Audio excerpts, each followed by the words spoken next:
Chapter 719. The spears, knives, and swords stuck on the corpses were more vigorous than the weeds in the wilderness. The masterless war horses walked alone on the blood-stained grassland. Occasionally, a blood-stained soldier would climb up from the pile of corpses and stagger to stand up. His intestines were either broken or he had lost limbs. He struggled slowly like a zombie. The two passers-by seemed to be scared silly by the endless corpses. One of them was leading a horse and walked forward stiffly. After a few steps, his legs gave way and he fell to the ground. The other man in black hurriedly helped him up. The thin man who was dragged up by him stared blankly at the corpses strewn all over the battlefield. His face was as pale as a sheet of paper. The young man with two soybean-sized black moles on his cheeks looked at him uneasily and whispered, "Sovereign's kung fu is very strong. He should be safe." It was very strange that such an ugly man actually had a soft and sweet-sounding voice of a woman. It's impossible, no matter how good one's skills are. In this vast army, it's impossible, the man with the thin cheeks said with a trembling voice. In the end, he didn't finish this sentence. His eyes were already glistening with sparkling and translucent tears. These two people were Tin Ano and Gu Zhuting. Tin Ano had been pestering Xiao Man for several days and asked her to promise him. In fact, Anu could have left without saying goodbye, but she didn't want to do so. She was a very smart woman. She knew that to get along with Xiao Man like a sister and maintain a close relationship was the key to the harmony of the family. Before Yang Fan left, he handed the family to Xiao Man. With Xiao Man's temper, if she wanted to be alone, Xiao Man wouldn't do anything to her. But the relationship between the two would inevitably become estranged. Sometimes the incompatibility of fire and water developed from a trace of hatred and estrangement. Relationships were like gears that needed to be lubricated and maintained. When Xiao Man couldn't stand it anymore and finally agreed, Gu Zhuting immediately found out Yang Fan's team through the successor hall and then set off to follow the trail. However, when they arrived, they only saw corpses on the ground. Endless corpses. It was as if this place was Azura hell. Seeing Anu's despair, Gu Zhuting couldn't help but frown and said, "I knew it's impossible to kill all of them. On our way here, didn't we see defeated soldiers in 2s and 3s? Look, there are still people alive here. Sect Master might have died in battle, but it's more likely that he's still alive. Why are you scaring yourself like this?" Anu's eyes lit up as she murmured, "Not bad. As long as we haven't found his corpse, he might not be dead. Maybe he's still alive." Anu suddenly stood up and broke free from Gu Zhuting's support. She hurriedly ran to the corpses in front of her and examined them one by one. Gu Zhuting shook her head repeatedly. She rushed over and grabbed her, shouting, "Anu, what are you doing?" Anu said anxiously, "Master Gu, help me quickly. It'll be faster if we search together." Gu Zhuting grabbed her arm tightly and said sternly, "Anu, wake up. This isn't a solution. There are tens of thousands of corpses here. How can the two of us finish investigating? Besides, so many people died here. The imperial court will soon send people to clean up the aftermath. By then, how are we going to explain our identities to them?" Anu said despondently, "Then what do you think we should do? How are we going to find him?" Anu's hand grabbed Gu Zhuting's arm tightly, causing Gu Zhuting's arm bones to ache faintly. Gu Zhuting let her grab and said gently, "With just the two of us, no matter if Sect Master is dead or alive, we won't be able to find him. Anu, listen to me. The nearest place from here is 1,000 Gold Smelting City. If we go there, the soldiers of Smelting City will most likely be dispatched to deal with the corpses. If there's any news, we can inquire about it in the shortest time possible." "That's right. We can change our identities and pretend to be rich merchants passing by this place. We can do a good deed for the soldiers who died here and hold a tombie for them. It's impossible to transport the corpses of so many soldiers back. We can only cremate them and then transport the ashes back to their hometowns. Ainu's eyes became clear. That's right. Only the great generals will be placed in a coffin and sent back to the capital. As for the others, they can only be cremated on the spot. If we are willing to pay for this task, everyone's identity must be verified first. Their belongings must also be sorted out separately. That way, we can confirm the identity of each corpse. Gu Shuting said, "That's right. For us to do such a good deed, we will need the cooperation of the military and the local authorities. We can also obtain more information from them. If Sect Master isn't among the dead, then Sect Master is still alive. Who knows, we might get news about Sect Master before we finish our good deed." Ainu smiled and said impatiently, Let's go to Thousand Gold Smelting City immediately." In a simple tent made of tree trunks and leaves, Li Jinzhong took off his shirt and laid on a pile of soft grass with his bare back. There was a wolf fang arrow stuck in his back. Because it had not been pulled out for a long time, the area around the wound was already bruised and swollen. "Khan, bear with it," a burly man who was kneeling on one knee beside him said in a rough tone. Li Jinzhong nodded, and Sun Wanrong passed him a piece of cork. Li Jinzhong bit on it. The burly man pulled out a small knife and quickly cut a cross around the bow, an arrow. He pulled it out forcefully. Li Jinzhong let out a muffled groan, and the wolf fang arrow, with a barb, was pulled out from his back. Some dark blood flowed out. The burly man tossed the small knife in the bonfire beside him.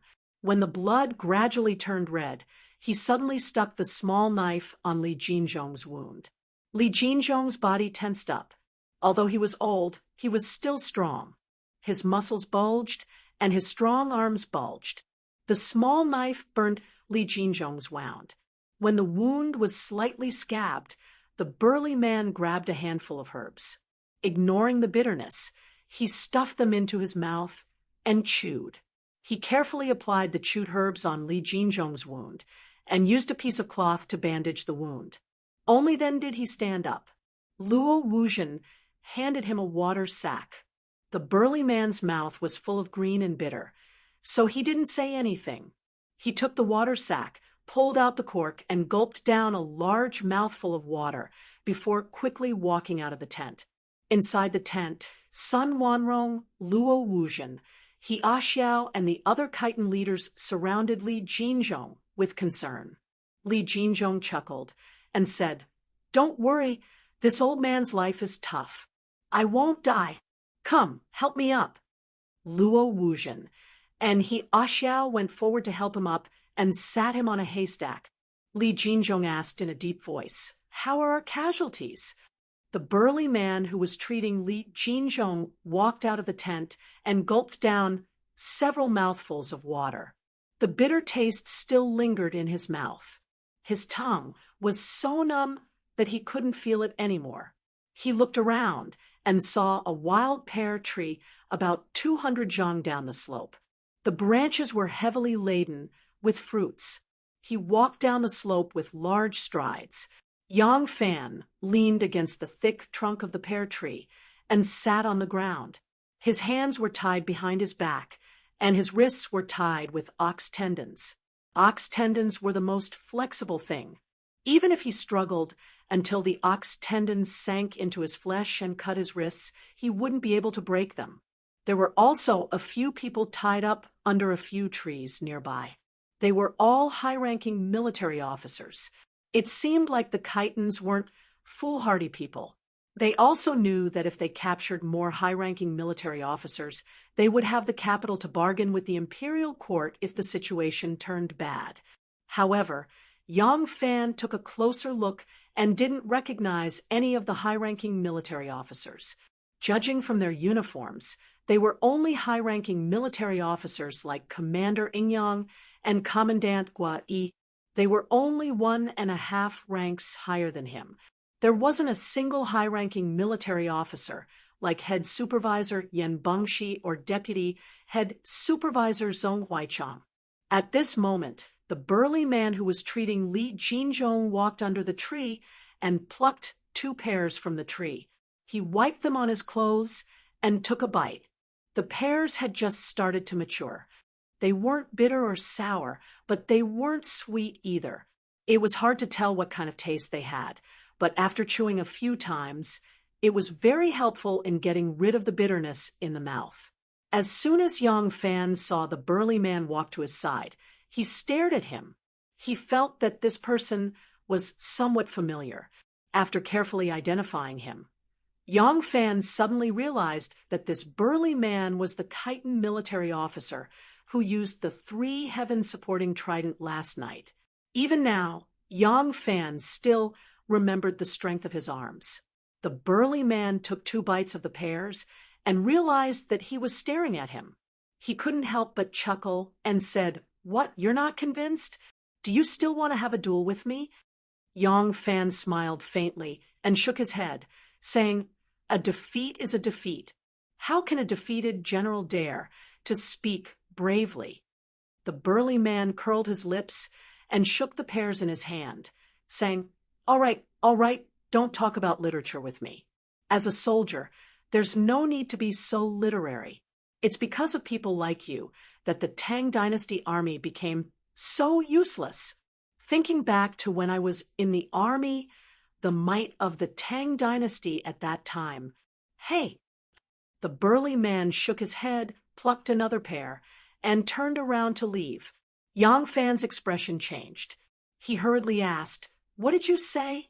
You were a soldier in the Great Zhou army?" The burly man lazily turned around and cast a glance at him. He corrected, "Not the Great Zhou, it's the Tang Dynasty. Laozi has never been a soldier for that stinky woman." Yes, Yang Fan said. "The Tang Dynasty is not the Great Zhou. You were a soldier in the Tang Dynasty army? Were you a loyal follower or a soldier?" Yang Fan thought that since he was a Khitan, he shouldn't have been a regular soldier of the Tang Dynasty. The Tang Dynasty's army was very mixed. Among them, only the prefectural army, imperial army, border army, and recruiting army were regular soldiers. As for the rest, there were too many. For example, when Li Shimin went on an expedition against Goguryeo, other than the imperial army, guards, prefectural army, and border army, there were also regimental troops from Pinglu and Lulong, Turkic, Chang, and Xianbei tribes, vassal troops from Khitan, Xi, and other vassal states, conscripts from Silla, Beach, and other temporary loyal followers. Altogether, there were hundreds of thousands of them. The burly man said, "At that time, I was a real soldier who ate military rations and received military pay. Although I was just a small squad leader, I earned my meritorious service by crawling out of a pile of corpses. I hate the border generals for being cruel. Not only did they embezzle military pay, they also oppressed my people in every possible way, treating them like bandits. Once, my squad tried to rape a girl from my tribe. As a soldier, I couldn't even protect my own people. What's the use of being a soldier? In a fit of anger, I killed that bastard and fled back to my hometown." The burly man looked at Yang Fan from head to toe and said with disdain, "You're so young, yet you're already a captain. I'm afraid you climbed so fast by hugging that Wu trader's thigh." Yang Fan said with a straight face, "You're wrong. I was originally a soldier under the command of the Huyuan Army's Chief Marshal, He Chi-chang. I only got where I am today because I fought in hundreds of battles." Chapter 7:20. You're a subordinate of Great General Blacktooth, Changji? Hearing this, the burly man's interest was piqued. He turned around and squatted down next to Yang Fan. Blacktooth Changji was a native of Beach, but he had become a great general of the Tang Empire. He had spent his entire life in the military and rarely suffered a defeat. Yang Fan had spent more than half a year in the western regions and had frequent contact with Gaoshi chickens and other western regions soldiers. He knew that in the border army, especially the minority soldiers, Blacktooth Changji was worshipped like a god. Many people viewed him as a role model. The burly man, surnamed Fei, asked in high spirits, "Are you really a soldier of Great General Blacktooth Changji?" Great General Blacktooth. Changji even fought in our region. It's a pity that I was still young at the time, or else I would have joined Great General Blacktooth Changji as a soldier. Yang Fan said, "I am indeed a soldier under Great General Blacktooth Changji, because I am a clever man. I have always been a scout under the Great General's command, and have made many contributions."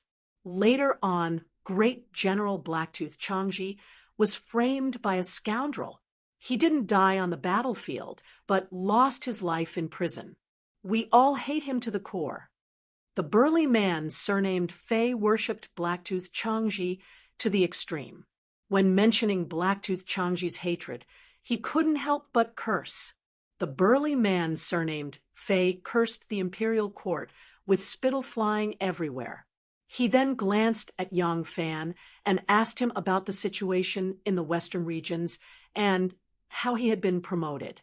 Yang Fan knew that the burly man was still somewhat wary of him, so he carefully answered. He said that after Blacktooth Changji's death, Lu Shurta had taken him under his command and made him one of Great General Lu's personal guards. In a battle with the Turks, he had coincidentally saved Great General Lu's life, allowing him to be promoted step by step. This time, the imperial court had mobilized soldiers from all over the country for the northern expedition, so he had led his troops back from Helong. Yang Fan was very familiar with the Helong area. He knew the geography, scenery, environment, and even the customs there like the back of his hand. He even attributed many of the deeds of the Koshek chickens when they were scouts to himself. When this burly man was a soldier, he had been transferred to the Helong region to participate in a battle, so he had a good understanding of the local customs. He also had a good understanding of the life habits of scouts and some of the deeds of spying on the enemy. After listening to Yang Fan's explanation and verifying it with his own knowledge, this seemingly reckless but actually meticulous man truly believed Yang Fan's words. Although the two of them were still enemies, one of them had already been captured, so there was no need to fight. Thus, after this conversation, the relationship between the two of them had unknowingly become much more harmonious. The burly man, surnamed Fei, and Yang Fan had exchanged names. This burly man, surnamed Fei, was called Fei Mo, patting on Yang Fan's shoulder. Fei Mo said with regret, "If you're just a small soldier, I can let you go. Unfortunately, you're a general of the imperial court. I can't make the decision on my own." Yang Fan replied, "I understand. You and I each serve different masters, so this is how it should be. To receive such treatment from you, this Yang is grateful." However, Yang Fan turned his head to look at the other people tied up under the trees and asked, "Why have you captured so many generals? Are you planning to sue for peace with the imperial court?" Although Fei Mo's appearance was crude, his heart wasn't. He didn't directly answer, only chuckling and saying, "We Chitons have no ambition to rule over others. We just want a way out, but the imperial court won't give us one. Otherwise, why would we be happily herding cattle on the prairie? Why would we be fighting here?" "All right." Fei Mo patted his butt and stood up. "It's impossible for me to let you go. Since you're a former subordinate of General Blacktooth, I can take care of you and ensure that you won't be mistreated. You'll eat a bit more than the other captives. However, you'll have to be a bit more obedient. If you have any crooked ideas, I'll be the first to kill you." Yang Fan said, "Right now, this Yang is your prisoner. I'm grateful for this kind of care. I just don't understand. We have no less than 160,000 soldiers, all elites and generals. How? How could we suffer a crushing defeat? Yang Fan's question scratched Fei Mo's itch. Fei Mo squatted down again and said with a self-satisfied smile, "In the eyes of you Tang people, we Khitans are weak herdsmen who only know how to herd horses and sheep. You people have never put us in your eyes. Your defeat is due to your arrogance. Do you think we Khitans are so easy to bully? Even if it's the Turkic cavalry that you fear the most, who repeatedly invaded the Tang dynasty from Liangzhou and Linggu, why didn't they invade from our prairie and then go south? Do you think they are relying on the protection of the imperial court? Bah!"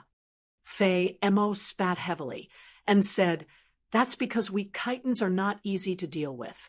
We are good at fighting and are the heroes of the prairie. For a long time, we have been oppressed by the imperial court and your border generals. We have swallowed our anger and refused to resist because compared to the Tang dynasty, our people are too weak.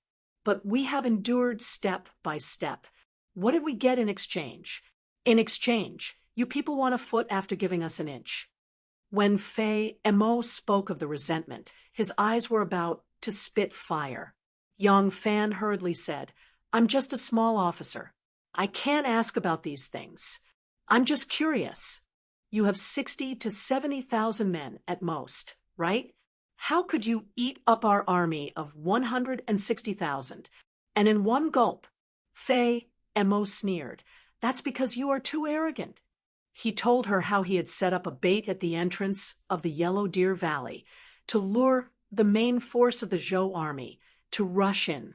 Then he used the terrain of the valley to cut off the connection between the main force of the cavalry and the infantry. He used the geographical advantage and a large number of fireworks to cause the main force of the Zhou army to collapse without fighting. The frightened horses trampled each other, causing countless deaths and injuries. As a result, they had wiped out the cavalry with a very small price. Complacently, he continued, "The cavalry has been completely annihilated. Your infantry is out of luck. Other than a small number of soldiers who escaped up the mountain, the rest are still living in the jungle as savages. From the Yellow Deer Valley all the way to the place where we set up the ambush yesterday, it is a flat plain most suitable for cavalry to gallop. How could those fleeing infantry outrun our horses? They have been completely annihilated by us. We had originally planned to set up an ambush in the Yellow Deer Valley. However, along the way, there were corpses everywhere. There was no time to deal with them. If you continue forward, you will definitely find something suspicious." So our Grand Marshal came up with another plan. He used the military seal he seized to write a military order. He pretended that the front line had won a great victory. He wanted you to abandon your supplies and march at full speed to participate in the encirclement and annihilation. Hey, sure enough, you came obediently. After traveling day and night, you ran until your men and horses were exhausted. There was no way you could fight. Moreover, the cavalry and infantry were dragging their feet and completely separated from each other. It was difficult for them to coordinate with each other. From the way you marched, it is obvious that you did not take us seriously at all. If you did not lose, who would? Yang Fan thought of the Grand Steward, Yen, who was dressed like a golden-armored deity. He could not help but laugh bitterly. After a moment of silence, he asked, "You have the military seal and can forge the military order. However, the Grand General's signature on it, is it also forged?" Fei Mo smiled and said, "This signature is genuine. It was personally written by your right Jin Wu Wei General Zhang Xuanyu." Yang Fan secretly clenched his teeth. Fei Mo became even more complacent when she saw that he was angry. She said, "Your troops were trapped in the valley like a herd of cattle and sheep waiting to be slaughtered. Tens of thousands of troops were stuck in the valley, and before we could even make a move, they trampled over each other in panic. The number of casualties was innumerable.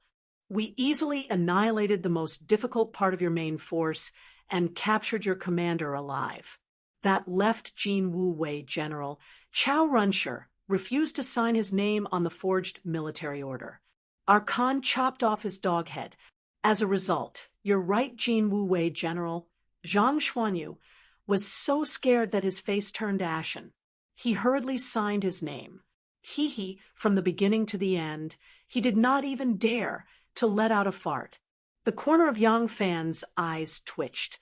He said with hatred, "Underestimating the enemy and advancing rashly caused the deaths of 100,000 soldiers in the front line. It is already a sin that cannot be redeemed even with 100 deaths.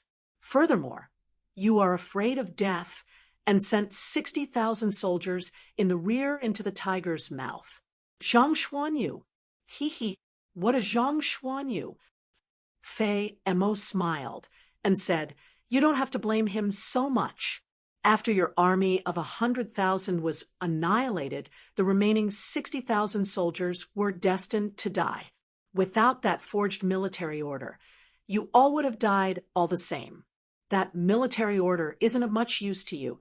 It's only useful to us. With this military order, we were able to easily destroy your rear line.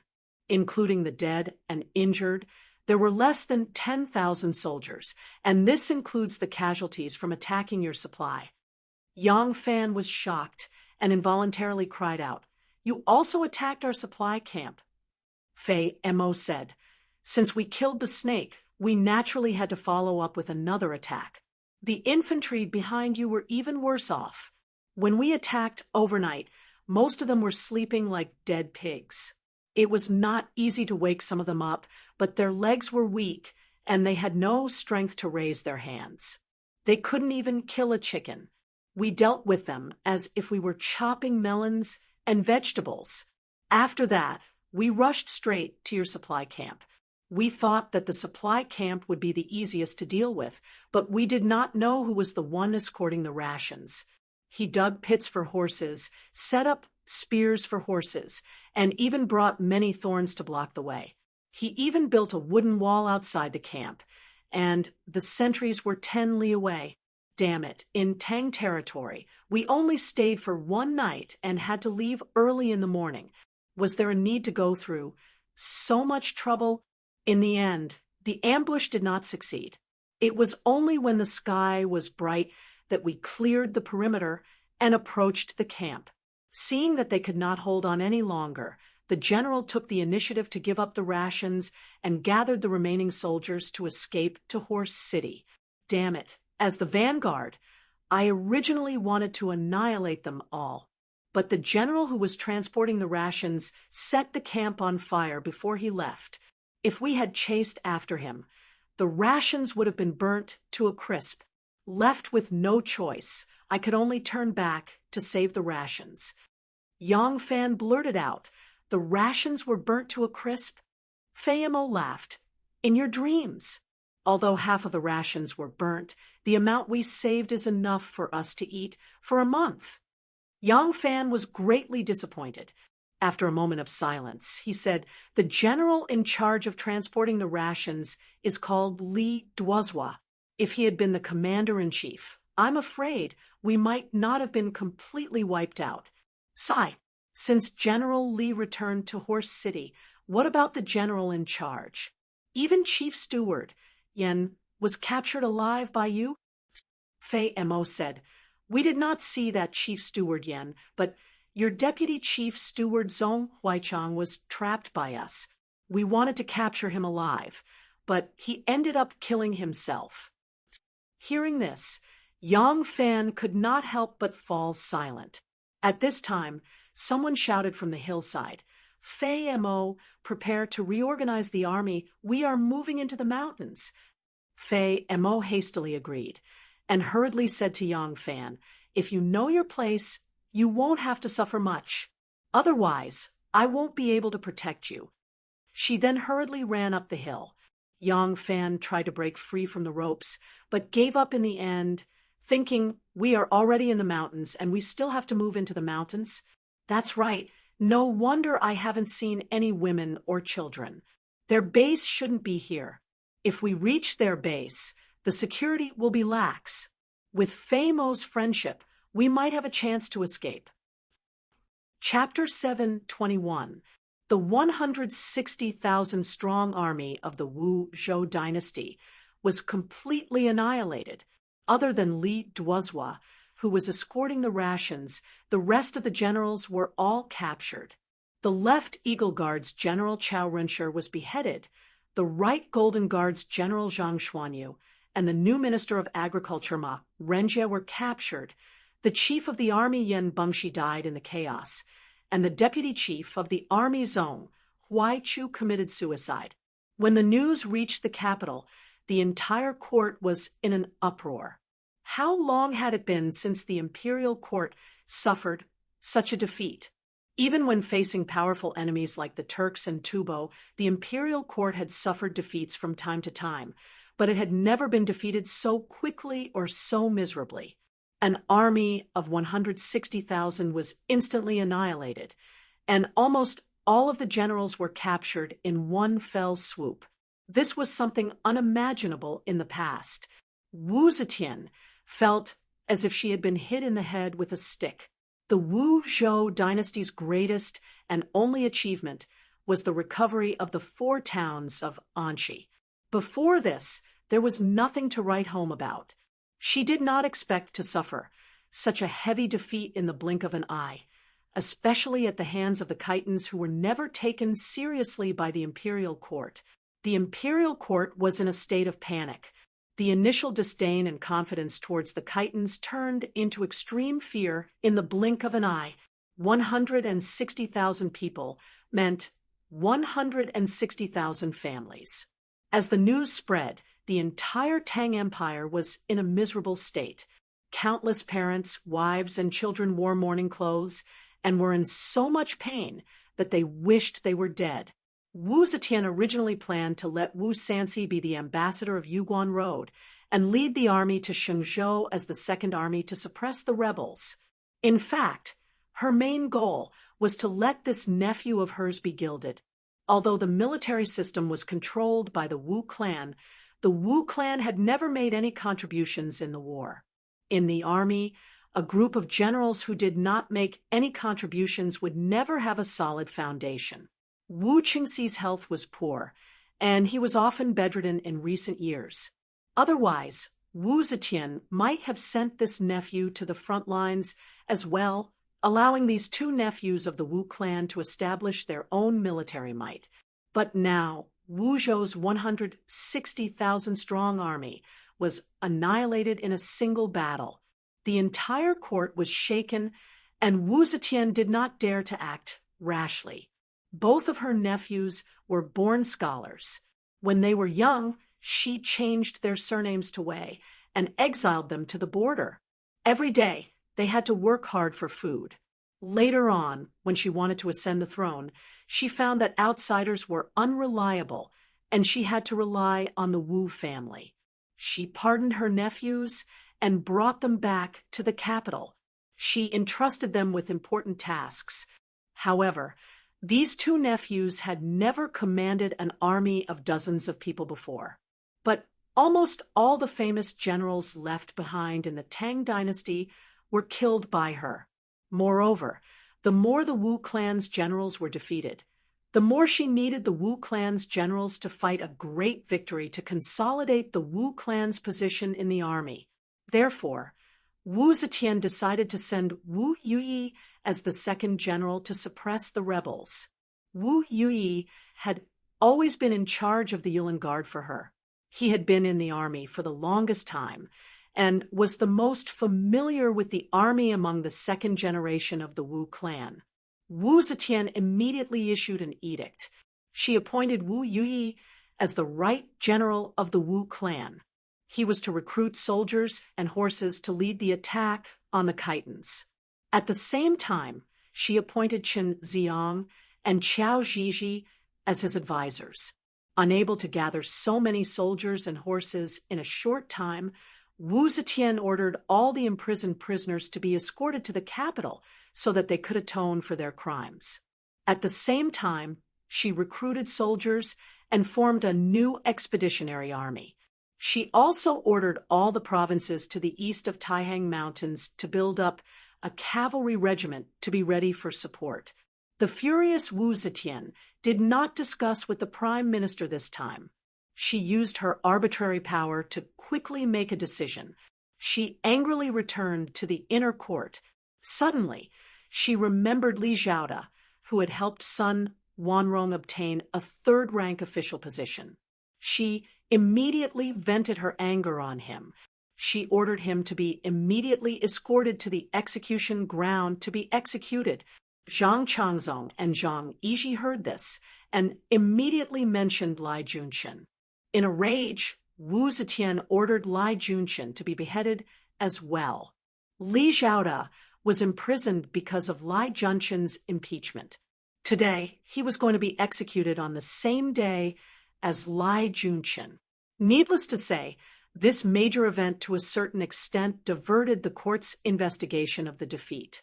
It must be known that Chao Renshi, Zhang Xuanyu, Ma Xiaojie, Yan Bengshi, Song Huaichu, and the other generals were all under the Wu clan.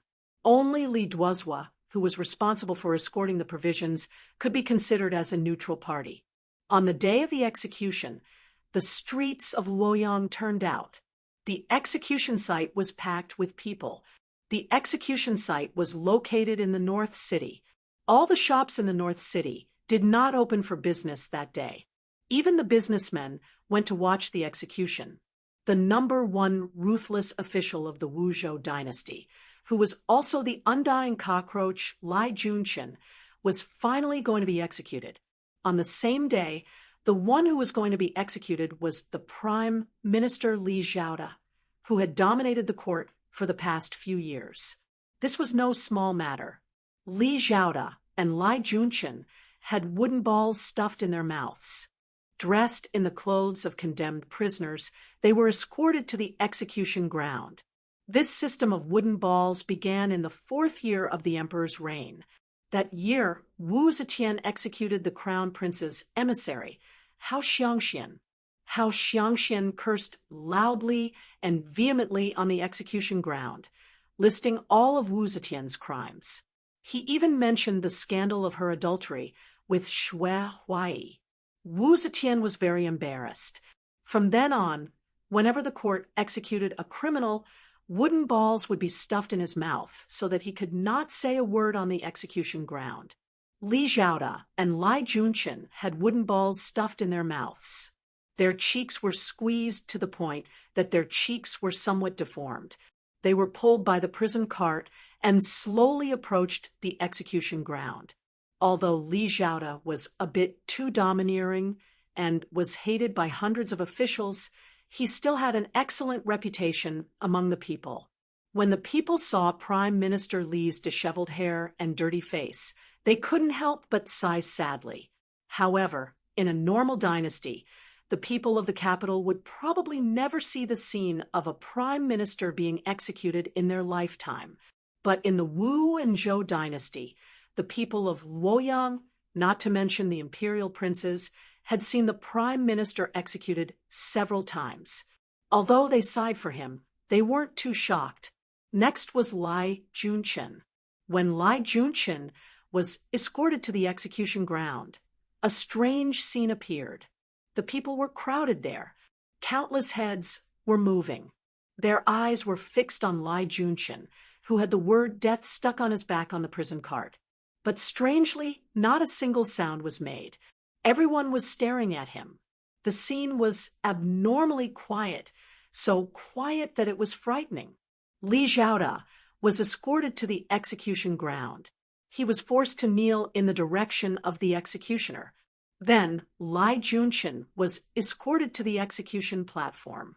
Lai Junchen's usual awe-inspiring and domineering aura was nowhere to be seen. A large wooden ball was stuffed into his mouth. Even breathing was somewhat difficult. His twisted face no longer had any of its former handsomeness. Li Zhaoda was speechless, But as he watched Lai Junqin dejectedly being dragged to the execution platform, a happy smile appeared in Li Xiaoda's eyes. He couldn't laugh, but he raised his pale head. It was clear that he was laughing. Li Xiaoda's shoulders shook. He laughed silently for a long time. Then he slowly closed his eyes. 2 streams of tears slowly flowed from the corners of his eyes and flowed down his cheeks. Lai Junqin was different. From start to finish, Lai Junqin did not even glance at his old enemy.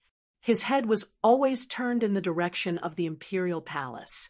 When he was dragged to the execution platform and pressed to the ground, he still stretched his neck and stared in the direction of the imperial city. He only hoped that a rider would gallop over and shout, "Spare him!" It wasn't that the Empress had never done something like this before. Back then, the deputy minister of the imperial censor, Wei Yuanzhong, had been spared death by the Empress before his execution. Lai Junqin had always believed that he was loyal and devoted to the Empress. He had killed so many enemies for the Empress. The Empress was able to ascend the throne and sit firmly on it. He had played a great role in it. The Empress would never kill him. He hoped and hoped. When the executioner dryly read the imperial edict, he didn't hear a word. When the executioner pulled off the plaque with the word death on his shoulder, he didn't notice at all. He was like a puppy abandoned by its owner. He stared in the direction of his home, hoping that its owner would change his mind. A noose was placed around Li Xiaoda's neck. The Empress was gracious and granted him a complete corpse. The noose was suddenly pulled up. Li Xiaoda's body flew into the air. Because he was suffocating, his body began to violently and strangely twist. But what was surprising was that at this time, not a single person looked at the Prime Minister's death. Countless gazes were fixed on Lai Junqin. Many people's palms were wet with sweat. The corners of their eyes twitched nervously, and their hearts beat like drums. They seemed to be worried about something, and also seemed nervous about something. It was a strange kind of fear. Lai Junqin suddenly came to his senses. His gaze, which had not moved for a moment, moved from the direction of the imperial palace to the execution platform. On the execution platform, Chun Dong, the disciplinary officer of the Ministry of Justice, expressionlessly pulled out a blood-colored punishment stick from the container and fiercely threw it in front of the platform. He shouted coldly, "Execute!" Lai Junqin suddenly understood. The imperial edict of pardon would never come. The Empress had truly abandoned him. He suddenly bounced up from the ground. It was very difficult to stand up from kneeling so straight, but Lai Junqin actually jumped up in an instant. He couldn't make a sound. His eyes were abnormally wide, as if the corners of his eyes had cracked. He stared fixedly in the direction of the imperial palace. He looked at the corner of the eaves and the Dubhe Tower that towered into the clouds. His mind felt dizzy. Without waiting for the 2 executioner's assistants to push him down, his knees buckled, and he once again knelt heavily on the execution platform. Crack! The sharp demon head blade slid across his neck. This strike of the executioner had used the best strike of his entire life. The blade accurately slid through the crack between the bones of Lai Junqin's neck. There was not the slightest bit of obstruction. His head, along with a mouthful of fresh blood, sprayed out more than 3 meters before landing heavily on the ground. It rolled forward a few times before stopping. Lai Junqin's headless corpse slowly fell forward, and with a thud, it fell to the ground. At this time, Li Xiaoda's corpse had just stopped trembling for the last time. The execution platform continued to maintain a frightening silence. This was something that had never happened before. When the executioner looked towards the crowd with some surprise, the crowd suddenly erupted into a tsunami of shouts. Countless people charged towards the platform, and the silk slaves responsible for holding the ropes to block the spectating commoners were like scarecrows. In the blink of an eye, they were drowned by the boiling crowd. Countless people surged onto the execution platform, fighting to tear apart Lai Junshin's corpse. There was one person who charged at the very front, pouncing on Lai Junshin's body like a wolf, viciously biting off a piece of flesh. Before he could swallow it, he was dragged to one side by the frenzied commoners. And then even more people filled up the gap he had left behind like ants. This person bit down on a mouthful of flesh and laughed wildly at the sky. His name was Duan Jian. Chapter 722. When Lai Junshin abandoned the market, his corpse should have been exposed to the sun for 3 days. However, many people rushed onto the stage and pushed aside the officials to eat his flesh. In a flash, Lai Junshin's flesh and bones were separated. His eyes were peeled off his face, his stomach and heart were exposed, and he was trampled into mud. On the lovely spring stage, Zhang Yizhi followed closely behind Wu Zetian, who was wandering among the flowers. He vividly described the scene of today's execution to her. "Oh, Lai Junshin is so hateful." Wu Zetian sensed something and immediately stopped in her tracks, asking Zhang Yizhi. After receiving Zhang Yizhi's accurate answer, Wu Zetian became furious. "I have been deceived by him. This person is so hated by the people. He must have committed a heinous crime and deserved to die. He should be punished by the Qi clan and the people of Feng Shui. Issue an imperial edict to confiscate their families and banish them to be slaves." Lai Junshin used his death to successfully divert the attention of the court and the people from the defeat of the rebel army. He also used his shattered body and bones to confiscate his entire family, turning the people's sorrow for the death of their loved ones into anger for his execution. Lai Junshin was used to the fullest by his master, displaying all the light and heat. 1,000 Gold Smelting was located in the northeast of Ma City. This area was rich in iron ores, and many ores were exposed on the surface, so there was no need to dig deep.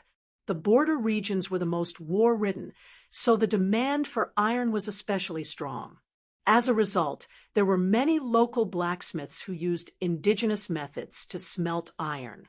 After a long time, they gathered to form a city known as 1,000 Gold Smelting.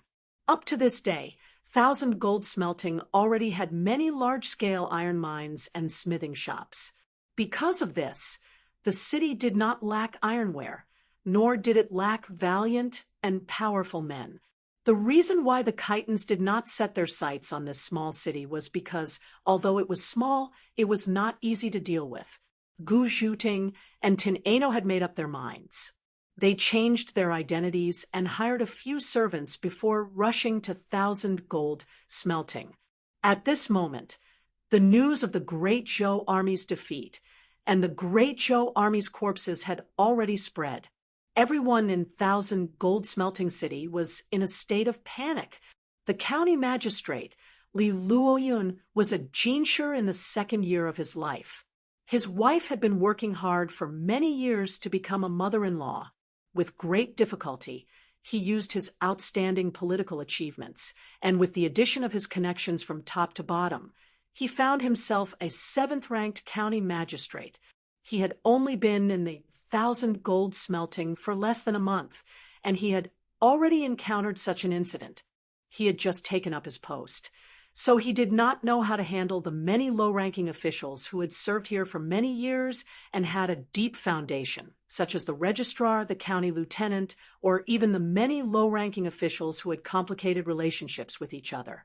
After hearing the news, he wanted to send the county lieutenant to investigate, but the county lieutenant was worried that they might run into the Khitan troops on the way, so he made an excuse and refused to go. The registrar reacted faster than the county lieutenant and immediately claimed to be ill and bedridden. County magistrate Li was a loyal and good official, so he could not order others around. He had to change into a set of casual clothes and personally went to investigate openly and secretly with a few Yamen runners. After confirming that the Khitan people had already plundered the grain and entered the mountains after the great victory, he returned to the county. after coming out of the Yellow Deer Valley. The surroundings were very desolate, and there were no cities. Thousand Gold Smelting City was the nearest county to the battlefield. Even if they were not willing to show up, when the government officials got the news, they would inevitably be responsible for the burial of the dead soldiers. Instead of that, it was better to take the initiative to show up, which could also increase his political achievements. County Magistrate Lee made up his mind and consulted with the registrar and the county lieutenant. Since there was no danger outside the city, the county lieutenant's original busy matter was immediately solved, and the illness of the registrar also recovered without treatment. The two also knew that this was a political achievement, so they really wanted to cooperate with the new county magistrate. If this matter was done well, everyone would be rewarded, and the two could get closer to the new county magistrate. After all, the new county magistrate was the main official of the county, so they could not be too stubborn. But whether it was sending workers to collect the corpses or to cremate them, which did not need money, before the previous county magistrate left office, he desperately spent the savings that the county had accumulated for many years, and there was nothing left. If they wanted to live beyond their means, the county itself would have a hard time in the future. Because of this, the registrar in charge of money and grain retreated. County Magistrate Lee thought about it and felt that this money could only fall on the few big iron mines and big blacksmith shops in the county. He planned to invite the local rich people who made a fortune by smelting iron in the county and use the county magistrate's reputation to raise a sum of money. At this time, Tin Ano and Gu Zhuting arrived at the county. Gu Zhuting disguised herself as a rich merchant, and Tin Ano disguised himself as her servant. They took the initiative to find the county magistrate Li Luoyun willing to do a great charity for the fallen soldiers. She would pay for the workers to collect the corpses by the coal needed for the cremation of the corpses and by more than 10,000 urns for ashes. This amount of money was not small. If County Magistrate Lee solicited donations, he would only be able to cover the initial expenses, and he still had to apply for the follow-up funds. Now that he met a great philanthropist with a huge amount of money, it was really a blessing from the heavens. He hurriedly cooperated with Gu Zhuting and claimed that he would ask the imperial court to reward Gu Zhuting for her righteous deeds. With County Magistrate Lee's cooperation, Gu Zhuting ordered a large number of urns for ashes from a place that produced pottery and arranged a cremation site outside of Thousand Gold Smelting City. This city was mainly used for metallurgy, so it had a large reserve of coal and charcoal. As long as one had the money, they could directly buy them from the big iron mines. As for the furnace for refining the corpses, they directly used some old iron smelting furnaces that had already been scrapped. The local iron or merchants were not stingy. The majority of the righteous act was taken care of by the great philanthropist who was passing by. They took the initiative to reduce the excavation and production tasks of their iron or mines during this period of time, freeing up a large number of laborers to collect the bodies of the Zhou army's fallen soldiers. For the miners and blacksmiths, there was money to be made in any kind of work. This work was even easier than forging iron and mining. The people at the border were used to seeing life and death, so they did not hate or fear corpses. Naturally, they were willing to do it. In a short period of time, a large number of corpses were continuously transported to Thousand Gold Smelting City, where they began to refine the corpses and collect the ashes. County Magistrate Lee organized a large number of civil servants and persuaded the scholars of the county to come forward to help. They registered each corpse in advance, put their belongings into bags, and marked them. Such a scene was certainly lively, but when the corpses were constantly transported in, and the corpse refining furnace spewed out flames day and night, refining the once living lives into urns of snow-white bone ashes, no one was happy, even those miners and blacksmiths who were paid daily. Tin Ano was even more tormented. She could not eat or sleep in peace if there was no news from Yang Fan for a day. Every time a corpse was sent to her, she would be frightened. During this period of time, County Magistrate Li really regarded Gu Zhuting as his living bodhisattva. No matter how much information County Magistrate Li got from the soldiers who escaped to the city, Gu Zhuting could get the same information from County Magistrate Li.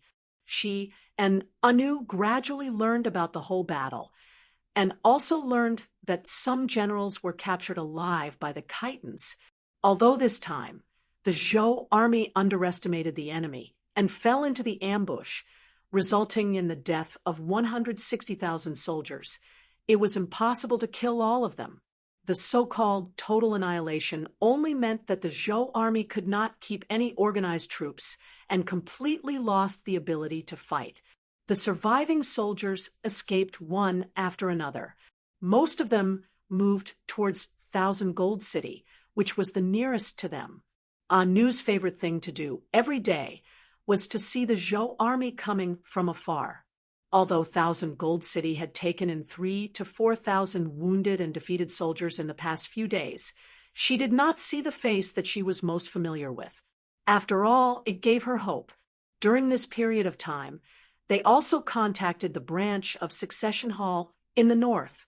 Although Succession Hall was weak in the local area, they still tried their best to help. They sent people to nearby places such as Ma City and Lulong to investigate all the soldiers who were lucky enough to escape, hoping to find traces of Yang Fan. However, the core strength of the Succession Hall wasn't much. Many of the branches didn't know the identity of the suzerain, and they didn't even know the existence of the Succession Hall. The Succession Hall controlled them completely through economic means, so they didn't know who the person they were looking for was. These people who were sent to various cities only knew that their master's business mainly relied on a rich merchant, and the person they were looking for had a very close relationship with that rich merchant. If they found this person, not only would they be able to curry favor with that rich merchant, but their masters would also be able to obtain more business. And the person who found Yang Fan would also be rewarded with a generous reward, so they worked especially hard. The towering ancient trees isolated the hustle and bustle of the mortal world. Here, whether it was the neighing of horses or the shouts of people, it only served to make the valley even more tranquil. There was no sense of clamor. At the edge of the dense forest, there was a patch of green grass, and the sun was shining on the grass. Yang Fan, who was being searched for thousands of times, was lying on the soft grass, shaking a green foxtail in boredom. He squinted his eyes and let the warm sun shine on him. The forest here was deep and dense, easy to defend and difficult to attack. Along the way, Yang Fan, who had his eyes wide open, was already confused. There were mountains and trees all along the way, and there was no obvious sign at all. They were all similar mountains, rivers, and trees, so he could not remember the way at all. There were about a dozen generals who were captured together with Yang Fan. At this moment, they were scattered on this hillside, standing or standing. Yang Fan was not familiar with these people. Zhang Xuanyu and Ma Renjia, the highest-ranking officers among the captured generals, were heavily guarded by the Khitans. They were detained in a cave on the other side of the mountain. Even during the time when they were out, Yang Fan and the others did not see them. The cave was damp and dark. If one did not bask in the sun, even if one did not suffer from arthritis, being locked up in the cave for 3 days would cause one to fall ill. Therefore, even though he felt that the sun was somewhat fierce, Yang Fan was still reluctant to return to the cave. This was the only place in front of the cave where they could move around. In the distance, Fei Mo walked over.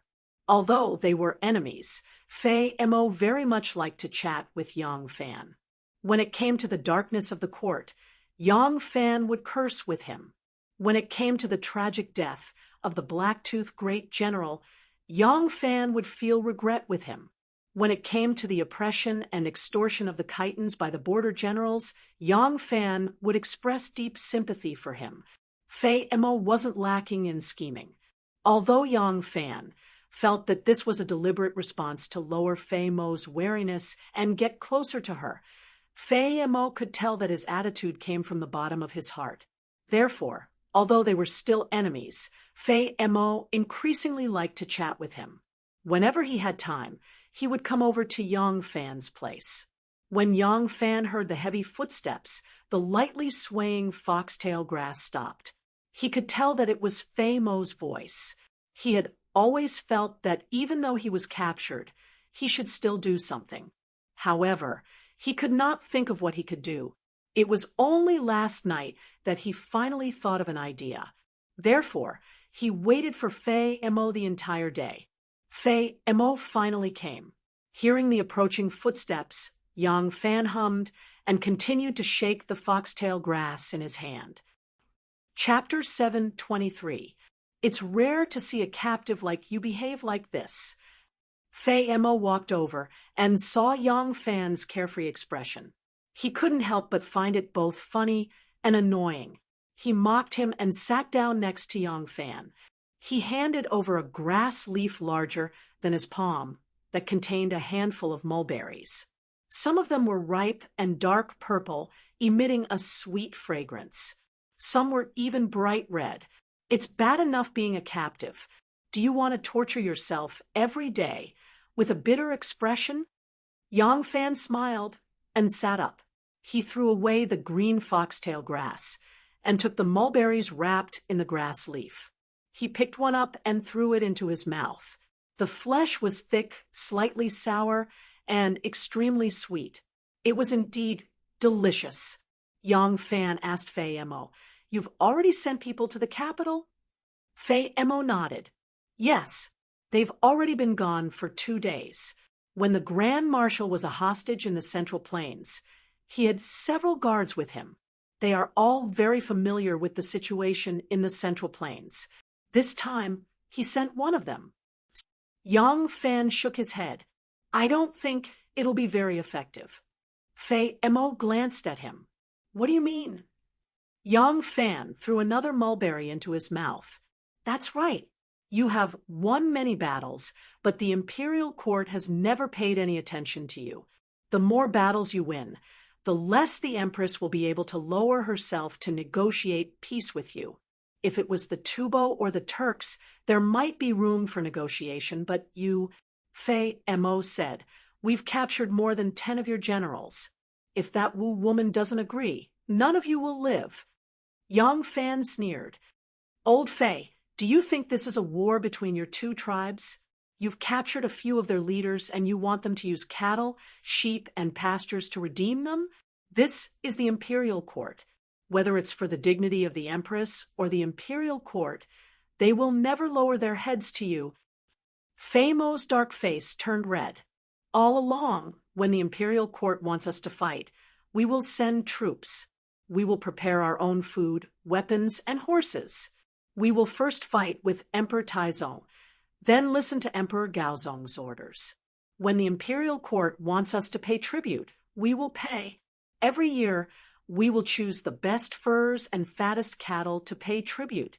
But how does the imperial court treat us? Your border armies are not guarding our outer perimeter to protect us, the subjects of the imperial court. Instead, they are guarding our inner perimeter. The Turks are relying on us to defend, but you are guarding against us as if we are thieves. We are exchanging our cattle and sheep with the Han people in the border regions for some rations, but your border generals are still collecting heavy taxes. We don't want much right now. We are still willing to respect the imperial court as our master. We only want to be treated less harshly, less oppressed.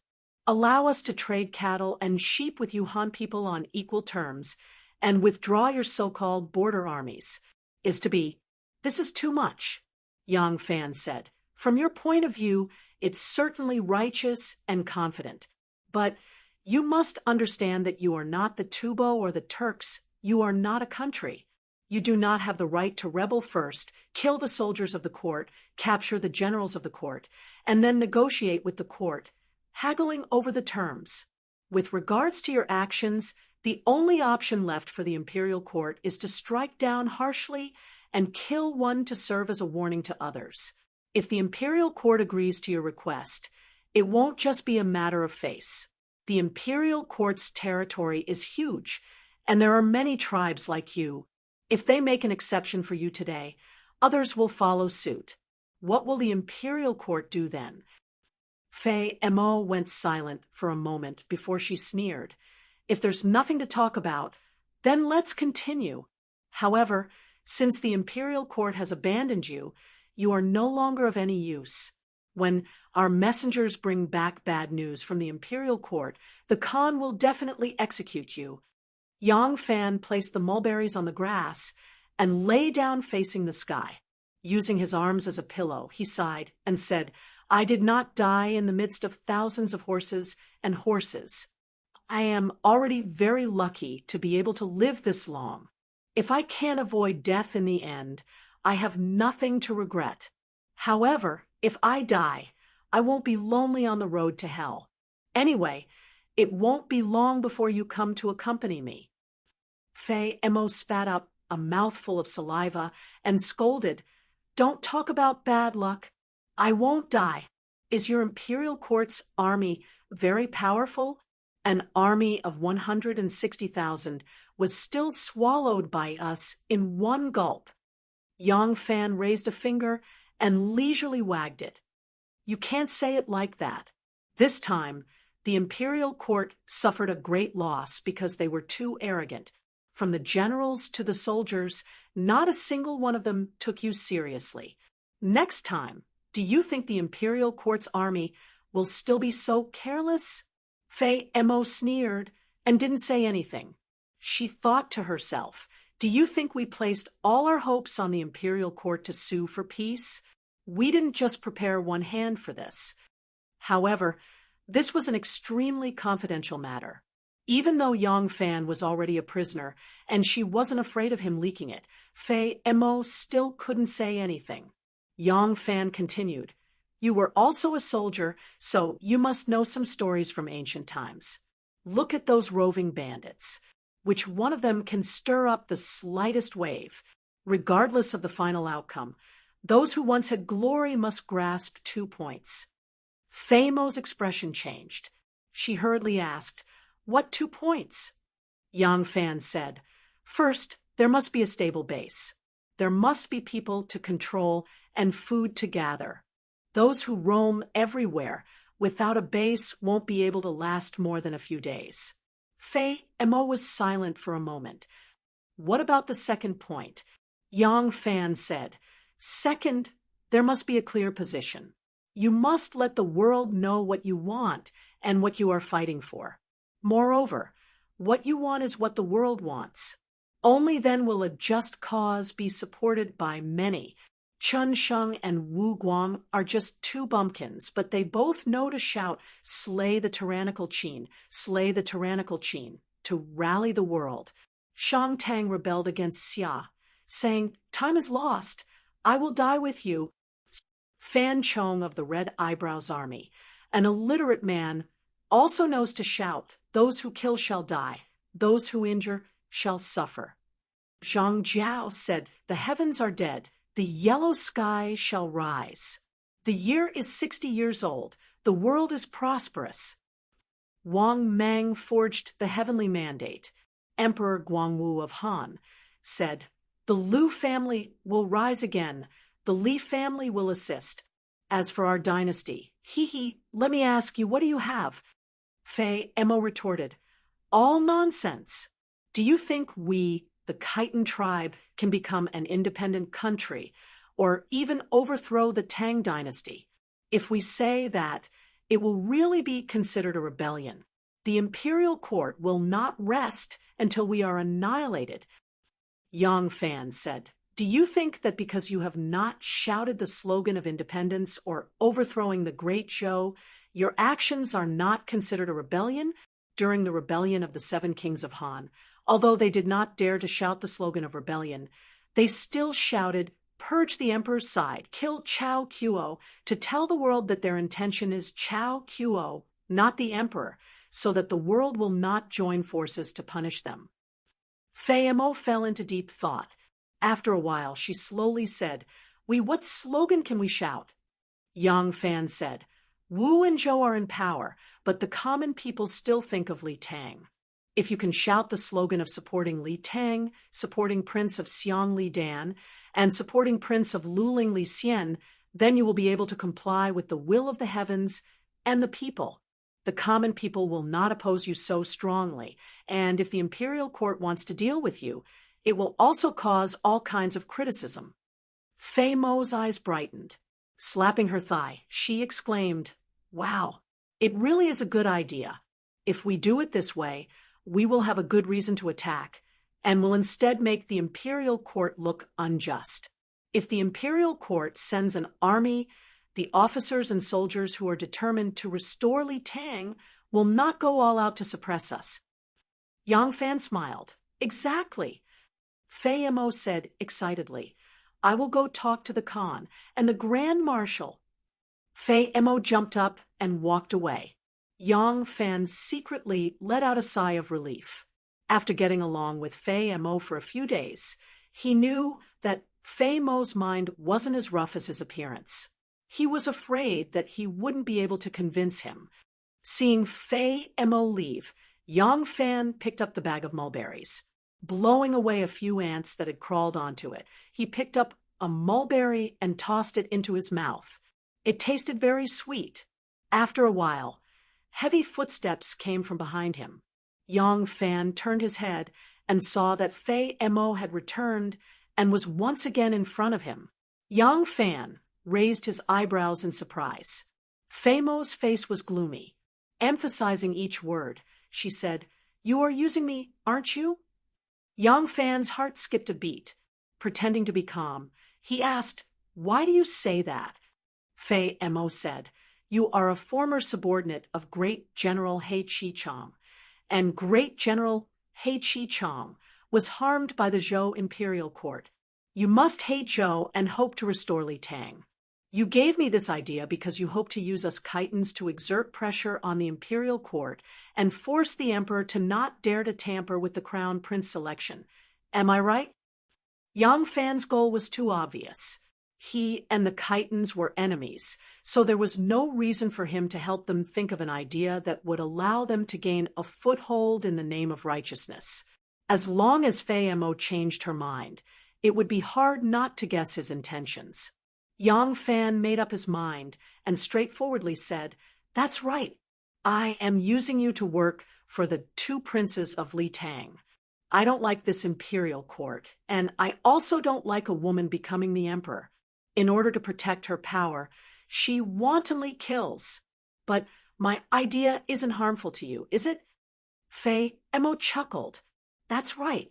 As long as it can cause trouble for that woman, it is a good idea. I came back to tell you not to treat me as a fool. Fei Mo turned around and left with a hearty laugh. After these few days of interaction, Fei Mo had long understood Yang Fan's attitude. This Zhou general clearly loathed his emperor and the Zhou imperial court, so he was not surprised that Yang Fan would help him come up with this idea. This slogan could obviously improve their awkward situation. Although the Han people would not join them because of this, they were Khitans and not Li Tang's imperial court. But if that woman wanted to recruit troops to quell the rebellion, there would not be so many people who would join. Seeing Fei Mo leave laughing, Yang Fan secretly heaved a sigh of relief. This was an excellent opportunity. The forces loyal to the Li Tang Empire were gradually recovering and secretly seizing power. If the Khitans were used as pressure to force the imperial court to adjust its policies, the Li Tang Empire's forces would undoubtedly further recover and develop rapidly. However, to achieve this, it was not enough to just rely on the Khitans to shout this slogan. Someone in the imperial court had to cooperate. Now that Yang Fan was in the hands of the enemy, he could not play a leading role in this matter. But he believed that the old fellows of the Heaven Observation Division would keenly grasp this opportunity. Old Great grandfather Li, and the other old foxes of the seven sects and five families would not let go of this opportunity. Di Renjia and the other exiled prime ministers and important ministers would not be indifferent when they heard this slogan. Taiping, that cunning little fox, would also not let this great opportunity slip from his grasp. Thinking of this, Yang Fan could not help but sigh softly. Being captured by the enemy as a captive could have an unprecedented impact on the imperial court. This was really unexpected. But how could he escape with his life? This was not something that could be done with a pair of sharp tongues. Chapter 7:24. By the time Ning Ku entered Luoyang, the emperor had already sternly rejected the Khitan's conditions for peace talks. The Khitans, having their conditions rejected, once again invaded Hebei. At the same time, they raised a clear political slogan: return our Prince of Xiang and Luling.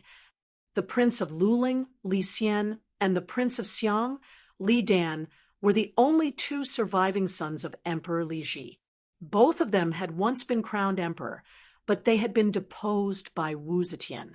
Li Xian had been demoted to the Prince of Luling and had actually been placed under house arrest in Fangzhou. Li Dan had become the crown prince from emperor, but everyone knew that he was just a decoration. For Wu Zetian, the Khitans had raised the banner of injustice for Li Xian and Li Dan. This was far more damaging than the complete annihilation of the 160,000 soldiers. She impatiently wanted to reorganize the army and fight again to exterminate these rebels, but she had never been able to gather enough soldiers. When Princess Taiping heard the news of Yang Fan's disappearance, she was also deeply worried and secretly ordered people to search for him. She deeply regretted that she had recklessly suggested that Yang Fan should return to the army, resulting in a grave mistake. But when the Khitans announced their political program, even though she knew that this was a slogan meant to reduce resistance and bewitch people, it was not impossible to use it. Even though Princess Taiping's mind was in a mess, she still keenly sensed this opportunity. She immediately put her disorderly mind in order and began to make arrangements. In the last few years, Princess Taiping had used her brilliant political skills to gradually subdue a group of people and secretly control a number of positions in the court. However, on the one hand, she needed to continue to conceal her own strength, and on the other hand, she truly did not have the strength to openly compete with Wu Qingxi, Wu Sanxi, and Zhang Erzhang, so the positions she obtained were not particularly important. But these positions, which were usually not particularly important, played an extremely important role in times of war. These positions were all related to logistics, supplies, armaments, provisions, and even household management. Under normal circumstances, these positions were neither glamorous nor powerful. Most importantly, they were in charge of personnel, finance, military, and justice. However, at this critical moment, Princess Taiping's instigation of those who were placed in these positions to slack off and reduce the efficiency of the court's operations played a great role. Wu Zetian had no idea what had happened. She had entered the palace at the age of 14 and had spent the last 60-some years in the depths of the palace. She was skilled in palace politics and had little understanding of the operations of the outside world. She only knew that ever since the Khitans had raised the slogan of justifying the Prince of Luling and the Prince of Xiang, the massive and effective war machine of the Wuzhou imperial court had fallen into a difficult situation. The aristocratic families quickly discovered that this political slogan of the Khitans could be used, but they needed to add fuel to the fire to make this slogan have practical effects, expand its influence, and sound the alarm for the high and mighty empress. As a result, they immediately began to make arrangements. They controlled the local economy, and the influence of a large clan could cover an entire province. It was extremely easy for them to do something in the dark to counteract the influence of the imperial court's decree. Thus, even though the imperial court had repeatedly issued edicts to urge them on, the collection of provisions and the recruitment of soldiers had never made any progress. Besides the secret efforts of Li Tang's imperial clan and aristocratic families, the officials of Li Tang's faction who had been banished to the local regions over the last few years had undoubtedly played an important role. They had been demoted precisely because they were branded with Li Tang's brand. The Empress did not trust them, and they were also determined to restore Li Tang. It would be strange if they did not give Wu Zetian a hard time. They had originally been high-ranking officials of the court, and when they went to the local regions, they were either the main officials of a province or a county, or they could rely on their prestige and seniority to use their status as deputy or idle officials to exert a major influence on the local officials. Under their influence, these provinces and prefectures had also been severely delayed in collecting provisions and recruiting soldiers for the court. The entire empire, for some undeclared reason, continued to move at a slower pace. The emperor, who was in the center and never left the palace, was completely unaware of this secret and obscure resistance, and was completely powerless against this inexplicable delay. She could only attribute the reason to the people's longing for Li Tang.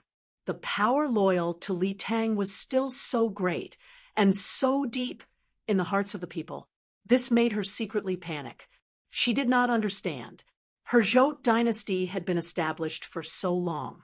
Why were people still unable to forget Li Tang? Was it just because she was a woman? She was not convinced. She had to completely defeat the Khitans. She had to pass down the Zhou dynasty forever. She had to be the founding ancestor of the country for generations to come. There was a house in Jiaqing Lane in the south of Luoyang. The common people in the lane all knew that the owner of this house was not from here and rarely came to Luoyang. Even during the holidays, it was rare to see the owner of this house appear. There was only one old family member who often went out to buy vegetables, so everyone was familiar with him. This house belonged to the Dugu family, and it had been empty for many years now. But it had finally welcomed its new owner. Ning, who had lived here quietly for 3 days. Under the moonlight, a faint sound of zither came from the elegant and quiet garden. The sound of the zither was like the thin clouds in the sky covering the moonlight, indistinct and indistinct. There was a faint night fog in the garden. Under the window, a zither lay in front of the moon. Ning could gently pluck the strings. The sound of the zither was mournful but not hurtful. It was just and elegant. All the indescribable thoughts were transferred into the sound of the zither and rippled into the graceful fog. Hatred and thoughts could only be expressed to the moon. It was difficult to express them to others. Her slender fingers pressed on the zither, and the lingering sound suddenly stopped. Ning sighed with melancholy. Her pretty face was like frost under the moon. With light footsteps, the boat girl walked quietly behind her. Ningku asked softly, "What did you hear?" The boat girl said, "Since the Khitans rebelled, the neighboring Turks have stationed their troops at the border, eyeing them covetously. After the Khitans defeated the imperial court's rebel-suppressing army, the Khitans mounted their cavalry and invaded Liangzhou, then Lingzhou, and then Shengzhou. They killed their way to Shengzhou before they were blocked by the deputy envoy of the Pingdi army, Daomai. Now, they have stationed a large number of troops outside the city of Shengzhou. It seems that they want to take Shengzhou in one fell swoop and invade the Central Plains. Therefore, there is no need for anyone to deliberately delay the western region and the provinces near it. It is impossible for them to send a single soldier to participate in the northern expedition. We must reserve troops there to guard against the Turks." Ning lightly responded and asked, "What about the Tufan?" "It is impossible for the Tufan not to take advantage of the situation, right?" The boat girl smiled and said, "Mrs. Wright, the Tufan will certainly not let go of this opportunity. However, the Tufan king is fighting for power, and their internal strife is in full swing. They do not want to fight with the imperial court for the time being. Therefore, they have sent messengers to negotiate with the imperial court. The contents of the negotiation include the 4 towns of Anxi and some border areas between the 2 countries. Ning could hit the nail on the head. The imperial court has already eaten the 4 towns of Anxi and will not spit it out. This is the greatest martial art that the imperial court is proud of. The Tufan also know this. They are using the 4 towns of Anxi to make concessions. What they want are those border areas that are difficult to divide. The boat girl said, "Mrs. Wright." Ning Ku casually plucked the strings of the zither and pondered for a while before saying, "The Empress is old and lacks energy. She can no longer fully control the empire. In this time of internal and external troubles, she will definitely make concessions." The barge lady asked cautiously, "In this case, our family's business in the western regions will be affected. Should we tell young master about this analysis?" Ning Ku shook his head. "No need. Eldest brother is the head of the family. There are some things that he should know. I should try my best to reduce the impact on him." The boat girl answered in a low voice and said, "Yang Fan is still missing. Madame Yang is devastated. The strange thing is that there is no news about the second madam of the Yang family. It seems that she is not in the mansion. Miss, do you want to visit her?" Ningka's eyes dimmed. He said faintly, "What for? No one can help her unless there is news about Yang Fan. Besides, who am I to visit her?" Ningka said faintly, "Everyone will die sooner or later. Sadness can only make oneself sad. What can it do to help the dead? Since it can't help, why should I be sad? Actually, I'm a very fickle person. Not just affection. I'm very, very indifferent to everything else." 2 clear teardrops silently fell from her eyes and landed on her dress. Ning could gently stood up and looked back with a smile. "If I die one day, you must not be sad." The boat lady looked at Zhang Qingsu's thin face, and her heart ached. "Miss," Ning Ku smiled faintly and said, "Everyone will die eventually. Don't you think so?" The boat girl silently watched Ning Ku's figure walking towards the door. Her figure was as slender as the moon and extremely weak. The boat girl said in a low voice, "Dr. Jiang Yechuan will return to Luoyang tomorrow. I will invite him to treat Mississippi." Ning Ku made a noncommittal sound and gently closed the door. Before the Second Northern Expedition Army had gathered, the Turks had launched an attack on Helong. The Tubo did not let go of this opportunity in the midst of internal strife. They sent envoys to exert diplomatic pressure on Wu Zetian. Wu Zetian was troubled by both internal and external threats. Furthermore, her health had been deteriorating over the past few years, and she was severely lacking in energy. She could not handle such a complicated situation. In desperation, Wu Zetian had to make some concessions. She ordered Di Renjia and Wei Yuanzhong to return to the capital and appointed Assistant Minister of War Yao Chong as the Prime Minister. These few people were clearly on the side of protecting the throne. Their decision to reinstate Di Renjia and Wei Yuanzhong was to send a strong political message to the people. The crown prince must belong to the Li family. The emperor will not appoint a nephew of the Wu family as the crown prince. In this situation, the Khitans in the north were in a mess, the Turks were taking advantage of the situation in the west, and the barbarians in the south had just calmed down. Moreover, Wu Zetian also received news that the Khitans seemed to be in contact with the Shi people. The Shi people were not as respectful as during the time of Taizong and Gaozong. In recent years, they often paid lip service to the Wuzhou court. If they also participated in the rebellion, it was tantamount to stabbing the seriously ill Wuzhou court in the heart. In the face of such a situation, Wu Zetian, who had always been strong and never bowed down, had to show her attitude. However, she still held a glimmer of hope, so she only transferred Di Renjie and Wei Yuanzhong back to the capital. She did not change the situation of her two sons at all. She still hoped that after the Khitan's rebellion was quelled, the threat from the Turks and Tubo was solved. At that time, she would turn her hand over and suppress the emperor's succession party. Now, she temporarily endured it and took advantage of this crisis to make some ambiguous emperor's succession party jump out. At that time, she would catch them all in one fell swoop. However, she didn't expect that today's predicament was caused by the little fox, Yang Fan, whom she had sent to Liaodong. How could she expect that the old fox, Di Renjie, whom she had invited back to the capital, would bring her some surprises? Chapter 7:25. Di Renjie and Wei Yuanzhong returned to Luoyang. The city of Luoyang was still the same as when they left, except that there was an additional towering pillar in front of the palace, and the magnificent Wanxiang Divine Palace was missing.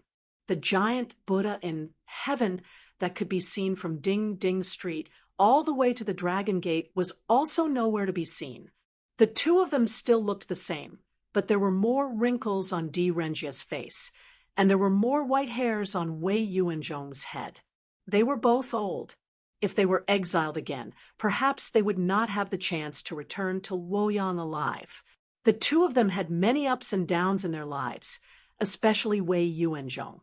Adding on this time, it was the fourth time he had been exiled and then called back. Logically, he should have been calm, but this time seemed to be a great blow to him.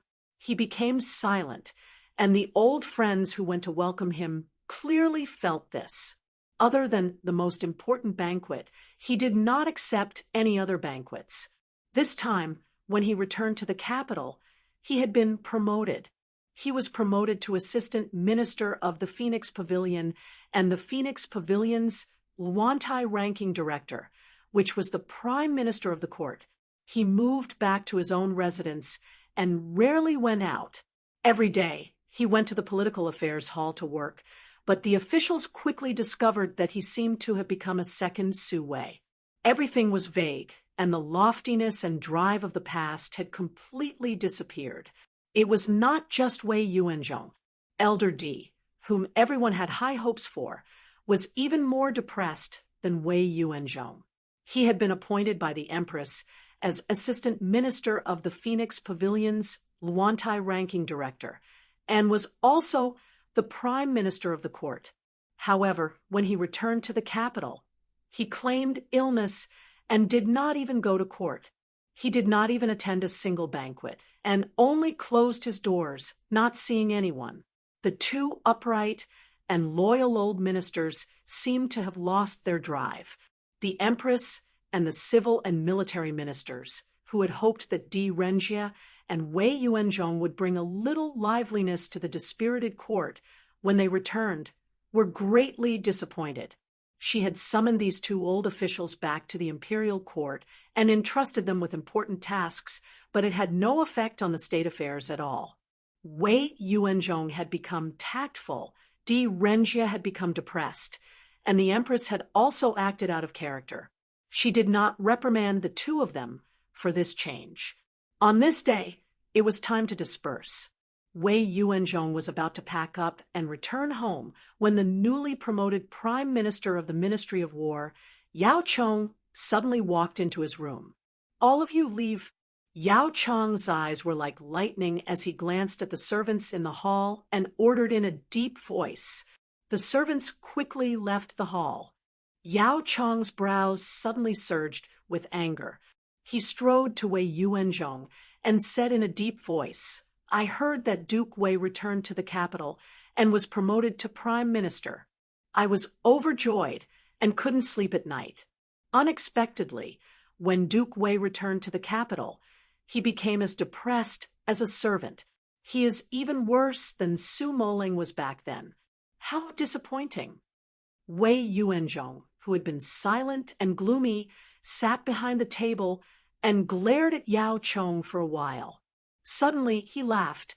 "Ha ha, Yuanji, you are now prime minister, but your temperament is still the same. I thought you would have to endure for a few more days before questioning this old man." Yao Chong was startled, and his anger disappeared. He asked doubtfully, "You knew I would come? You old fellow, what exactly are you selling in your gourd?" "UNG, you are really muddle-headed." Wei Yuanzhong pointed at Yao Chong. "Sit down." Yao Chong was full of doubts. He picked a seat and sat down next to Wei Yuanzhong. Wei Yuanzhong was silent for a while, then said, "The Khitans shouted the slogan, 'Return Luling, Prince of Siam.' What do you think about this?" The two were like-minded friends, so Yao Chong would naturally tell him everything he knew. He lowered his voice and said, "This will naturally be of great benefit to us. If we can use this matter appropriately, then—" Wei Yuanzhong waved his hand to stop him, then slowly said, "This servant doesn't know who gave those Khitan barbarians such a good idea, but it also helped us create a good opportunity. But did you notice that their slogan was 'Return Luling, Prince of Siam'?" Yao Chong thought about it, but he still didn't understand. Puzzled, he asked, "What's wrong with that phrase?" Wei Yuanzhong tapped his fingers on the table and emphasized, "The Prince of Luling precedes the Prince of Siam."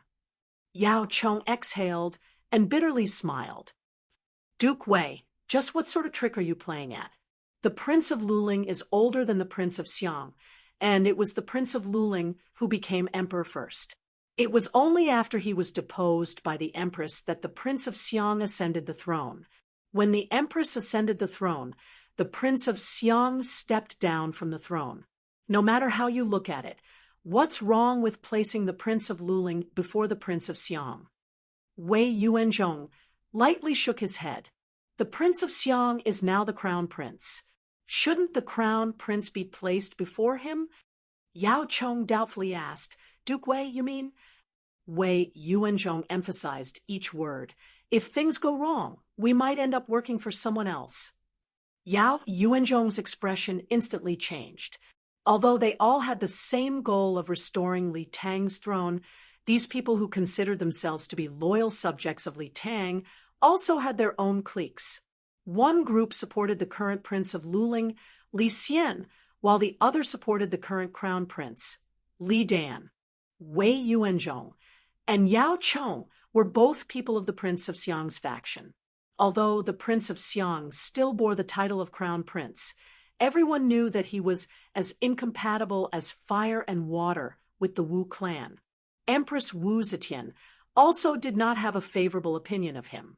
If Wu Zetian really wanted to hand the throne to her own son, then the distant Li Xian in Fang province had a much better chance than Li Dan.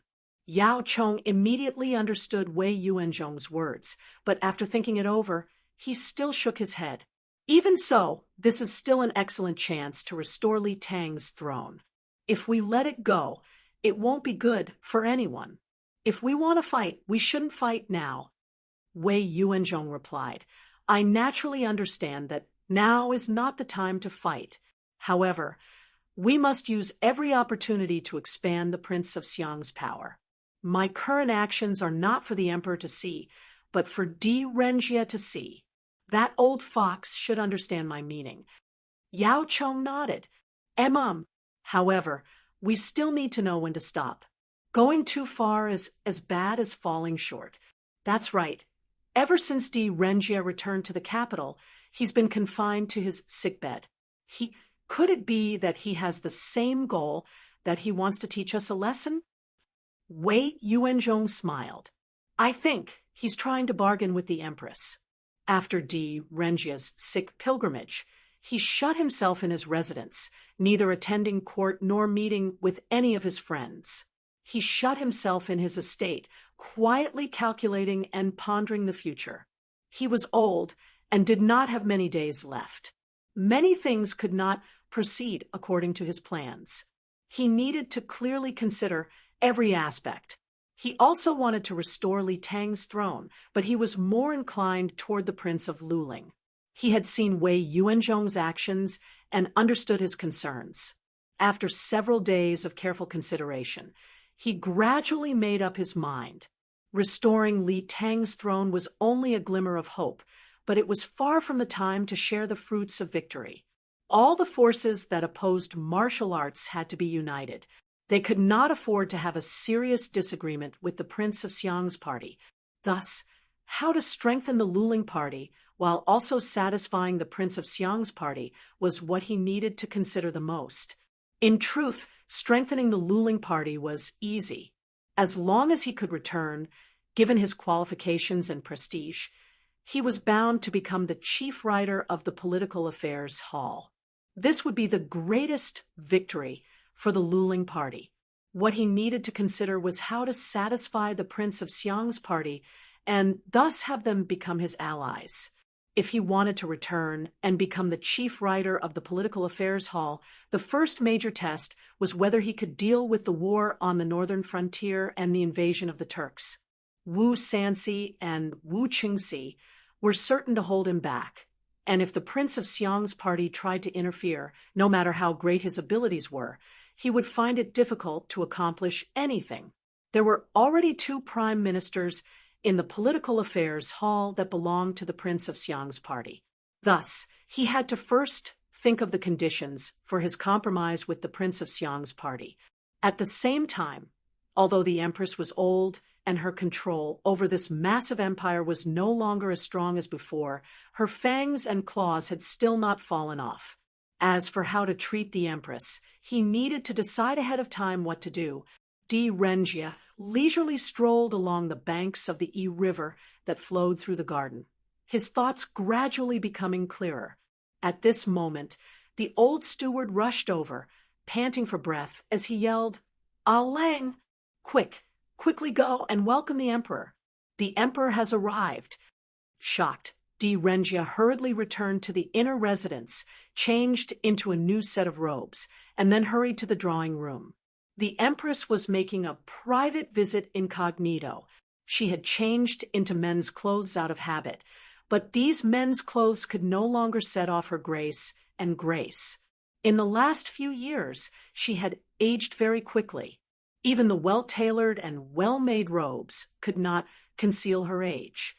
Di Renjia hurriedly stepped into the drawing room and clasped his hands in greeting. "Your Majesty has graced us with your presence. This subject has been impolite. Please forgive me." Wu Zetian held a folding fan and was quietly admiring a painting on the wall. When she heard Di Renjia's voice, she withdrew her gaze and turned to sit down. She glanced at Di Renjia, but did not pretend to ask about his tacit understanding that he was bedridden. Wu Zetian only sighed and whispered, "We have grown increasingly tired these last few years." Di Renjia bowed, but did not reply. Wu Zetian sighed. "Lai Junqian is dead, and he died without a complete corpse. When we heard about it, we were very moved. We feel you are right. The world has already been settled, and we should no longer use harsh laws." "Yes, Your Majesty," Di Renjia whispered. "Only at the beginning of a dynasty's establishment should a dynasty be bold and decisive. Ruling a large country is like cooking a small fish. Your Majesty has established the great Zhou dynasty for a long time. We should use some gentle methods now. Perhaps in a few years, we will be able to restore the prosperity of the Xinguan era." Wu Zetian smiled. "We also hope to see that day, but it is not peaceful now. The Khitans are rebelling, the Turks are invading, and the Tubo are beating around the bush. We need to send troops to the north, and we also need to send troops to the west. We can't gather enough rations at the moment. We have always relied on the minister. Can the minister share my worries?" Di Renjia bowed and replied, "This subject is willing to be loyal to Your Majesty. However, this subject believes that there is only one way to solve the current crisis, and that is to follow the will of the people. With the Crown Prince as the commander, we will recruit troops to fight against the enemy. We will definitely be able to achieve miraculous results." With the Crown Prince as the commander, Wu Zetian was slightly moved. She closed her eyes and pondered for a while. She slowly nodded and said, "We agree." Chapter 7:26. The weather was getting hotter and hotter. The willow branches drooped listlessly. There was not a trace of wind, and those exposed to the sun soon began to sweat profusely. The cloudless sky seemed to have thinned out the clouds due to the heat. It was a vast expanse of whiteness. The sun in the vast expanse of whiteness did not have any reflections. It looked no bigger than a pancake, but its fiery light unbridledly spewed scorching heat onto the earth. Its might was something that even a great fire could not compare to. There was a depression at the edge of the forest, surrounded by a circle of elm trees. It was a rare shade. It had rained a few days ago, and the puddles on the ground looked very deep. Traces of water could be seen on the trunks of the trees, but now there was not a drop of water on the ground. The cracked ground was like tiles, rising up piece by piece. There was a well at the edge of the forest, and the mouth of the well was crowded with chitin warriors. Buckets of water were easily carried out by them, and the people and horses had already filled their stomachs. Now, they were using the ice-cold well water to wash their hair, faces, and horses. The ground around the mouth of the well had been trampled into mud. Under a pergola, Yang Fan carefully wrapped his thigh with a piece of cloth and looked at Fei Mo beside him. Fei Mo's wound was very inelegant. Yang Fan had been shot in the thigh, but Fei Mo had been shot in the buttocks. He was depressed as he lay on a half-new pergola mat. A burly man had just finished dressing his wound. Yang Fan glanced at him and wanted to laugh. That burly man was really not stingy. Beside him were several rolls of white cloth that he had taken from a wealthy family. He used an entire roll of white cloth to wrap Fei Mo's black buttocks tightly. Now, Fei Mo did not need to wear a robe and did not need to worry about his spring scenery being exposed. However, looking at the way the white cloth was wrapped, it would probably be more troublesome if Fei Mo needed to urinate. After the imperial court rejected the chitin's request for peace, Li Jinzhong and Sun Wanrong led the army out of the mountains to fight in Hebei. They were very good at field battles, but they were not good at sieging cities. It was difficult to take down a slightly larger city, and the rations in a small place could not support such a large army. Helpless, Li Jinzhong could only divide his main force into many small teams and use their powerful mobility to roam around and raid the enemy's rations. Fortunately, ever since they raised the slogan of "Return our Luling and the Prince of Xiang" in order to win over the hearts of the people, they did not dare to go too far.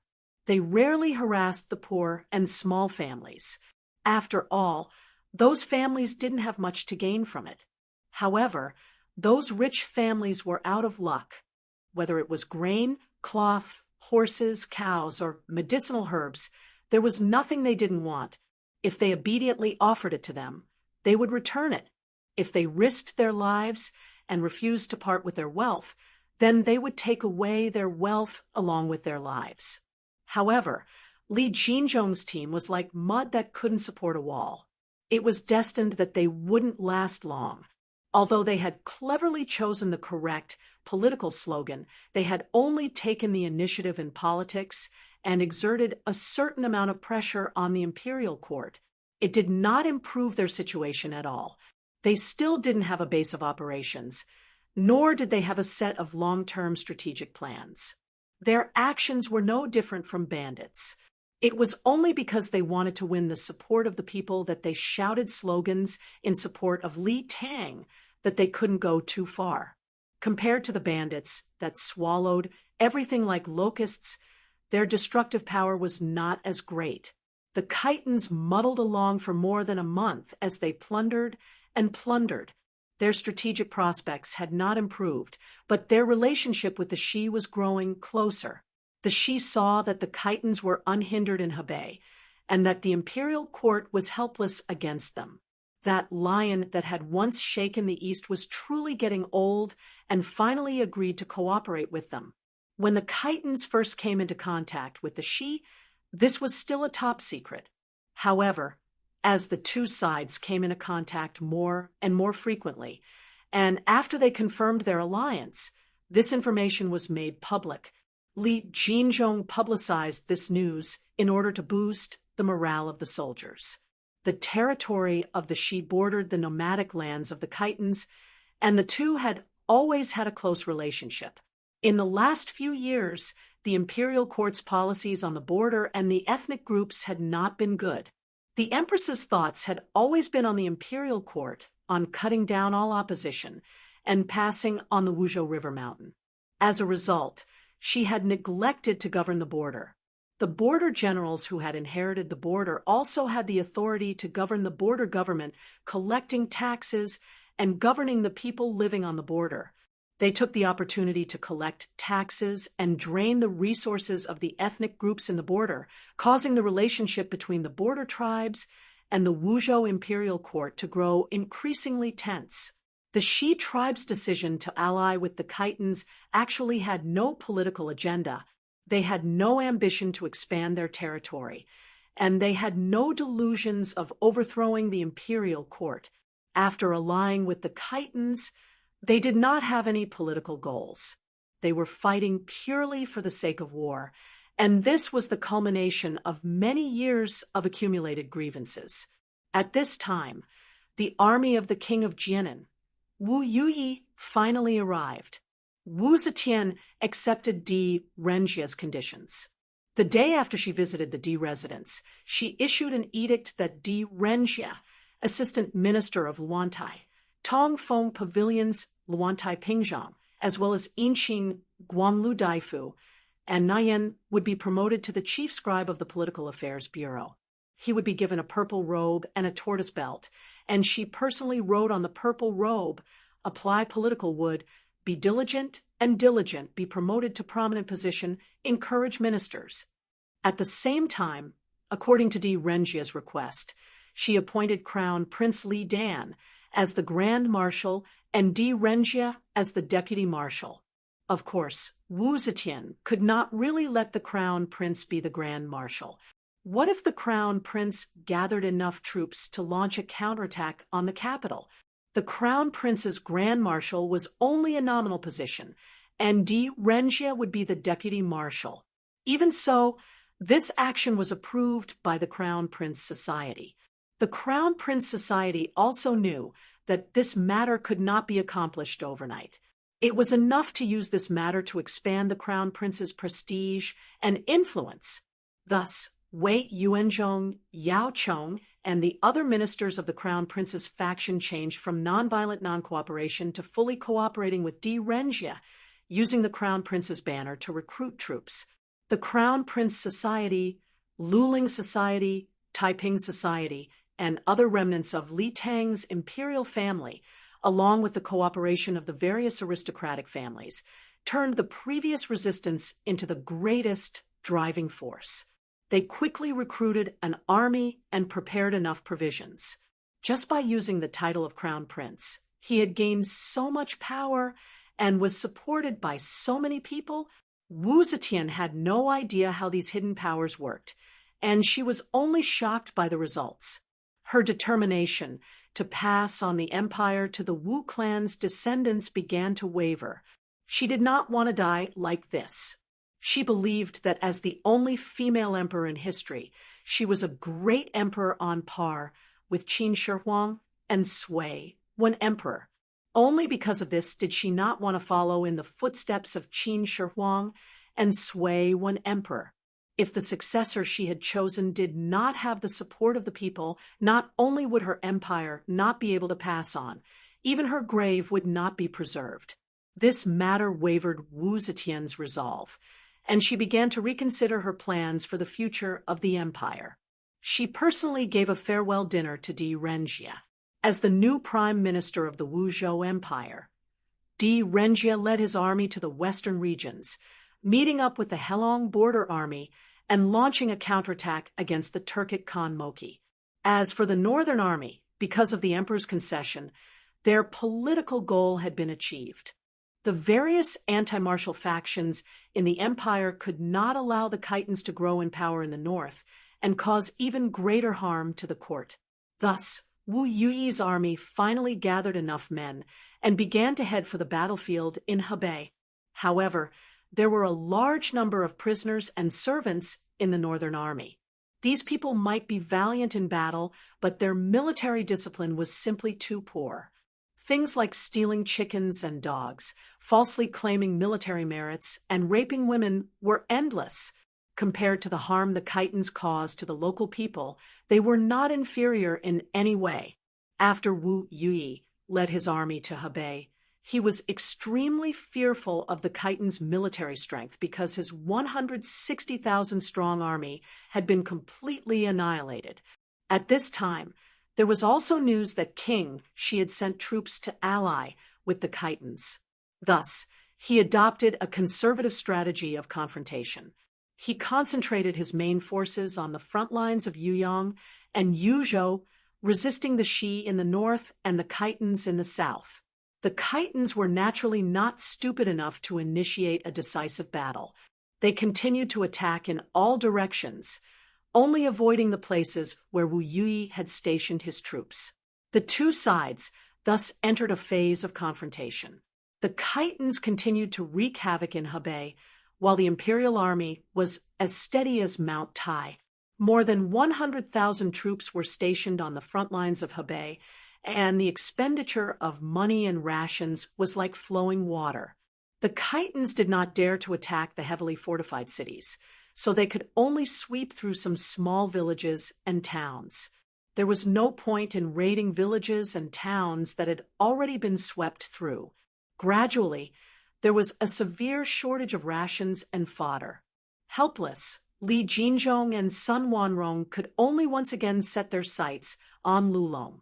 Lulong was an important city, and there were very few other cities in the vicinity that could garrison troops to help defend it. It was the best target. If they could capture this city, the supply problem would immediately be solved. Wu Yuyi did not dare to sit idly by and watch such an important city fall.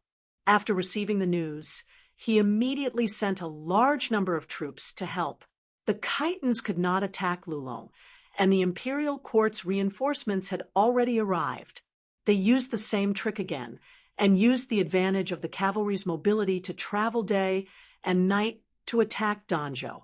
However, they had already played this trick once. How could the Zhou army fall for it? Danzhou's walls were high and thick. As long as they were prepared, it was wishful thinking for the Khitans' cavalry to attack it. The Khitans were helpless. Due to the lack of rations and fodder, they could not immediately escape back to the mountains, so they could only wander around the vicinity. Now, they had captured Guizhou and the surrounding villages and towns. Guizhou was the famous Zhuolu in history. This place was in the middle of the various cities guarded by the Zhou army.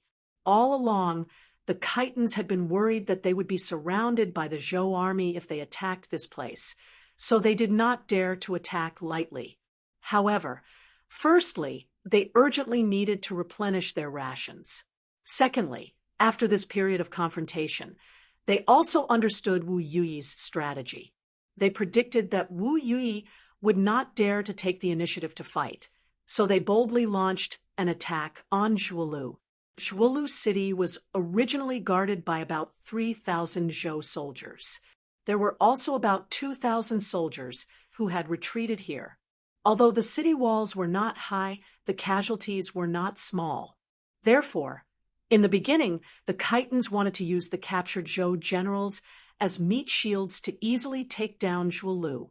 Unexpectedly, when they escorted the captured Zhou generals to the front of the city, the Zhou army in the city fired arrows and killed all the Zhou generals who were used as meat shields.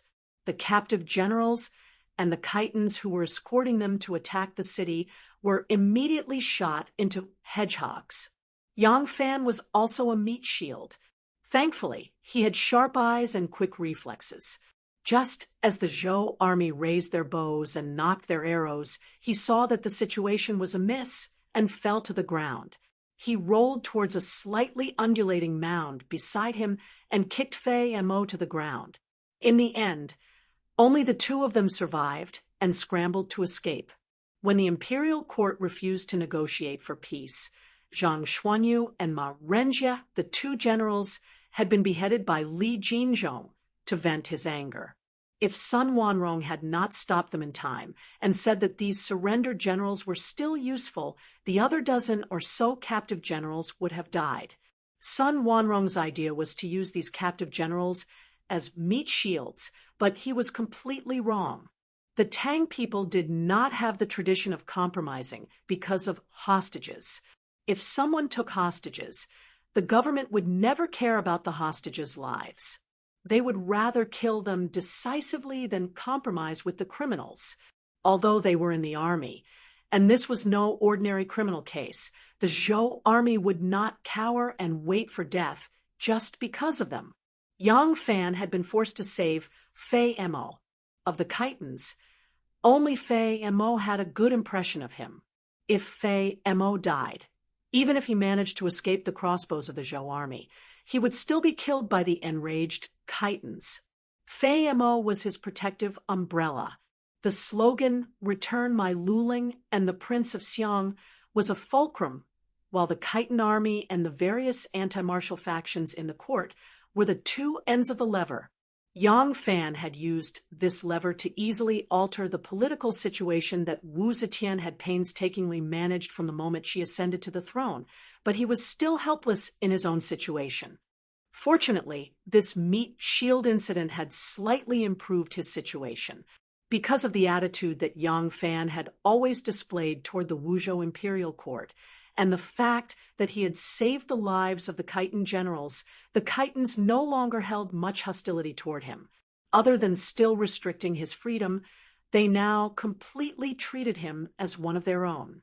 Yang Fan's chances of escaping the enemy camp had greatly increased, but he still needed a chance. He was currently in the center of the Khitans, so escaping was just wishful thinking. Moreover, his leg just happened to be wounded by an arrow, making it even harder for him to move. Fei Mo struggled to get up, but after struggling for a long time, she couldn't move. She couldn't help but angrily curse. "How the hell did you bandage it? This old man can't even separate his legs." Yang Fan said, "It's really hard on the big man to have him embroider. Lie down and don't move. I'll do it." He propped himself up with both hands and dragged his injured leg closer to Fei Mo.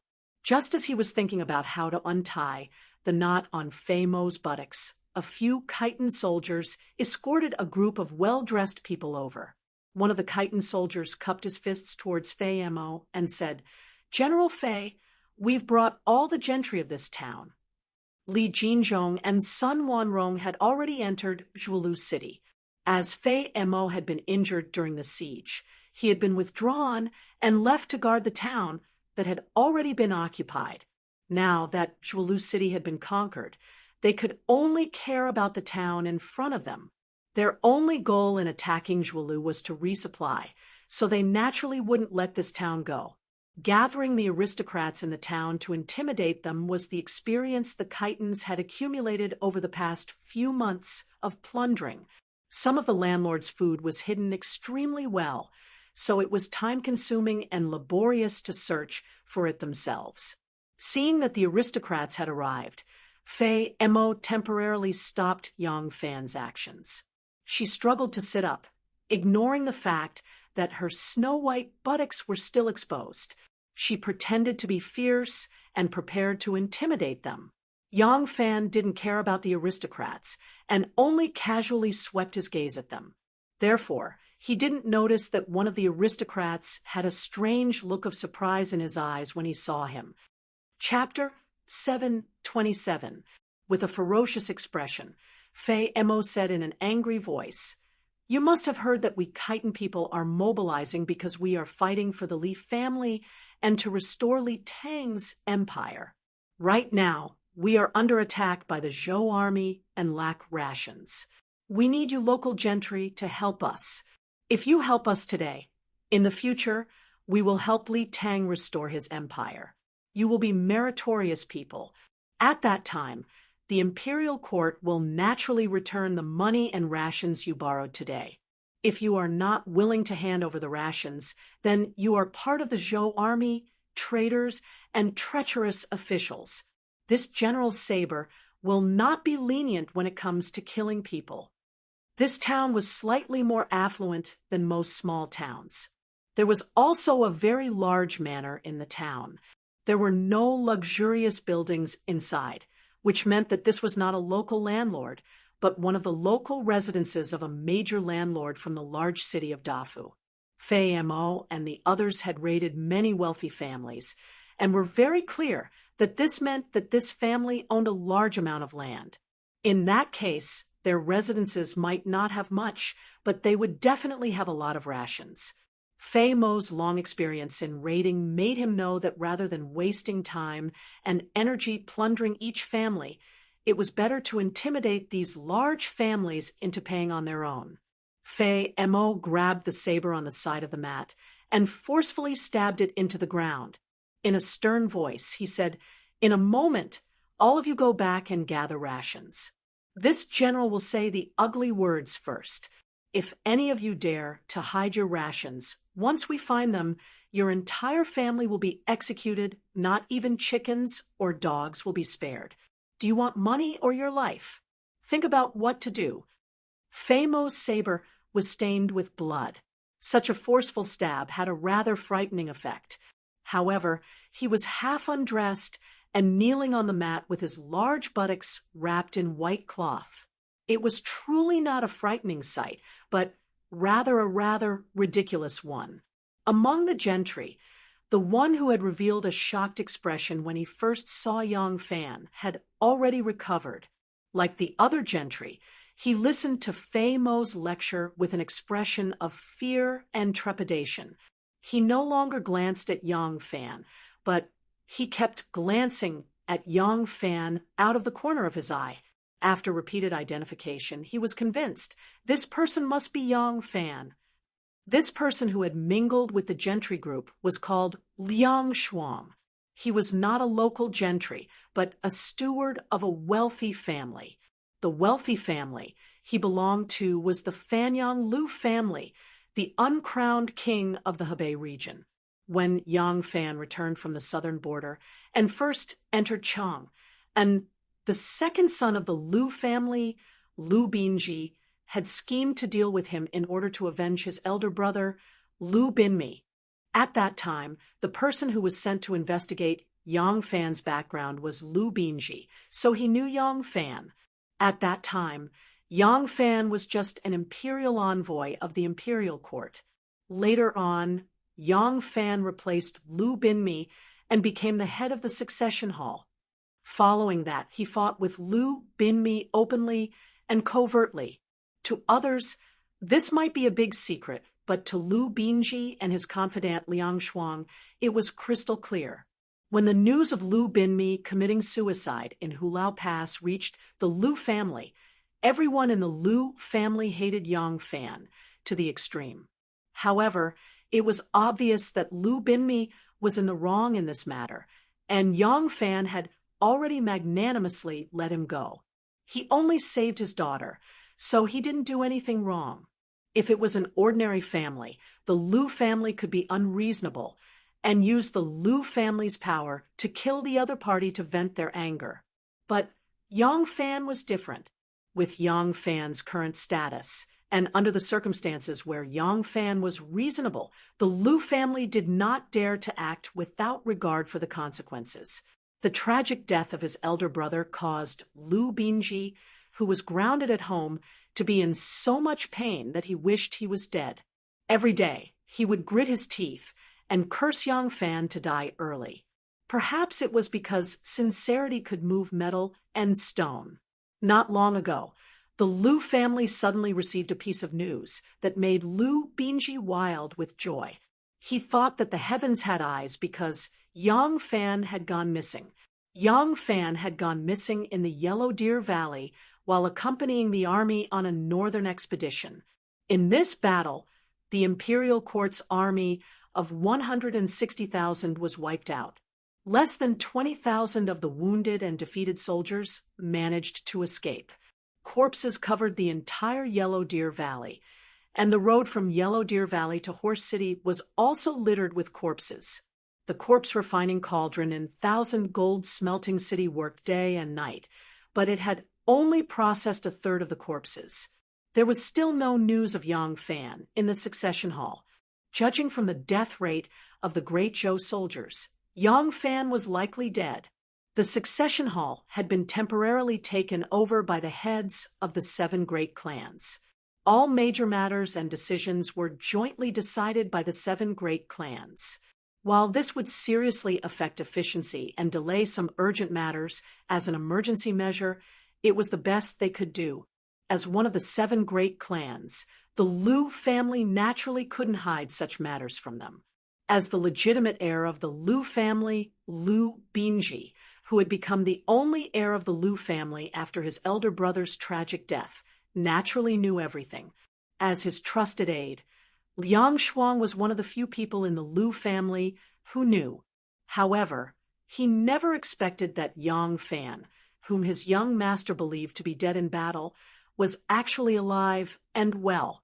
Furthermore, he was right in front of him, in the midst of the Khitan army. The Liu family had a large manor in the local area that had nearly 1,000 acres of land. More than a third of the townspeople were tenants of the Liu family. Liang Shuang was here on his young master's orders to patrol the area, but the Khitans happened to attack Shualu. The town was caught in the crossfire, and he, who couldn't escape in time, was trapped in the manor.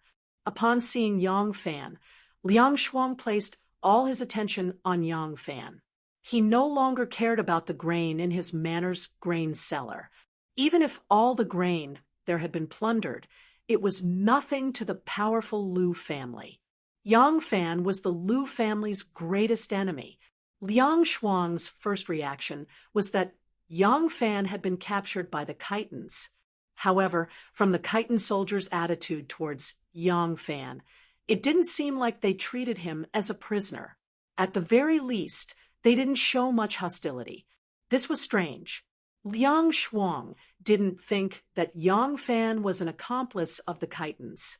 Regardless of why Yang Fan wanted to come into contact with the Khitans, he wouldn't go as far as to disappear and cause chaos in the succession hall. Liang Shuang couldn't help but be curious about the role Yang Fan was playing at the moment, when he dealt with Yang Fan in Chang, and including the assassination attempt on Yang Fan by the Tsiuchi River and Furong Bridge. Liang Shuang was only responsible for investigating, dispatching, and arranging in secret. He didn't go into battle himself, so he wasn't worried that Yang Fan would see through his identity. With this doubt in his mind, he wanted to find out why Yang Fan had appeared here. After intimidating them for a while, she had the Khitan soldiers escort the aristocrats back to gather grain. Liang Shuang was unusually cooperative and took the initiative to contribute all the grain stored in the manor, including several hidden cellars that were hard to be discovered. After gaining the Khitans' favor, Liang Shuang indirectly inquired about Yang Fan's current situation. He learned that Yang Fan was indeed a prisoner of the Khitans, but the Khitans had no intention of executing him. Liang Shuang was secretly anxious. He didn't think that the Khitans could achieve great things. In his view, under the attack of the imperial army, the Khitans' defeat was only a matter of time. At that time, Yang Fan would inevitably be rescued. Moreover, once the succession hall learned of Yang Fan's situation, they would definitely do their best to rescue him. He believed that with the succession hall's financial resources, they would definitely use a condition that the Khitans couldn't refuse to make a deal with. Although Yang Fan was now trapped in the Khitan army's chaotic situation, and there was no guarantee that he wouldn't die on the battlefield, it was still only a possibility. Back then, Wang Xiaojie, who had reclaimed the 4 garrisons of Anxi and rendered an unparalleled service, had been defeated and captured and brought to the Tubo royal city. But in the end, did he not manage to return safe and sound? The second young master deeply hated Yang Fan, but unfortunately, he couldn't do anything to Yang Fan. If he couldn't take advantage of his weakness and kill him, there was no guarantee that he wouldn't escape. Thinking of this, Liang Shuang was burning with anxiety. However, in the hands of the Khitans, Yang Fan had an invisible layer of protection. He couldn't do anything to Yang Fan.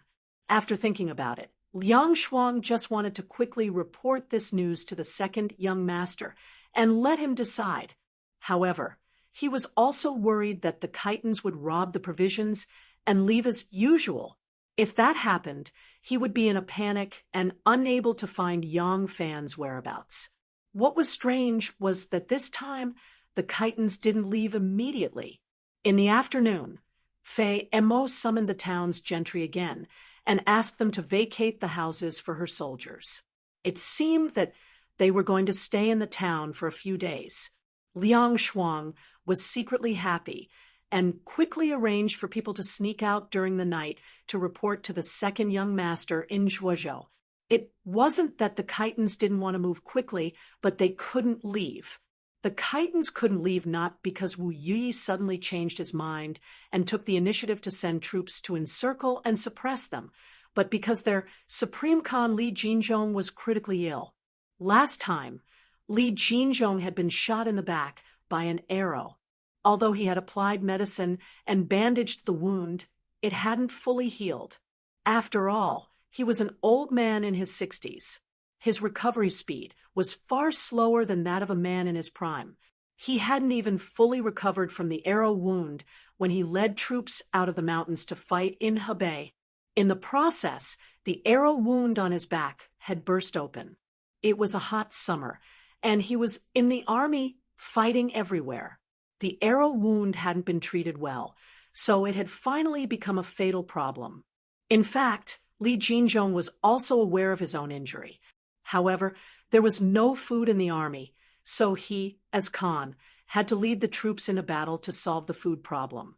In order to avoid shaking the army's morale, he had been busy discussing the alliance with the Shi people, so he had kept his injury a secret. Li Jinzhong had dragged his sick body to fight everywhere, and his body was already at the end of its tether. In this attack on Zhuolu City, Li Jinzhong personally supervised the battle. A healthy old man couldn't stand the scorching sun for a long time, let alone him.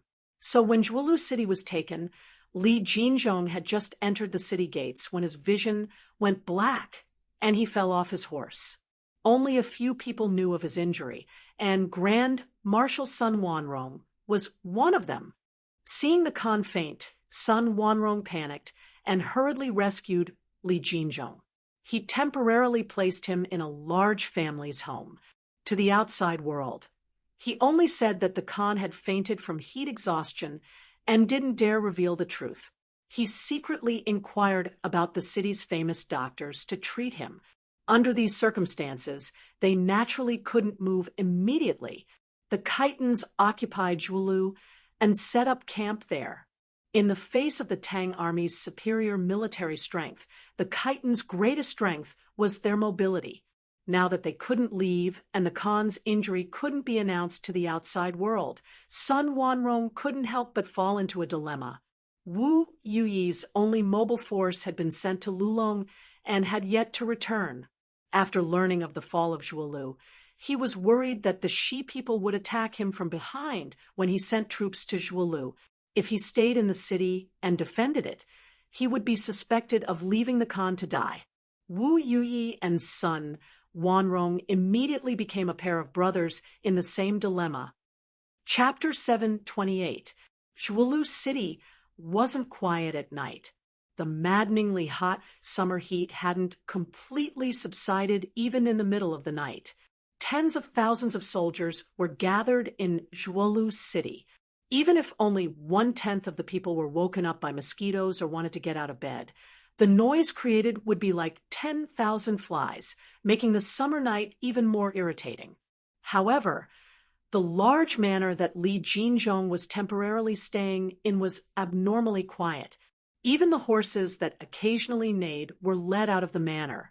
Li Jinzhong and Sun Wanrong's tribe's absolute trusted aides were stationed around the perimeter. The original owner of the manor and all his family members and servants were escorted into the stables to be guarded. Luo Wuzhen, He Xiao, and the other important generals had already rushed over when they heard the news. They crowded around Li Jinzhong's bed. The room was filled with lanterns, illuminating the room. However, due to the large number of people, even though the windows were open, the room still felt a little stuffy. When the city's famous doctor, Bao Difu, usually visited, the patients' families would treat him respectfully like a living ancestor. But today, under the chitined sabers and swords, he felt Li Jinzhong's pulse. His face was sallow, and he was covered in cold sweat. His body was trembling like a sieve. Those who didn't know better would think that the doctor sitting by the bed was the patient. "Doctor, how is he?" Sun Wanrong waited for a while and finally couldn't help but ask. Bao Difu knew that this person was incurable the moment he felt his pulse. However, due to the chitin's despotic power, he had no choice but to put on an act and act like he was going all out.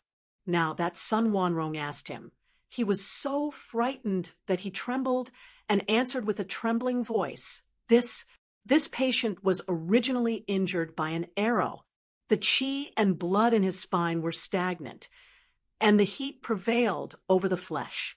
Later, before his injuries could heal, he moved violently, causing the arrow wound to relapse, causing blood to flow. Now that it's summer, the heat has entered his body. He Xiao was infuriated when she heard that. She grabbed his collar and lifted the pitiful Dr. Bao up like a bag of herbs. Her feet dangled in the air. "What the F***ck are you talking about? Tell me, how is our Khan? Is his illness serious?" Bao Difu was choked by him until he couldn't breathe. His face turned red, and he stuttered. "This patient's heart has been attacked by the evil fire, and the heat poison has entered his body. He can't be saved. Everyone should make arrangements for his funeral." "What did you say?" He Xiao glared at him and shouted fiercely. Sun Wanrong waved his hand and ordered, "Put him down." Sun Wanrong told He Xiao to put Bao Difu down and said kindly, "This little brother of mine is a rough man. Please don't blame him, Mr. Bao. Is my elder brother really hopeless? Is there not even a chance?" Bao Difu saw that he was speaking in a friendly manner, and his courage grew a bit. He frankly replied, "Old sir, the patient is not young anymore." After the arrow wound, the wound repeatedly burst open, so that his condition is getting more and more serious. But he has not been able to receive timely treatment, and now even medicine and stones cannot cure him.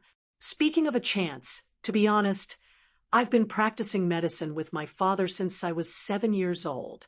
When I was 17, I started treating patients on my own. I've been practicing medicine for more than 40 years now. Based on my lifetime of experience, this patient is definitely hopeless. If it wasn't for his strong body, he wouldn't have been able to hold on until now. Sun Wanrong's eyes dimmed. After a moment of silence, he said, "Thank you for your trouble. Mister, please take a rest in the wing room. Perhaps we'll need your help in the future." Dr. Bao nodded and sighed softly. He picked up his medicine box and was led out by the guard. When they reached the wing room, the chitin guard pushed open the door and gestured for Dr. Bao to enter. The moment Bao Difu stepped into the room, he was shocked to see 4 to 5 people lying on the floor.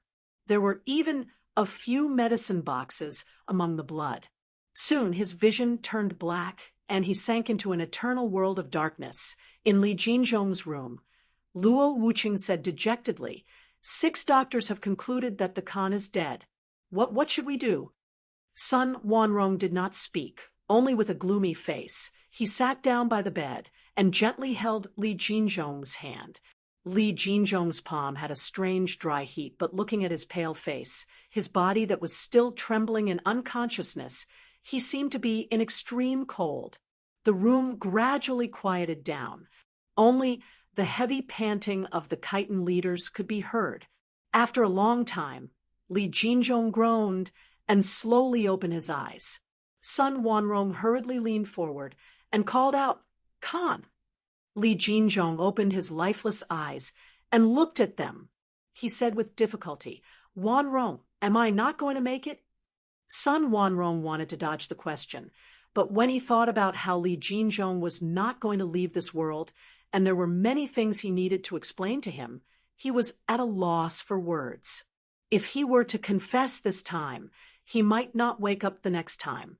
Li Jinzhong looked at his expression and smiled faintly. He said calmly, "I'm already 67 years old. At this age, it's not a loss even if I die. What's there to be sad about? As the chief of the tribe, the entire tribe is counting on us. It's our responsibility to resist the tyranny of Zhou dynasty for our people. Now that I can't make it, I'll leave everything to you." Sun Wanrong was moved. "Khan," Li Jinzhong panted a few times and said, "You and I are in-laws. After I die, please take care of my tribe. After I die, you must not call me Khan immediately. The news of my death must be kept a secret." Hot tears finally fell from Sun Wanrong's eyes. He nodded repeatedly. "I understand." Li Jinzhong said, "After I die, don't be in a hurry to return to the mountains, to the outside world. Just say that I'm sick and need to return to the mountains to recuperate. You will continue to command the army. You must lead the people to win a few more battles, just like Yellow Deer Valley. Use this to establish your reputation. Only then will you receive the trust and support of the entire army. Moreover, as long as you win a few more battles, you will be able to make the hesitant king send his troops to join the battle. The Turks will definitely continue to take advantage of the situation to share our pressure." Li Jinzhong closed his eyes as if he was gathering all the strength in his body. After a long while, he opened his eyes again and said with difficulty, "The Turks are ambitious and not kind. They cannot be trusted, but when necessary, there's no harm in forming an alliance with them. We must pave a path of survival for our people."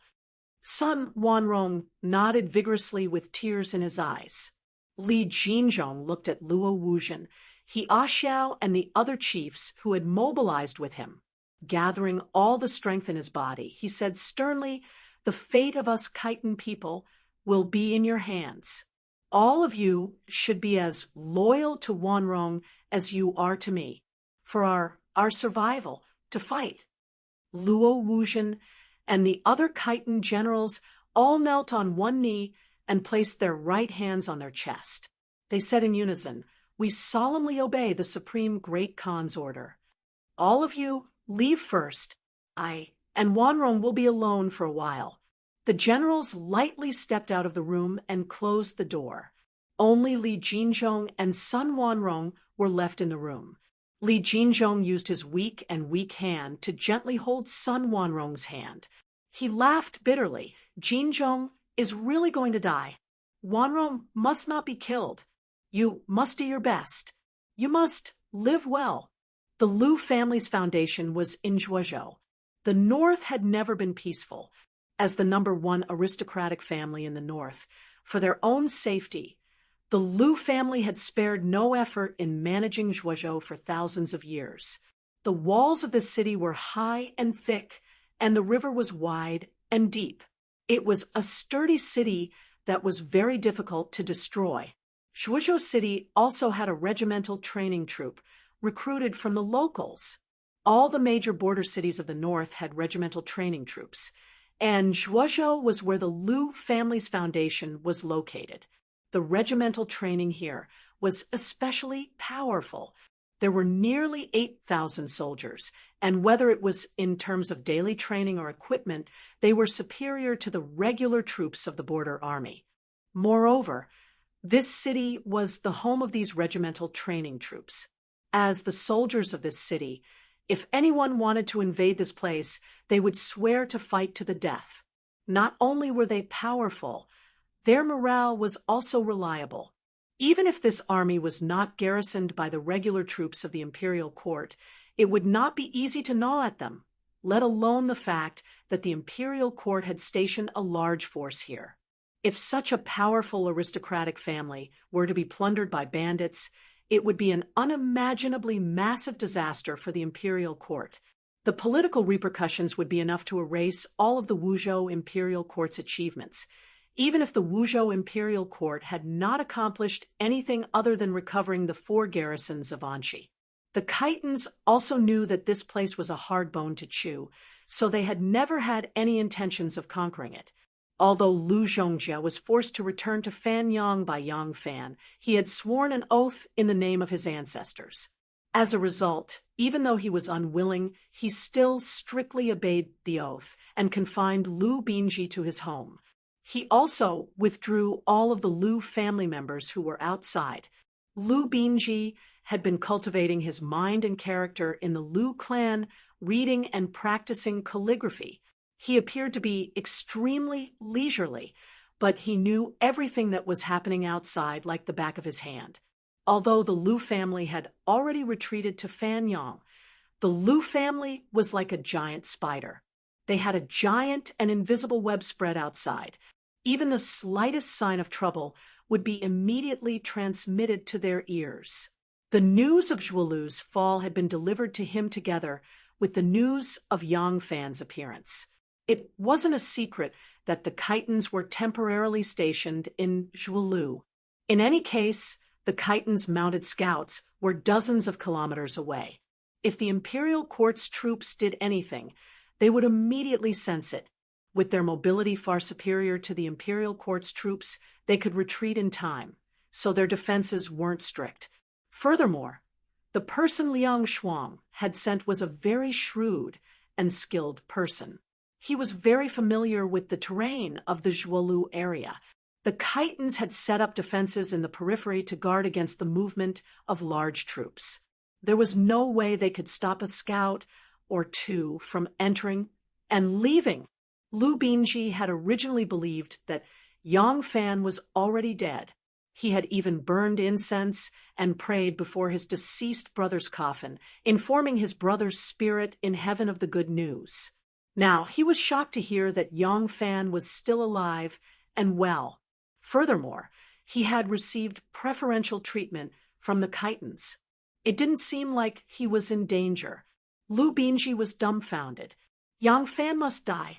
Lu Binji snapped to his senses, and his expression suddenly turned ferocious. It's rare for him to be alone in my territory. This is my only chance.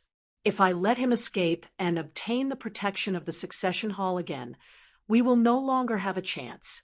Therefore, no matter what, I have to kill him. Chapter 7:29. The summer night when there was no wind was like a dose of knockout drug, making people drowsy, weak, and suffocating. Yang Fan was lying on a mat. He didn't know how long he had slept, but he suddenly felt suffocated. He opened his eyes and saw that the sky was still dark. His mouth was dry, and he sat up in a daze. He felt for the wooden crutch he had made himself and propped it under his right arm. He groped his way to the table, grabbed the kettle, and gulped down a mouthful of water. He then walked to the toilet at the end of the bed. The crutch tapped on the floor, making a dong-dong sound. A figure immediately appeared at the window and peeked inside. Borrowing the weak moonlight, the figure saw that Yang Fan had gotten up at night and retracted his head. Yang Fan had been living in this small town for 3 days. He also felt it strange that the Khitans would suddenly stay here. The surrounding cities were densely packed, and they were all the territory of the imperial court. If the Khitans wanted to choose a stronghold, this was definitely not a good choice. The best choice should be Lulong. For the first 2 days, Fei Emo had been complaining to him. She didn't understand why the army was stationed here, but after He Xiao came yesterday morning, Fei Mo didn't complain anymore. He didn't know what He Xiao had said to him. After going to the toilet, Yang Fan suddenly didn't feel sleepy anymore. Leaning on his crutch, he walked step by step to the window. Outside the window, the patrolling warriors were pacing back and forth like ghosts in the middle of the night. The moonlight reflected off the sabers in their hands, reflecting a touch of cold light. Anyone who looked at them would involuntarily feel a sense of coolness. There was only half a moon in the sky. It was covered by a thin mist, so it wasn't bright. Yang Fan let out a soft sigh. He couldn't help but think of his wife and children. Gazing at the half-moon covered by thin clouds, Yang Fan thought in a daze, if the Khitan people stay here, it's not bad. Once my leg injury is better, it'll be easy for me to escape. Once I return to the mountains, it'll be hard for me to escape. In the third courtyard of the mansion, there was a row of rooms on the east wall. It was dark and unlit, but in one of the rooms there were two figures sneaking around each other. One of them was Liang Shuang, and the other was the secret agent he had sent to Shuizhou. His name was Zhang Shuheo. Liang Shuang lowered her voice and asked, "What instructions does young master have?" Zhang Shuheo said, "Young master said that this is a rare opportunity and that he must die here." Liang Shuang frowned and said, "I tried my best to curry favor with the Khitans so that they would not make things too difficult for us. But in the end, we are not their people. It's true that Yang Fan is in our territory, but he's not alone. How can we kill him?" Zhang Shuheo said, "Young master has already issued a death order. Once he escapes, there won't be another chance. Young master said that no matter if it's poisoning, assassination, or assassination, any method is fine. If necessary, we can abandon this manor, set it on fire, and cause chaos. In the chaos, we can take his life. As long as we can accomplish this, young master will not hesitate to reward us handsomely." Liang Shuang carefully calculated for a while, then nodded and said, "You go and rest first. I'll make a good plan and see if there's an opportunity to make a move." Zhang Shuheo said, "I haven't shown my face here for the past 2 days.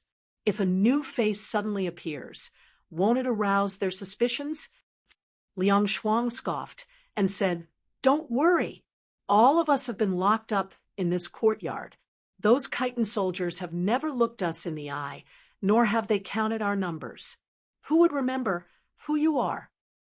Only then did Zhang Shuheo feel relieved. Taking advantage of the darkness, he quietly escaped. Liang Shuang gazed at the hazy moon in the sky and let out a long sigh. The Liu family manor was the largest in the town. The Khitan general named Fei Mo naturally moved here, and so did Yang Fan. However, although he was close at hand, it was easier said than done to kill him. The Khitan soldiers who were guarding against Yang Fan's escape were also his best protection. It would be difficult to carry out young master's order. In Zhuolu City, in the mansion where Li Jinzhong was, Li Jinzhong struggled for another 3 days, but in the end, he couldn't hold on. At the third watch, he sadly breathed his last. The generals under him had led their own warriors to guard the perimeter. They had already occupied Zhuolu for many days, so they couldn't ignore the imperial court's troops. Therefore, they weren't guarding by his side. When he breathed his last, there was no one beside him except Sun Wanrong. The room was still filled with the smell of medicine and Li Jinzhong's rotting body. Mosquitoes flew tirelessly in the hazy night. Suddenly, they would sneak attack Sun Wanrong, who was sitting by the bed like a corpse. Sun Wanrong was in a trance and didn't notice them at all. After a long while, he gently wiped the tears from the corners of his eyes and said in a deep voice, "Men!" The door opened, and a few personal guards quickly walked in. As nomads, Every adult man was a warrior. The tribal leader didn't have any special guards on a daily basis. During times of war, the herdsmen of the tribe were his army. As for the most trusted soldiers, they came from the families that had the closest relationship with the tribal leader. The warriors stationed in the manor were Li Jinzhong and Sun Wanrong's absolute trusted aides. The warriors all had heavy expressions. Some of them had tear stains on their faces, but none of them cried in front of Sun Wanrong. All they did was quietly listen to his orders. Sun Wanrong instructed in a hoarse voice, "Gather all the herbs and place them with the Khan's body. Don't use a coffin. The news of the Khan's death must not be made public." Yes, a fierce glint flashed in Sun Wanrong's eyes as he said, "When we leave Zhuolu City, we have to burn this mansion. We have to throw all the corpses of the doctors who were executed inside. We can't let anyone identify them." Yes, Sun Wanrong's voice was still hoarse, but as he spoke, the faint sound of metal clanging could be heard. "Pass the order to all the soldiers. From tomorrow onwards, mobilize all the horses, mules, and carriages. Gather all the rations that the various tribes have gathered. Fill the sacks with rice, and the sacks with carriages. The day after tomorrow, the army will set off and return to the mountains." The first two orders were for his personal guards to hear, but the third order was for the entire army to hear. When he said this, his old and haggard face faintly revealed a kind of determination that was as sharp as a knife and a kind of strange excitement. These Khitan tribes had joined the war either because of Li Jinzhong, him, or the two of them. Now that Li Jinzhong had passed away, he had to shoulder all the responsibility. He was duty-bound to do so.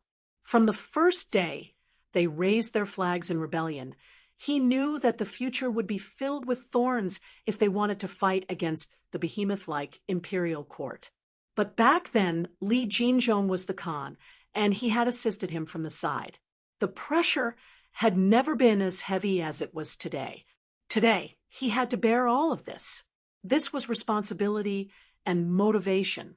An unprecedented fighting spirit surged in Sun Wanrong's heart.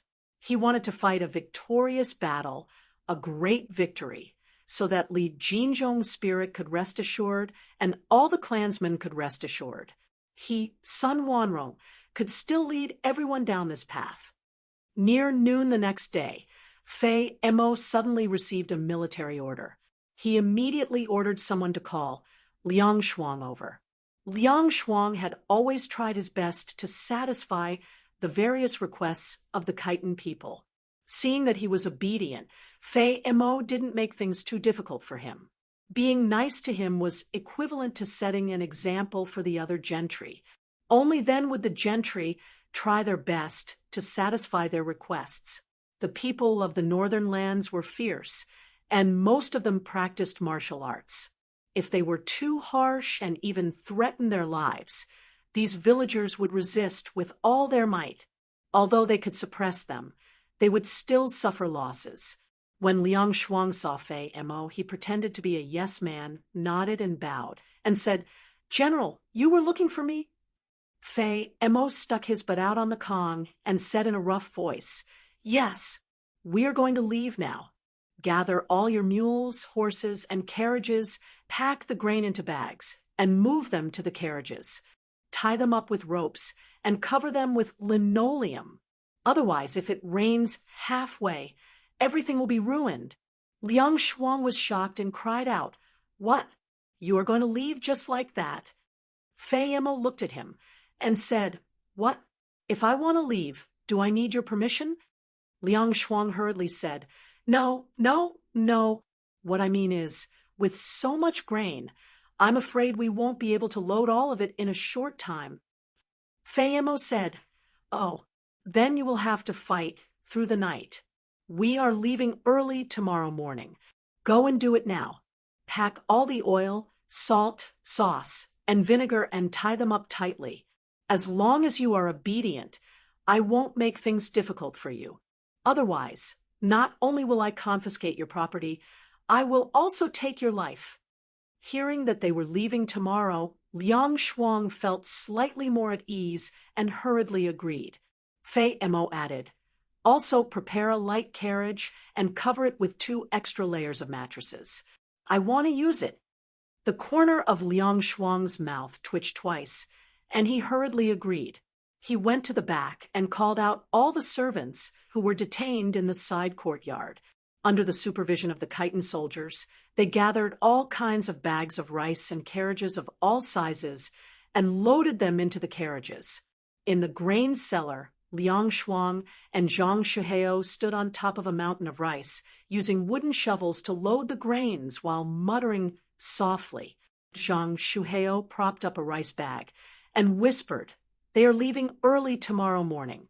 What should we do about the matter that young master asked us to do?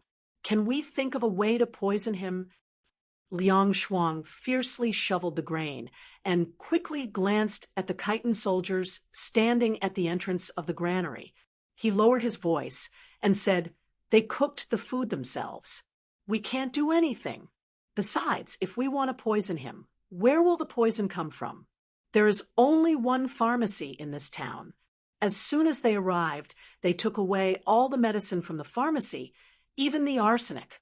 They said that they want to use it to coat the arrows with poison." Zhang Shuheo anxiously said, "Then what should we do? You know young master's temper. He hates Yang Fan to the bone. If we just watch as Yang Fan leaves."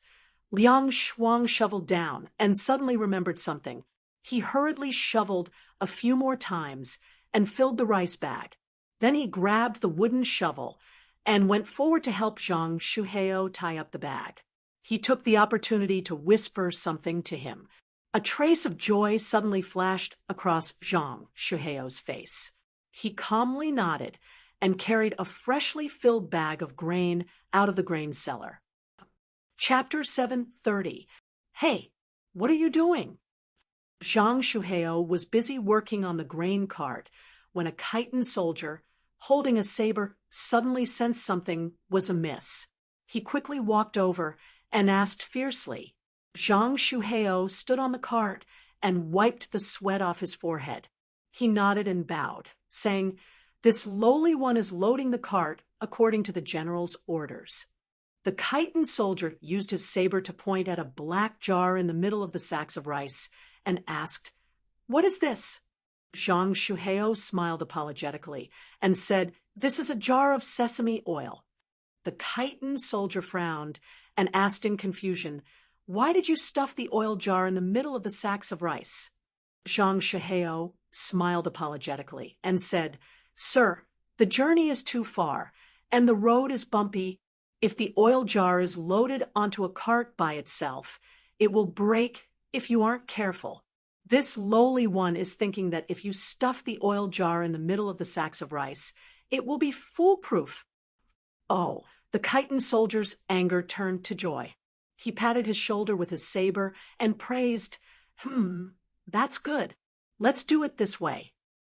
"Yes, yes, yes." Zhang Shuheo smiled apologetically as he watched the chitin soldier strut away. He immediately gave an order to the other farmers. Therefore, in front of the chitin soldiers, he grandly placed the oil jar, rice flour, and cloth together. The meat oil, sesame oil, sesame oil, sesame oil, sesame oil, and even tung oil, which was used to make lamp oil, were not only stuffed into the middle of the rice cart, but also several jars of cloth bedding, and other goods were also stuffed into the cart. The chitin soldiers naturally knew that oil was flammable. However, they only thought that the servants of the manor were trying to curry favor. They didn't expect that they were planning to set the cart on fire. This town had long been occupied by the chitin people. These people had never shown any signs of resistance. Now that the chitin people were about to leave, why would these people look for trouble when they were about to leave? Unknowingly, the sun had set. In the dusk, the entire manor was filled with carts filled with grain and cloth. The mules and horses plundered from the tenant farmers and other large families were also brought into the manor. they were ready to put on the mules and pull the grain carts away the next morning. At the entrance of the grain cellar, the chitin soldiers held a saber in one hand and a torch in the other as they continued to monitor the situation with cold eyes. The farmers, on the other hand, were sweating profusely as they carried sacks of grain and continuously came out of the grain cellar. Under the night sky, the Liu family's manor was bustling with activity. As if the autumn harvest was in full swing, the moon was high up in the sky, and it was the third watch of the night. All of the grain in the grain cellar had been loaded onto the cart, and the tenant farmers who had been transferred to the manor to work dragged their tired footsteps as they left. The servants and servants of the manor also looked exhausted, and as soon as they returned to their rooms in the courtyard, they immediately fell asleep. In a short while, they were snoring loudly like dead pigs. Although the chitin soldiers in the manor didn't do any work, they were also exhausted after being tossed around for so long. They had to monitor the work of the tenant farmers and servants, arrange for the rice carts to be loaded, and tie the captured mules and horses. When they thought about the long journey tomorrow morning, they also hurriedly rested. These servants and servants of the manor had been very obedient these past few days. Now that the chitin people were about to leave, they didn't believe that these servants and servants would cause trouble at this time, so they inevitably relaxed their watch over them. Liang Shuang, who was pretending to be asleep, snored as she opened her eyes. Because of the hot weather, the doors and windows were open, so it was easy to see the situation outside. Seeing that the chitin soldiers had indeed left, Liang Shuang jumped up. Beside her, Zhang Shuheo, who was also sleeping in his clothes, immediately jumped up. Liang Shuang flashed to the door and quickly circled around in the shadow of the porch. After confirming that there were no chitin soldiers in the courtyard, she immediately returned. At this time, the servants in the several side rooms in the courtyard were all awakened and gathered in the largest room. Among these people, only Zhang Shuheo and Liang Shuang knew about tonight's operation. The other servants and servants were all quietly awakened by Zhang Shuheo. At this moment, they had a pair of hazy and confused, sleepy eyes, not knowing what was going on. Liang Shuang said in a low voice, "Right now, there are carriages and horses everywhere in the manor. This is the best opportunity for us to escape. In a while, we'll create a big mess and then take advantage of the chaos to escape." The servant of the manor, Dan, was startled by his words and said slowly, "Steward Liang, they'll leave early tomorrow morning. Why should we provoke them? These chitin people are like wolves and tigers. If they get angry, we'll all be killed." Before Liang Shuang could say anything, Zhang Shuheo sneered and said, Dan, you also know that they're bandits. Do you really think that after plundering the provisions, they'll leave peacefully? The servants understood the underlying meaning, and their faces couldn't help but change. Wang De anxiously asked, "Master Zhang, what do you mean by this?" Zhang Shuheo said, "This morning, when their big boss went to find Steward Liang to arrange carriages and horses, Steward Liang overheard their conversation.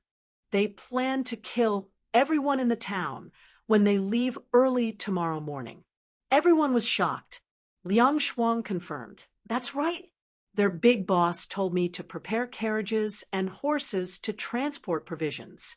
I agreed, but when I walked out, I remembered that there weren't enough mules and horses in the manor. I wanted to ask the big boss if he could gather the carriages and mules of the commoners in the town. When I turned around and walked to the door, I just happened to hear him instructing his trusted subordinates to kill all of us tomorrow. These ordinary servants didn't have much knowledge. When Steward Liang said this, they immediately believed it without a doubt. They couldn't help but be shocked and angry, Liang Shuang said.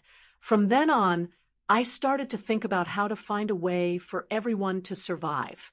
If everyone doesn't dare to fight, then tomorrow morning, everyone will go see the King of Hell. Take advantage of the chaos in the manor tonight.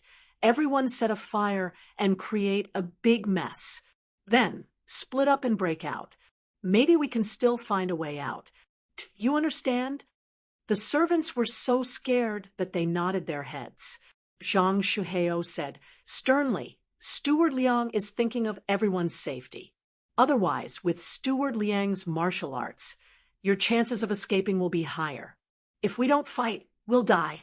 If we fight, there's still a chance. What do we have to be afraid of? Cowards without balls, scram to the side, and wait for death. If you're a man, then listen to Steward Liang's orders." The servants were furious. Dezhu said in a deep voice, "Steward Liang, just give your orders. Everyone will listen to you." Liang Shuang said, "Good. Shuheo, in a while you and a few brothers with good skills will go out and take care of the chitin scouts outside. Wang De, Go Sheng, Dezhu, Erdan, you guys follow behind and wait for an opportunity to set a fire. We'll stuff oil jars in each of the carriages. Once the fire starts, all the animals in the courtyard will go crazy. When the time comes, it'll be a mess, and we'll be able to rush out." Liang Shuang had already thought of a plan. After making some arrangements, she said, "All of you go back to your rooms and wait. Continue pretending to be asleep. Don't let the chitin people notice. Shui, go and get the weapons we've hidden and distribute them to everyone. Everyone, listen to my orders and attack." The servants followed Liang Shuang's orders and quickly dispersed. However, Zhang Shuheo purposely moved slowly and stayed at the back. After waiting for the servants to be used as cannon fodder to disperse, Liang Shuang said to Zhang Shuheo in a low voice, "Once this is done, with young master's reward, you and I will be able to live a life of glory, splendor, wealth, and wealth. In a while, you and I will act according to the plan. We'll create chaos and light a big fire. We'll use the animals to cause chaos in the manor. When the servants run out of the manor and attract the chitin people's attention, you and I will sneak to Yang Fan's residence. He's injured. If we attack together, we'll definitely be able to kill him." Zhang Shuheo said, "Good. When the time comes, the manor will be in chaos. Those chitin people will only think that we're trying to escape. Furthermore, Yang Fan isn't one of them. They won't even think that we're trying to capture their captive. Therefore, Yang Fan's defenses will definitely be lax. We'll definitely be able to succeed. Glory, splendor, wealth, and wealth will be at our fingertips." Liang Shuang said, "There's a secret room in this manor that can hide people. After Yang Fan dies, they'll only think that he was killed in the chaos. The chitin people will leave tomorrow morning. They won't stay in the manor just because a captive was killed. After we're done, you and I will first hide in the secret room. Once they leave, ha." Zhang Shuheo originally thought that after he succeeded, he could only take advantage of the chaos to escape. It was only because of his loyalty to his young master and the generous reward that he wanted to take a gamble. Once he heard that there was a secret room in the manor that he could hide in, he immediately became even more excited. Head Steward's plan is truly thorough. Let's do it this way. Not long after, Zhou Shui came back with a pile of weapons of various lengths. These were all weapons that Liang Shuang had ordered people to hide when the chitin people occupied the town. Everyone in the room first picked out a weapon that suited them, then distributed the rest of the weapons to the manor servants who were still pretending to be asleep.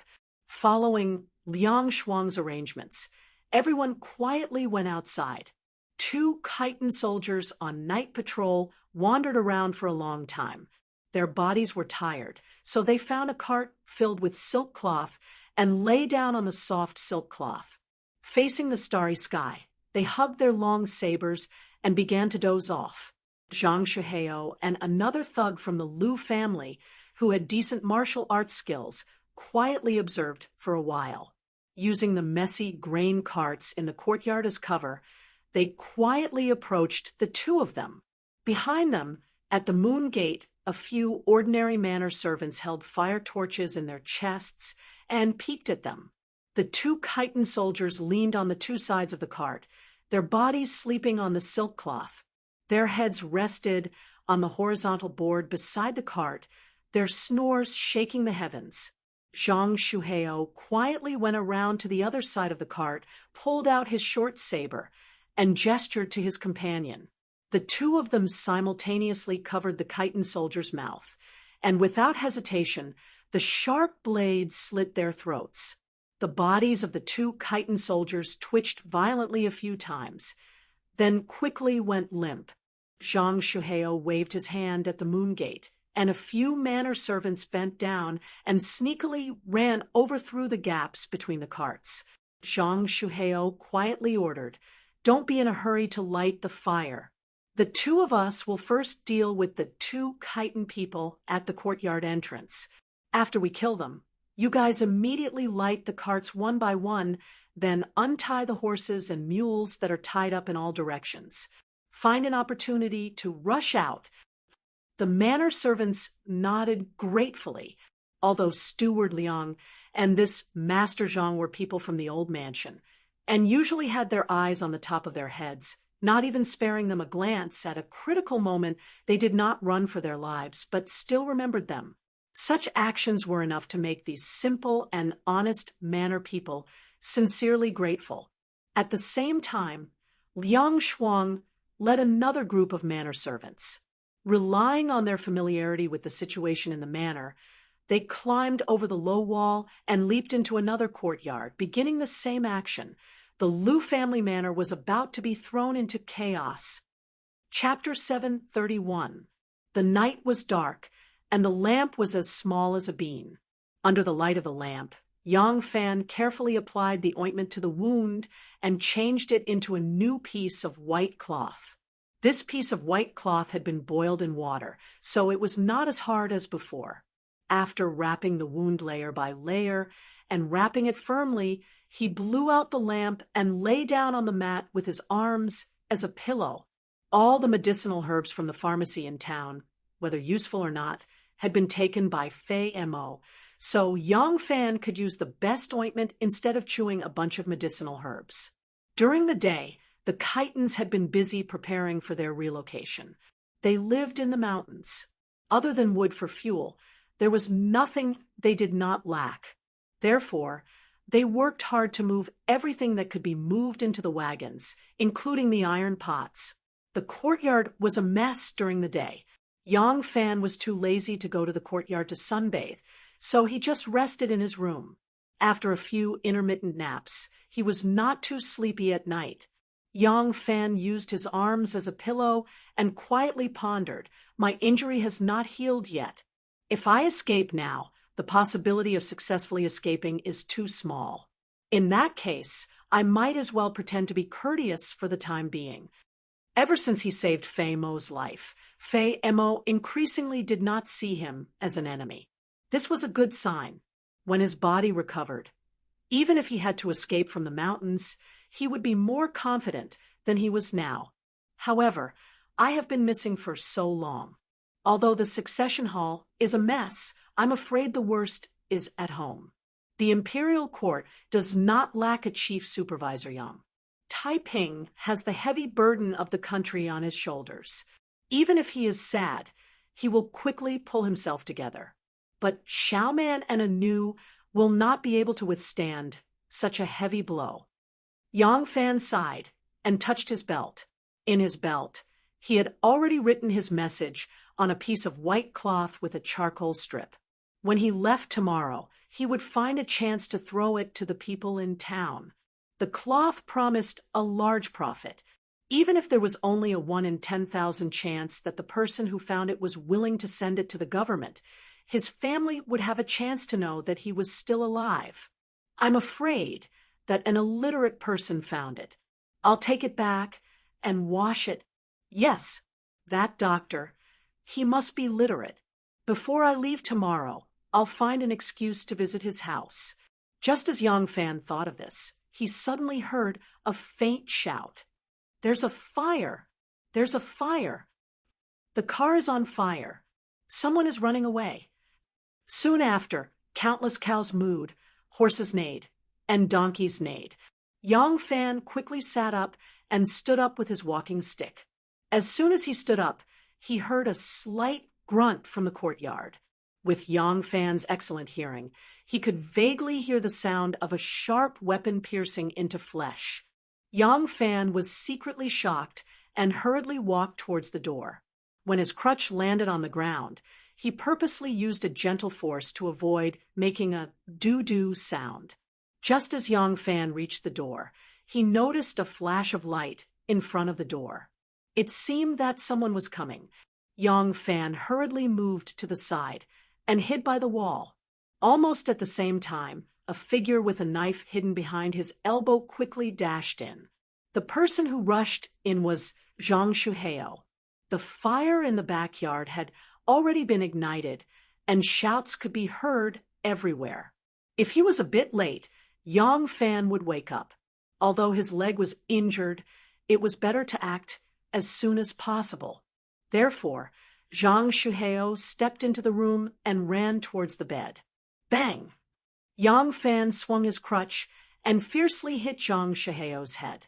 Then he grabbed his collar and pulled Zhang Shuheo's body back into his arms. At the same time, he nimbly flicked his crutch forward and caught the steel knife, preventing it from making a sound.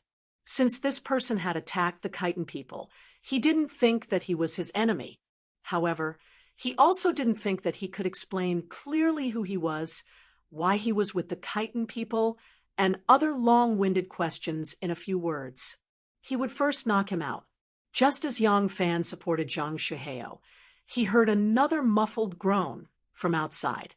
Then someone shouted in a low voice, "Hurry up, remember to cut off Yang Fan's head."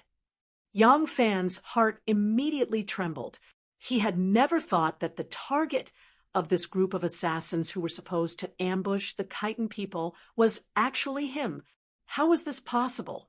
He had already fallen into the hands of the Khitan people as a captive. Just who was it that did not hesitate to launch a sneak attack on the Khitan people in order to kill him? At this time, the battle cries in the backyard were getting louder and louder. The entire manor was filled with the sounds of people shouting and horses neighing. "Hurry! If you're late!" Liang Shuang finished off a hidden guard in the other corner and rushed over to help. He had just hurriedly shouted into the room when a figure pounced out from the room, baring his fangs and brandishing his claws. Liang Shuang was shocked. He brandished his knife and slashed.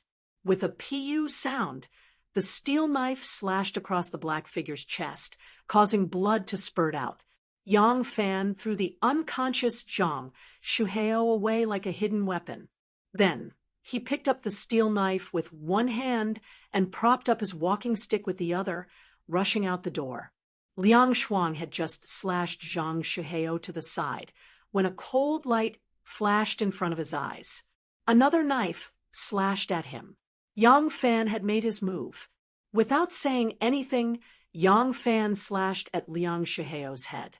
However, he did not aim at Liang Shuang's vital points, but at his shoulder. He still wanted to leave him alive. Liang Shuang was shocked and hastily dodged to the side. Yang Fan's right leg was injured, so his movements were not nimble enough. His injury affected his movements and slowed down, allowing him to escape the knife. Liang Shuang was shocked and said, "You're still alive?" Yang Fan sneered and said, "Yang's life is not that easy to take." As they spoke, the sabers in their hands clashed 3 times in a row. Sparks flashed, and Yang Fan saw Liang Shuang's appearance. When Fei Mo gathered the local aristocrats, Yang Fan did not take a good look at their appearances. Later on, Liang Shuang was rarely allowed to come to the courtyard where Fei Mo lived. Yang Fan had never seen him. So even though he saw his appearance, he still did not know who he was. Just as Yang Fan was about to interrogate the other party about their origins, 6 or 7 Khitan men suddenly barged in from outside the courtyard, each holding a weapon and a torch. Someone in front of them shouted, Big Chieftain, the backyard, eh." Seeing people fighting in the corridor, the Khitan soldiers were shocked and immediately surrounded them. Seeing this, Yang Fan's mind flashed, and he suddenly shouted, "Quick! These people want to assassinate Leader Fei." Finished speaking, he kicked Zhang Shuheo's buttocks with his left foot, sending the corpse flying. With a slurp sound, the corpse slid 2 feet away from Fei Mo's door before stopping. Immediately, Yang Fan endured the pain and stood still. The cane in his right hand shot out like a poisonous dragon and struck Liang Shuang's genitals. At the same time, the steel knife in his left hand was a step faster and chopped at Liang Shuang's neck. Since things had come to this, he could not be left alive. He could only use him in other ways. Liang Shuang swung his knife diagonally, and with a clang sound, he parried the knife in Yang Fan's hand. Immediately, he felt a great pain in his crotch, so much so that he stopped breathing. Yang Fan's left hand was not as nimble as his right. He deliberately used the knife in his left hand as a bait, and the cane turned into a shadow, firmly striking Liang Shuang's genitals. Liang Shuang felt a pain in his balls. He really felt a pain in his balls because his balls were broken. Even the most venomous snake had a weak point. Those who practiced the iron skin technique also had a weak point. Even the strongest man would temporarily lose all his strength after receiving a heavy blow in this area. Liang Shuang's body was bent, and his eyes were protruding out. He breathed in slowly, but couldn't even inhale. Soon after, he was freed. Yang Fan followed up with another chop, separating his head from the source of the pain. Liang Shuang fell heavily to the ground and stared at his body with wide eyes. He was finally no longer in pain. Yang Fan rushed to the Khitan soldiers in front of him and said, "Quickly go and see Leader Fei." When the Khitan soldiers saw that the assassin had been killed by Yang Fan, they rushed to Fei Mo's residence like a swarm of bees and shouted, "Leader! Leader! I'm here." Fei Mo heard the shouts of his own people, and only then did he shakily crawl up from the ground.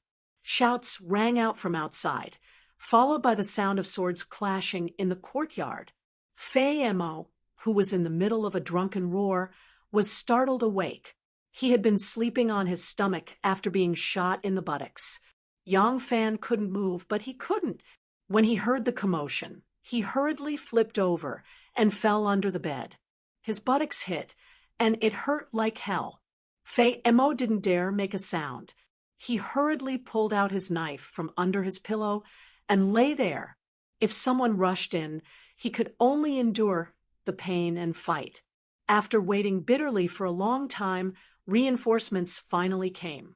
Fei Mo didn't want his subordinates to see his embarrassing state, so he endured the pain and crawled back to the bed. Only then did he raise his voice and shout. A few Khitan soldiers rushed into the room with torches in their hands and saw Leader Fei lying on the bed like a tortoise with a saber in one hand. He asked in an imposing manner, "Have you killed all the evildoers?" A few Khitan soldiers said in unison, "Leader, let's go out and talk. The fire is about to reach us." At daybreak, the Khitan soldiers packed up and began to leave the town.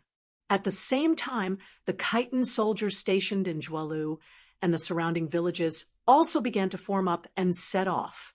As they advanced, they gathered together. The riot that took place in the town last night was quickly quelled. None of the people who tried to rush out of the manor managed to escape. The one who managed to escape the furthest was shot to death by arrows, while the servants in the manor were chopped into meat paste by the enraged Khitans. However, the damage they caused was not small. The entire manor was gone, burned to the ground, and several nearby families were implicated. Most of the food, cloth, clothes, and bedding that had been plundered from the town and gathered in the manor were burned. Only the dozen or so carriages in the front yard were rescued in time and didn't suffer too much damage. However, when those carriages were pulled along the road, one could occasionally see green smoke rising from some of the carriages.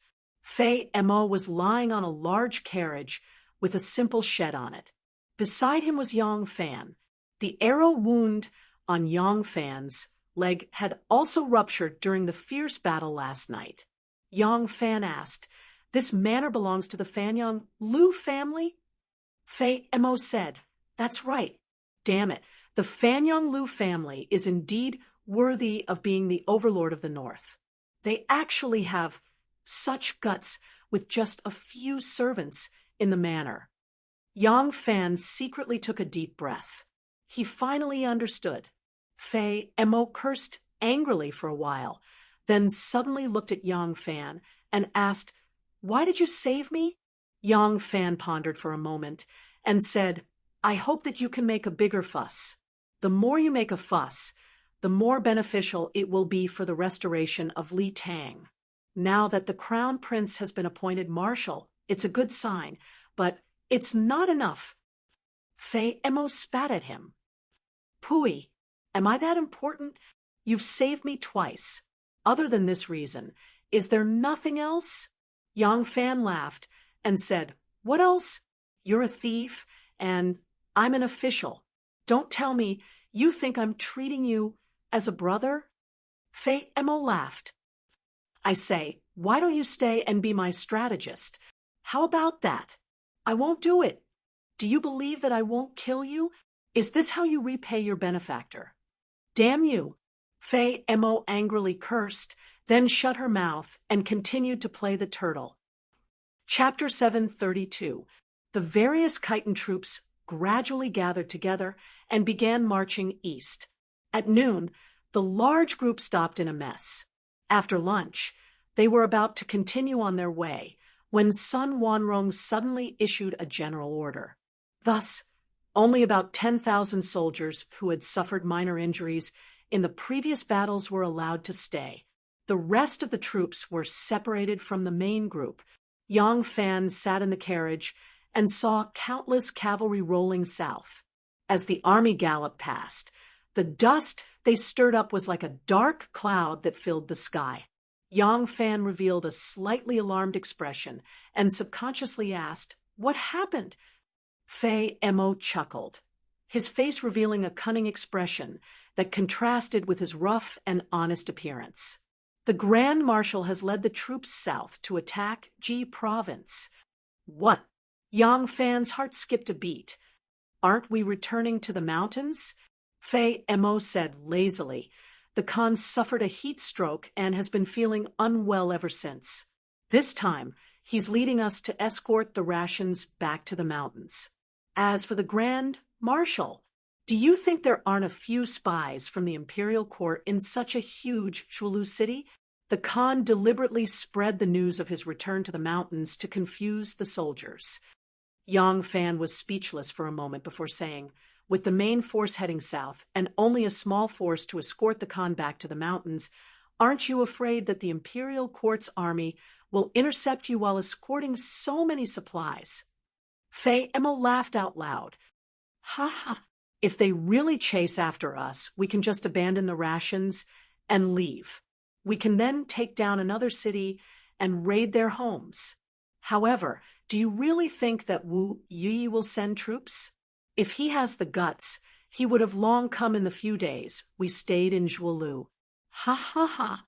Although the one leading the troops was Wu Yi as a member of the court, when Yang Fan heard Fei Mo's impudent and contemptuous smile, he couldn't help but feel ashamed. Tens of thousands of Khitan cavalrymen belonging to different tribes immediately left their ranks the moment the word south was given. It appeared to be a complete mess. However, the Khitan cavalrymen did not need to form up like the Han cavalrymen using banners and drums to organize themselves. Through their training in hunting and encirclement since they were young, it was almost as if it was instinctive for them. Amidst the chaos, they naturally regrouped and lined up according to the banners of the various tribes, forming a very effective marching formation. In the evening, they stopped by a small river. Sun Wanrong rode a large horse and stood at the very front of the formation, quietly watching his army. The magnificent army slowly quietened down in front of him like a towering mountain, a heavy and majestic aura rushing towards him. Sun Wanrong nodded in satisfaction and shouted, "I will pretend to return to the mountain to deceive the Tang army. The Tang will not be on guard. Today, the entire army will only carry 2 days' rations and travel day and night straight to Jizhou. Even if the Tang have cavalry scouts, we will let them chase behind us and see our Blue Wolf War flag planted on top of Jizhou's city wall." His hand slowly reached to his waist and suddenly pulled out a slightly curved Turkic long saber with a clang. He gently kicked the horse's abdomen with both legs, and the war horse ran horizontally in front of the neat formation like a wall. "We must take Jizhou. There is nothing we cannot conquer. We must take Jizhou. There is nothing we can't conquer. We must take Jizhou. There is nothing we can't conquer." Tens of thousands of Khitan cavalrymen shouted in unison. The gathered sound waves were earth-shattering and earth-shattering. In a distant birch forest, countless birds flew up in fright and circled in the sunset sky. Sun Wanrong suddenly turned his horse and slashed his long saber towards the south. He shouted with all his might, "Continue forward!" The magnificent army was like a raging tide bursting through a dam, crushing the small river in front of them and rolling south. To the south, continue south. Under the southern sky, the sunset was dyed red like blood. The cavalry that covered the sky quickly merged with the dark red sunset. In the evening in Luoyang, there were not many pedestrians on the long streets because it was almost time to close the doors. Occasionally, there were some pedestrians who returned home late, but they were also in a hurry. On the side of the Tianjin Bridge, a group of people slowly approached. The surrounding guards were the Featherwood Guards, who were clad in bright armor and looked extremely formidable. The group in the middle were the Turks with curly hair and sharp noses. The warden of the Chamberlain of Dependencies, Lu Ruoyu, had a wooden and expressionless face as she silently accompanied the Turks forward. Only when they reached the guest house of the Turks did she turn her head and lightly say, "Envoy, please return to the guest house to rest. If you have any needs, you can bring them up to the guest house official." The Turk envoy was a short and burly man in his early 40s. He had a crooked beard and an arrogant expression on his face, but his eyes were shrewd and crafty. In the face of Lu Guiyu's disrespectful attitude, the Turk envoy was not offended in the slightest. He only smiled faintly and replied in Han with a foreign accent, "Thank you for your trouble, Jinkalu. We do not have any other needs. We only hope that your esteemed emperor can give us an answer as soon as possible. Our Kagan's patience is not very good." Lu Ruoyu's expression changed. With a heavy snort, she turned her horse around and galloped away. The Turk envoy smiled proudly and dismounted. He walked towards the post house with legs that were a little worn out from riding. In the hall of martial accomplishment, the prime ministers and several important officials of the court were still seated and had yet to leave the palace. Wu Zetian's face was filled with fatigue, but her extreme anger caused her aged face to be filled with dignity. Preposterous. This is preposterous. Silk, farming tools, seeds, steel, medicinal herbs, agricultural books, medical books, and that's not all. He even wants the surrendered families of the 6 prefectures and the Chanyu Protectorate. This Moshe is truly audacious. I haven't even settled the score with him for the invasion, and he dares to be so greedy. The Qilin Pavilion Junior Supervisor, Li Jiao, solemnly said, "Your Majesty, if we agree to the Turks' conditions, Moshe will be able to obtain the manpower, farmland, and agricultural resources. the Turks will become even more powerful. Furthermore, the Turks are greedy and untrustworthy. Even if we give them these conditions, they will not be able to obtain peace. I believe that we should strengthen our military to prevent their attacks. Li Jiao was also a member of the faction that protected the heir to the throne. He supported the current crown prince, Li Dan. Thus, when Wei Yuanzhong and Yao Chong became prime ministers, he was immediately pulled into the political circle. His words were naturally the intentions of Wei Yuanzhong and Yao Chong. The current situation was still unclear. Although the emperor was furious, his true intentions were still uncertain. It was best for him to make the first move. Wu Zetian appointed Crown Prince Li Dan as the marshal and Di Renjia as the deputy marshal. She sent troops to the western region to suppress the Turks. When the Turks heard that the imperial court had sent more troops and that it was the highly respected Di Renjia who was the commander, they raised the banner of Crown Prince Li Dan and received the support of their people. Their morale was extremely high, and they were worried that they would be at a disadvantage. So they immediately retreated. Di Renjia could not catch up to them and did not have the confidence to fight a battle. Thus, he only stationed his troops at the border to prevent a counterattack from the Turks. At the same time, he helped the affected people rebuild their homes. The two sides were in a stalemate. At this time, the Tubo Empire was in chaos, and the kings were fighting for power. The Turks had lost an ally and were unwilling to fight a battle with the imperial court. However, Moshe was unwilling to give up this good opportunity. Thus, he sent an envoy to the capital to propose a peace treaty with the empress.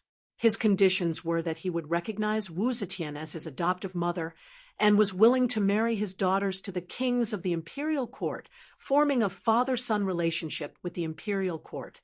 At the same time, he also asked for a large amount of silk, farming tools, seeds, ironware, and even medical books and herbs from the imperial court. Not only that, he also asked for the Turks who surrendered to the Tang dynasty in the Heku 6 provinces and the territory of the Chanyu Protectorate. There were more than 8,000 households in the Heku 6 provinces. A household had about 5 to 6 people, which meant that there were about 40 to 50,000 people in each household. Each household had at least one strong man, which meant that there were almost 10,000 warriors who were skilled in horsemanship and archery. Most importantly, these Khitans surrendered to the imperial court of their own accord. If they were pushed to Moshe, how would the people of the world view the great show? There were more than 1 or 2 such dependent tribes. The Chanyu Protectorate was one of the 6 most important protectorates established during the Tang dynasty. It belonged to the Guanyi Road, and its territory was between the Great Desert to the north and the Yellow River to the south. If he really agreed, the Turks would be able to graze sheep right under Wu Zetian's nose. Wu Zetian looked at Yang Zisi and asked, "Yang Zisi, what do you think?" Yang Zisi hurriedly said, "Heir, I think that Moshe is willing to give his son to his mother and marry his daughter to the kings of the dynasty. He is very respectful towards your majesty. However, they want the 6 provinces to surrender the Chanyu Protectorate and the Great Zhou to abandon their people. Such a request is simply..." The words forfeiting sovereignty and humiliating the country were at the tip of his tongue, but he swallowed them back down and swiftly changed them to, "They are simply insatiably greedy." This subject believes that if we agree, it will only encourage the ambitions of the Turks. We should sternly refuse. Yao Chong heard his ambiguous words and could not help but angrily said, "Not only should we not allow them to abandon their people, we should also not allow them to give us silk, seeds, farming tools, ironware, agricultural books, and medical books. This is giving money to the enemy. The Turks have taken advantage of the unrest in the north to invade our borders and kill our people. Now we are talking about peace and not punishing them, but the court wants to give them so many resources. How can there be such a reason in the world?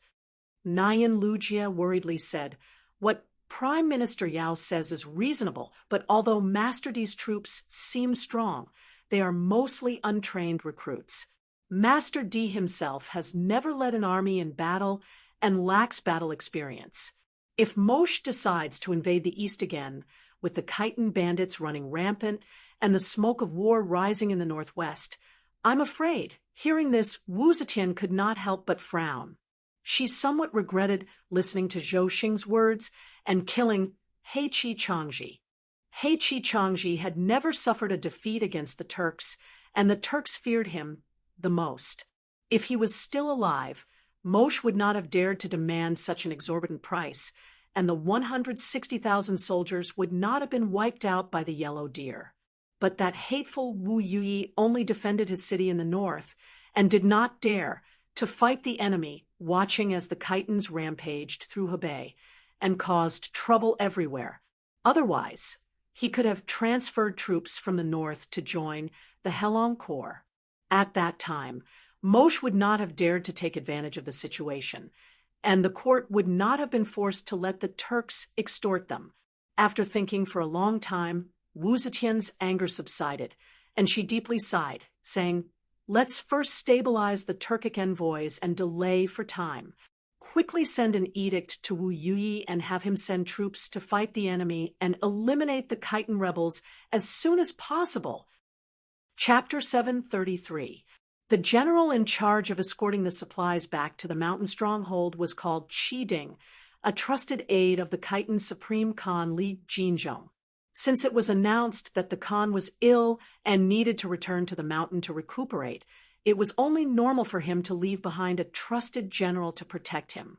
More than 10,000 people, coupled with a large number of horses and mules, was also a mighty procession. Qi Ding needed to command the whole army, especially the carriage in which Li Jinzhong's body was hidden. He almost never left it, so Yang Fan had never seen him. In fact, with more than 10,000 soldiers escorting so many supplies, Wu Yuyi only needed to send a group of light cavalry. Even if they could not annihilate them, they could still seize the supplies. Even if they could not seize it, they could force the Khitans to burn the supplies, which would be a heavy blow to the Khitans. Fei Mo might have said it casually, saying that things could be seized again if they were lost. In fact, attacking cities and seizing strongholds was not an easy task for a cavalry unit that specialized in roaming and maneuverability. If they could starve the Khitans of food and clothing, they would only have to wait until winter. Just the howling of the north wind would be enough to decimate the Khitans and greatly weaken them. If not for the fact that Sun Wanrong knew that news of the Khan's death could not be hidden for long, and that he needed to win a few major battles while the morale of the army was still stable to establish his authority, he would not have taken such a risk and allowed Qi Ding to lead such a weak force to escort the supplies back to the mountain. However, after traveling for 7 to 8 days, they did not encounter a single Zhou army. Fei Mo was immensely proud, but Yang Fan was disgraced. The battle at Huanghua had truly displayed the might of the Khitans. In this battle, they had cleverly exploited the arrogance of the Zhou army, and the advantageous terrain had played an important role. But in the eyes of the Zhou people, they only saw that the Khitans had fought this battle with even more prestige than the Turks and Tubo. The extreme contempt they had for the Khitans immediately turned into extreme panic. They had overestimated the fighting strength of the Khitans. As a result, Wu Yuyi, who had more than 100,000 soldiers, did not even dare to challenge this easily defeated grain convoy. Gu Zhuting and Anu were still dressed as master and servant, returning from Horse City with a convoy on their way to Thousand Gold City. One of the defeated soldiers got lost in the mountains and wandered for more than half a month before he finally found his way out and escaped to Horse City. These days in the mountains, he could only eat mountain fruits and small animals to fill his stomach. He was not a hunter, so it was not easy for him to catch a small animal. He was so hungry that he was emaciated. He fainted as soon as he reached Horse City. However, before he fainted, he was asked for his name. He said his name was Yang Fan. Gu Zhuting and the men sent by Anu to search for Yang Fan's whereabouts at Horse City treated him as if he had found a treasure and immediately guarded him. Because his body was too weak and in urgent need of treatment, they dared not move him too much and only sent men to Thousand Gold Smelting City to report the news. When Anu and Gu Zhuting heard the news, they immediately rushed from Thousand Gold Smelting City. However, they were disappointed when they saw him. Although this man was exhausted and had lost his body shape, Anu was familiar with Yang Fan. His facial features, height, and physique were not that different, so she could tell that this was just a person with the same name. These days, Anu had met more than one person with the same name as Yang Fan. Some were alive, some were dead, but no matter if they were alive or dead, they were not the Yang Fan she was looking for. Therefore, every time she met them, all she got was sadness. Gu Zhuting said, "You should be happy. There is no news about the sovereign. Doesn't that mean he is still alive?" Anu asked in return, "If he is still alive, why is there no news about him? It doesn't make sense that those pawns who only know some ordinary martial arts have all returned as long as they are still alive, but his whereabouts are still unknown." In fact, Anu hoped that Yang Fan was safe and sound more than anyone else, but because of her concern for him, the most terrifying result would always be lingering in her mind. When she was in Thousand Gold Smelting City, every day she would see corpses being sent into the corpse smelting furnace, and her mind would always be filled with the gruesome scenes. It had tortured her to the point that she was emaciated and exhausted. As the caravan moved forward, a steward hired by Gu Zhuting raised his horsewhip and pointed into the distance. "Look, there is a troop coming."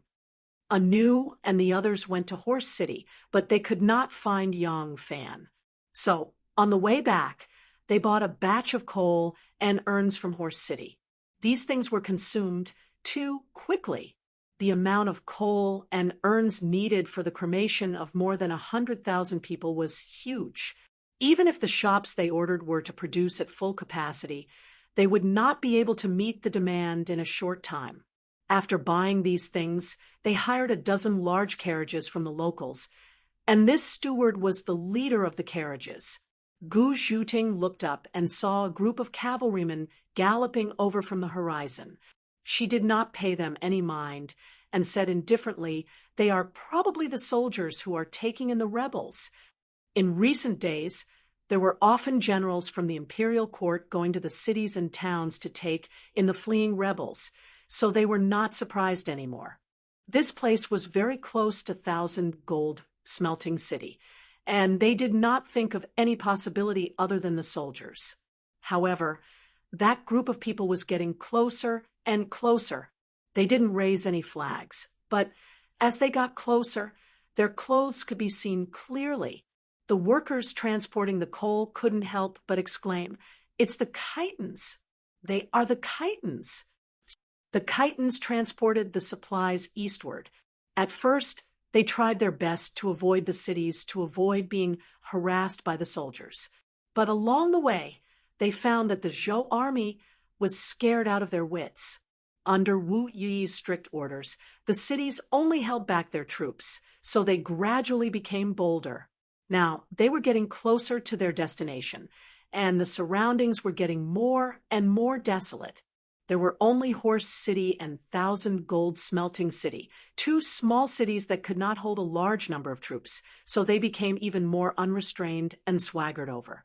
By the time Gu Zhuting and the others realized that the riders were Chitons, it was already too late for them to hide. A few of the charcoal workers were so frightened that they instinctively wanted to run, but it was impossible for them to escape with the charcoal carriages. After a moment of confusion, the carriages and horses blocked the road in disorder, so they were stuck there and could not move. "Everyone, don't move. We are just businessmen. As long as we do not resist, they will not do anything to us." Gu Zhuting raised her voice and ordered loudly. Nu quietly pressed down on the sword at her waist. Seeing these chitons, she thought of Yang Fan, whose whereabouts were unknown. In her eyes, every chiton was a mortal enemy. She wanted nothing more than to chop these people into meat paste. Gu Zhuting saw Anu's strange expression and immediately warned her. Anu slowly let out a breath and loosened her grip on the sword. When the chiton soldiers saw this caravan, a group of cavalry immediately galloped over and surrounded them. They galloped happily on their horses and laughed at the panicked workers. After a while, a large group of people came over and protected a heavily guarded carriage. They passed right in front of this group of people, who were obviously merchants, not even sparing them a glance. A man who looked like a general rode his horse over and shouted, "What are they doing?" A chiton soldier answered, "It's a group of merchants." The general's face lit up. He waved his hand and said, "Search their carriage and see what they are transporting." Yes. Immediately, 2 soldiers dismounted from their horses and walked over with sabers in their hands. They shouted, "All of you, get off the carriage. Get off the horses. What are you doing?" Gu Zhuting patted Anu's arm and took the lead to get off the horse. She put on a flattering smile and said, "Lord General, we are just doing small business. The carriage is transporting some coal and charcoal to 1,000 gold smelting city. It's nothing valuable. Lord General, please be magnanimous and have mercy on us. Transporting coal." Hearing this, the chiton man lost interest. The thing they lacked the least in the mountains was firewood, so there was no need for them to waste their energy transporting charcoal into the mountains. He walked around the carts and looked at them. Seeing the jars tied with straw ropes, he couldn't help asking, "What's inside?" The chief steward, who happened to be standing next to the carriage, answered while trembling, "Lord General, these are empty jars. There's nothing inside." The chiton soldier didn't believe him. He flipped his saber and smashed 2 jars with the back of the saber. Sure enough, they were empty. He couldn't help but be disappointed and said angrily, "Motherf ***, why are you transporting so many empty jars?" The chief steward was cautious. He was afraid that he would say they were for the dead Zhou soldiers and make the chiton soldier unhappy. His life and death depended on the other party's mood. He quickly answered with a bitter face, "This old man is just a businessman. If the customer wants to buy it, we sell it. As for what the customer wants to buy it for, we don't have the right to ask." "Motherf ***, are you saying I talk too much?" The chiton soldier gave him a hard shove. The chief steward staggered a few steps and fell on his butt. The chiton soldier couldn't help but laugh when he saw his sorry state. At this time, under the protection of the soldiers, another carriage drove over. This carriage paled in comparison to the magnificent carriage from before. The awning on top of the carriage was a temporary one. It was unknown how long they had been on the road, but the awning was about to collapse. The carriage swayed as it moved and was only barely supported by the ropes on 4 long poles. The carriage was simple and crude. It was just a carriage used by ordinary farmers to transport grain and firewood. The carriage was piled with cloth and clothes. Inside, there were 2 people, one sitting and one lying on the ground. One of them was Fei Mo could now lie on his side. He was lying on his side with one hand propping up his hairy cheeks. He looked like a sleeping Arhut with his eyes closed. Yang Fan was sitting next to him. He had made a nest out of the cloth and was lazily leaning against it. He was looking at the trapped passers-by. Yang Fan saw that the group of people was a group of passing merchants who were surrounded by the chiton soldiers and looked very pitiful. He raised his voice and called out, "You fool, why are you fighting with a group of people who are just trying to make a living? They're all poor people, and their lives aren't easy. Let them go." These days, Fei Mo really didn't treat Yang Fan as an outsider. They ate and slept together. Although he didn't say it out loud, he actually treated Yang Fan as his brother.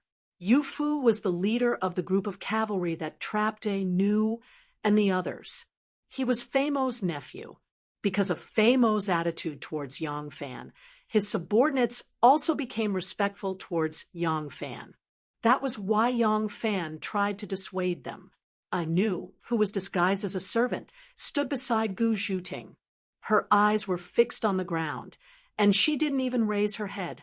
She was afraid that if her eyes revealed uncontrollable hatred, it would attract the attention of these chitin soldiers. As soon as Yang Fan's voice entered her ears, a Nu's heart jumped so fast that it hurt a little. She suddenly raised her head and stared at the person speaking in the carriage. With one glance, she was so happy that she was about to explode. Chapter 734. Ha! You've met a benefactor today. All right, I won't talk to you anymore. Quickly get lost. Yu Fu saw that these people really didn't have much to gain, and with Yang Fan putting in a good word for them, he generously agreed. As if they had been granted amnesty, the workers hurriedly bowed and expressed their gratitude. However, the chitin army was crossing the road, so they couldn't leave for a while. At this time, Fei Mo lazily opened his eyes. He had heard everyone's conversation just now, but he was still half asleep and a little sleepy, so he was too lazy to respond. At this time, he looked at the charcoal caravan and lazily ordered, "The people can leave, don't make it difficult for them, but leave the carriages and horses behind. Push all the junk on the carriages down. Yu Fu, move the things on the carriages that are about to fall apart over here." "Yes, uncle," Yu Fu answered, waved the long knife in his hand, and glared at the workers. "Did you all hear that? Quickly move the charcoal and jars off the carriages. Hurry up." The goods on the carriages all belonged to Gu Zhuting, the big merchant. The workers only wanted to live, so how could they be reluctant? They hurriedly worked hard to move the goods off the carriages. However, they remembered that they had received money from Gu Zhuting, so they couldn't really push the jars down and break them. Thus, they moved the goods carefully. The drivers, on the other hand, had bitter expressions. The carriages and animals were their tools to make a living. If they were taken away, how could they live in the future? But in front of the chitin swords, how could they have the courage to say anything? A Nu stood there and stared at Yang Fan in a daze. She didn't even blink. Tears quickly blurred her eyes, and then large teardrops flowed down her cheeks and gathered on her pointed chin. She didn't think that Yang Fan was still alive. He really was still alive. Seeing Yang Fan sitting in the carriage, Nu was so happy that her heart was about to explode. For a moment, she didn't know where she was, but she let the tears flow freely, venting her longing and infinite joy. Fortunately, Nu was now dressed as a servant. Once a woman dressed as a man, her age immediately seemed to be much younger. So, at this time, she looked like a half-grown boy. Therefore, when her tears were seen by others, they only thought that she was shocked and scared, and did not have much suspicion. The car that Yang Fan was in did not stop. When he called out to Yu Fu, the car was crossing the main road. When Fei Mo finished, the car had already gone down the wilderness. Although Yang Fan wanted to save these pitiful passers-by, he couldn't say anything since Fei Mo had given the order. Even if the disguised Nu stood in front of him at this time, if she did not take the initiative to reveal her identity, he would at most feel a strange sense of familiarity from her, but he would never recognize that she was a Nu, not to mention that he did not seriously look at a Nu from the beginning to the end. However, a Nu's eyes seemed to be pulled by a pair of invisible threads, constantly chasing after his figure.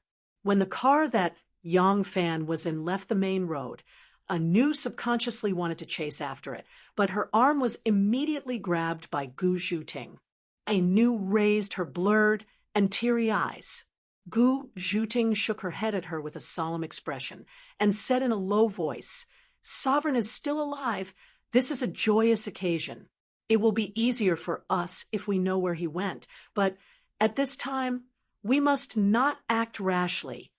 Anu also knew that this was not the time to go forward and recognize him. Now it seemed that Yang Fan's life was not in danger, and his relationship with the Khitan people was quite good. She did not know how he formed a friendship with the enemy of life and death. However, if she wanted to act rashly, she was afraid that she would harm him. At least the Khitan people would raise their vigilance, and it would not be easy to rescue him again. She could only suppress her anxiety and stand still. The carriage rumbled. Sitting in the carriage, Yang Fan secretly sighed in his heart.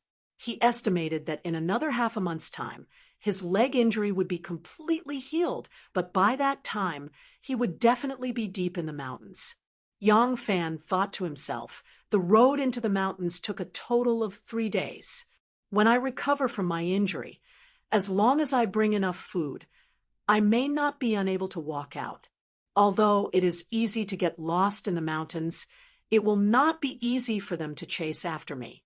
On the main road, the charcoal and jars on the carriage were all moved down. Under the orders of the Khitan people, the workers used all their strength to move the grain and cloth from the carriages that were about to fall apart from the long journey onto these carriages. They could only watch helplessly as the Khitan people drove the carriages and quickly chased after the main group of people. The chief steward and the other carriage handlers made some calculations and walked together to Gu Zhuting's side. The chief steward rubbed his hands and said with an embarrassed expression, "Boss, look at this mess. They have thousands of men and horses, and they have sabers and swords in their hands. We don't dare to resist, but in the end..." Gu Zhuting coldly watched the Khitan troops leave into the distance. She casually said to the chief steward, "Don't worry, this matter cannot be blamed on you. I won't mind." The chief steward's expression stiffened. He was so embarrassed that he didn't know what to say. One of the handlers was impatient. Seeing the chief steward's embarrassment, he couldn't help but say, "Boss, your things are all on the ground. When we moved them, we were very careful and didn't damage much. Later on, we can find some more carriages to move them away. But our carriages and our horses, boss, what do you think?" Another handler also said with a sullen face, "That's right, boss. Those are our livelihood. We were transported goods for boss, and that's why we were robbed by the Khitan people. We poor people all have parents, wives, and children to support. What should we do now?" He also knew that there was no reason for them to be responsible for his losses. He just felt that this boss was very generous. Moreover, he was doing good deeds in Thousand Gold Smelting City. Since he was so rich, he might as well say that he was pitiful, and maybe he could get some compensation. Only then did Gu Zhuting understand what they meant. She quickly took out a money pouch from her bosom. Without counting, she stuffed the money pouch into the chief steward's hand and said, "You guys split it. The jars and charcoal on the ground are also yours. Anu, let's catch up." After saying that, Gu Zhuting pressed her hand on the horse's back. Her whole body became as light as a feather, and she floated onto the horse's back. The horse lowered its head to eat the grass and didn't notice anything. This kind of skill was really brilliant. Anu was also startled awake by her call. She immediately leaped onto the war horse, pulled the reins, and rushed down the main road. Gu Zhuting said anxiously, "Anu, slow down. Stay far away. Don't let them find out." After saying that, she put her legs on the stirrups and followed after her. In the wilderness, thousands of soldiers and horses passed by. The ruts and hoofprints were clear. She wasn't afraid of losing them. The chief steward turned pale, with fright. He held the money pouch and shouted, "Boss, boss, if it's up to me, forget it. Boss, don't chase after them. Boss." Gu Zhuting and Anu turned a deaf ear to him. In a short while, they were already far away. The chief steward stamped his feet and sighed. Boss is a good person, but how can you give up your life and not your wealth? After Li Jinzhong died of illness, Sun Wanrong knew that his prestige and unity among the people was far from Li Jinzhong's. He was afraid that the news would leak out and the morale of the army would be out of control. And once the army returned to the mountains, it would be impossible to keep this secret. At this time, the Khitan people were far from having a strict class and system like the Han people. They couldn't isolate a ruler from his people for a long time and let everyone believe that he was still alive. Therefore, Sun Wanrong decided to hide the news of Li Jinzhong's death first, and then order the light cavalry to go out to battle in the name of Li Jinzhong. Therefore, after he released the news that he had seized the grain and returned to the mountains, he only led the light cavalry to quickly travel south day and night and took down Jizhou as fast as lightning. After conquering Jizhou, in order to expand his influence, he ordered a massacre. Lu Baoji, the provincial governor of Jizhou, and thousands of officers and soldiers were killed. The provisions could not be transported away, so they were all burned. Then, without stopping, he went to attack Hejian County. The whole of Hebei was shocked. The news was quickly reported to the capital. Wu Zetian was also shocked when she heard the news. At this time, the court and the Turks were negotiating for peace. In fact, the Turks were not optimistic about the Khitan people. Now that the court was fighting in the north, they couldn't keep up with the latest battle reports. Therefore, they didn't dare to push the court too hard and were anxious to complete the peace negotiations. With both sides having their own concerns, the basic conditions for the peace negotiations had been agreed. Wu Zetian agreed that Prince Wuzhou would marry Moshe's daughter as his princess consort. Moshe would be given the title of Great General of the Left Guards and Qianshan Khan. In addition, he would be given gold, jewels, jade, silk, grain, and farming tools. However, he would never agree to the condition of ceding land to the abandoned people. Now, the two sides were only divided on the amount of gifts. When the news that Sun Wanrong had taken down Jizhou came, Wu Zetian panicked. She quickly instructed the office of the Grand Herald and the Turks to discuss again. At the same time, she tightly sealed off the news that the court had suffered another defeat. The officer from the office of the Grand Herald knew that if he suddenly changed his attitude and agreed to the Turks' conditions, it would arouse their suspicions. These barbarians were cunning and not easy to deceive. Thus, he patiently negotiated with the Turks for 2 more days, slowly making concessions before finally agreeing to the other side's conditions. The court agreed to the terms of the truce: 40,000 dendrograms of grain, 50,000 bolts of silk, 3,000 farming tools, 40,000 gene of iron, a batch of agricultural and medical books, 20 carts of medicinal herbs, 1,000 taels of gold, and 10 buckets of pearls as betrothal gifts. The Turk envoy obtained his wish, and the two sides signed a letter of credence. Soon after, the envoy gleefully accompanied Wu Yanxiu, who was preparing to become the Turk's son-in-law, back to the Turks with all the gifts. After the Turk envoy was sent away, the court immediately began to discuss the matter of sending more troops to Hebei. The news of the Khitans' constant invasion of the south made the entire court feel threatened. The Turks and Tibetans in particular were constantly using the carrot and stick to extort benefits from the court, causing the court to be greatly troubled. All the factions believed that the Khitan rebellion should be swiftly quelled. In these circumstances, the entire Wuzhou imperial court could be said to be of one mind, unprecedentedly united. Wu Zetian appointed the new Minister of War and Prime Minister Wang Xiaojia, whom she had originally intended to send back to the 4 garrisons of Anqi to deal with the Tibetans, as the marshal of the northern expedition. General Su Honghu of the Featherwood Guard was appointed as the deputy marshal, and she began to mobilize troops against the Khitans. This time, Because the imperial court had made peace with the Turks, Wu Zetian believed that there was no more fighting on the Western Front. As a result, she transferred nearly 80,000 soldiers from the various regions of Helong, as well as from the prefectural army and another portion of soldiers. In the end, she assembled an army of 180,000 soldiers. Wang Xiaojia's army was the third army the Wuzhou imperial court had dispatched to the northern frontier.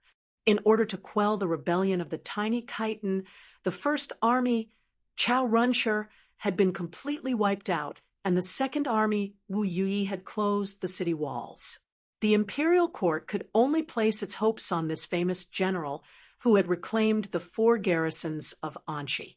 Wang Xiaojia, with his 180,000 soldiers and the hopes of the empress and all the officials of the court, raised the war banner and set off for Hebei. At this time, the geese were returning to the south, the golden wind was refreshing, and the chill of autumn was beginning to set in. Chapter 735. In the mountains, there was a small stream winding down from the cloud-shrouded summit. In the dense forest, there were many weeds and shrubs growing on both sides of the stream. The wild branches of the shrubs weighed heavily on the surface of the water, swaying uncontrollably. A little girl tied a tattered red dress around her waist and carried a basket in her hand as she followed an older boy upstream. In some places, the water was very shallow, and in some places, there was a small waterfall. The water would flow faster, and the bottom of the waterfall would also be deeper. The little girl's dress clearly did not fit her. It was probably taken back by the Khitan soldiers when they attacked the city. It was a young girl's dress, and it was a little loose on her body. After being splashed by the water, her movements became even more clumsy, but she still carefully protected the small basket in her hand. This scene was leisurely and beautiful, like a paradise that stood aloof from worldly affairs. Yang Fan and Fei Emo sat on a large rock by the river, smiling at them. The bandage on Yang Fan's leg had already been removed, and he was lifting up his robe to let the sun shine on his thigh. The arrow wound had basically healed, and there was a tender red scar on it. Only the center of the wound still had a black scab that had not fallen off. "Your wound is almost healed, right?" Fei Mo's gaze fell on Yang Fan's wound, and she suddenly smiled inexplicably. "You don't need to always observe how many open and hidden sentries we have on the periphery, and you don't need to beat around the bush to find out the way from those children. When you recover, I'll send you off." Yang Fan suddenly turned his head and looked at her in shock. Fei Emo said with a smile, "Do you think I'm a fool and can't see that you want to escape?" Yang Fan sighed and said, "Aren't you afraid that your Kagan will cause trouble for you if you let me go?"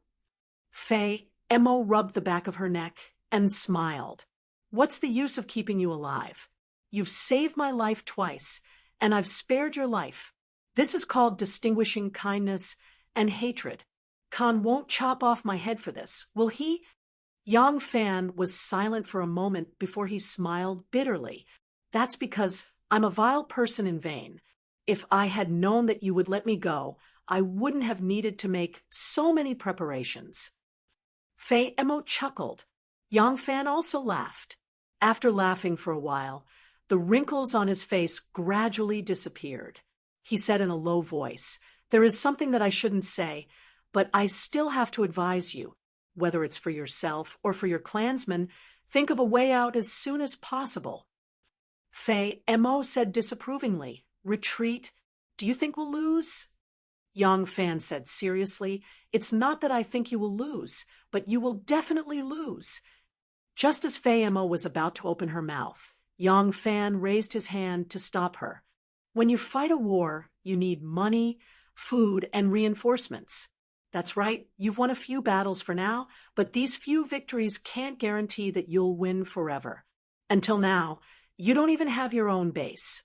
When the fire is at its strongest, it's also when the firewood is about to run out." Fei Emo wanted to say something, but hesitated. Finally, he angrily picked up a piece of wood. It was a piece of rotten wood that had washed up on the cliff during the flash flood. Fei Mo forcefully snapped the piece of wood into two and loudly said, "We won't lose. We won't lose." Fei Mo patted his butt and turned to leave. Yang Fan looked at his back and sighed softly. When he turned back, his body suddenly tensed up. The half of the tree that had been snapped by Fei Mo was bent like a hook. Yang Fan grabbed it in his hand and stared at the swaying flowers and grass in front of the big rock. He solemnly shouted, "Who's there?" Behind the flowers and grass, there was a flash like a snake coiled on the tree trunk pretending to be a branch, or a crocodile floating in the water pretending to be rotten wood. When it didn't move, it was impossible to detect it. A beautiful woman wearing a coat of flowers and grass stood up from the wild flowers and grass. After a while, Yang Fan left the big rock and hurriedly walked toward the Khitan people's temporary village. There were several layers of defense around the village, so there was no one in the village to keep an eye on Yang Fan. Because of Fei Mo's friendliness toward him, the Khitan people in the village treated him as one of their own. In this village, he was completely free. Fei Mo. From afar, Yang Fan saw many people walking out of a huge hut. With a quick glance, he saw that they were all leaders of various sizes. Fei Mo was also among them, talking and laughing with the others. Hearing Yang Fan's shout, Fei Mo said a few words to the others and then walked over with a smile. Fei Mo walked in front of Yang Fan, sizing him up from head to toe.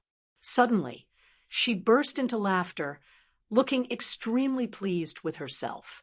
Yang Fan originally wanted to say something to him, but seeing his strange expression, he couldn't help but be stunned and asked curiously, "What's wrong?" Fei Mo said with a smile, "I don't need to send someone to escort you out of the mountains. In 2 days, we'll leave together. Once we're out of the mountains, I'll let you go." Yang Fan was stunned. "You're going out of the mountains? Why are you going out of the mountains? To attack cities and plunder land again?" Fei Mo said proudly, "Wrong.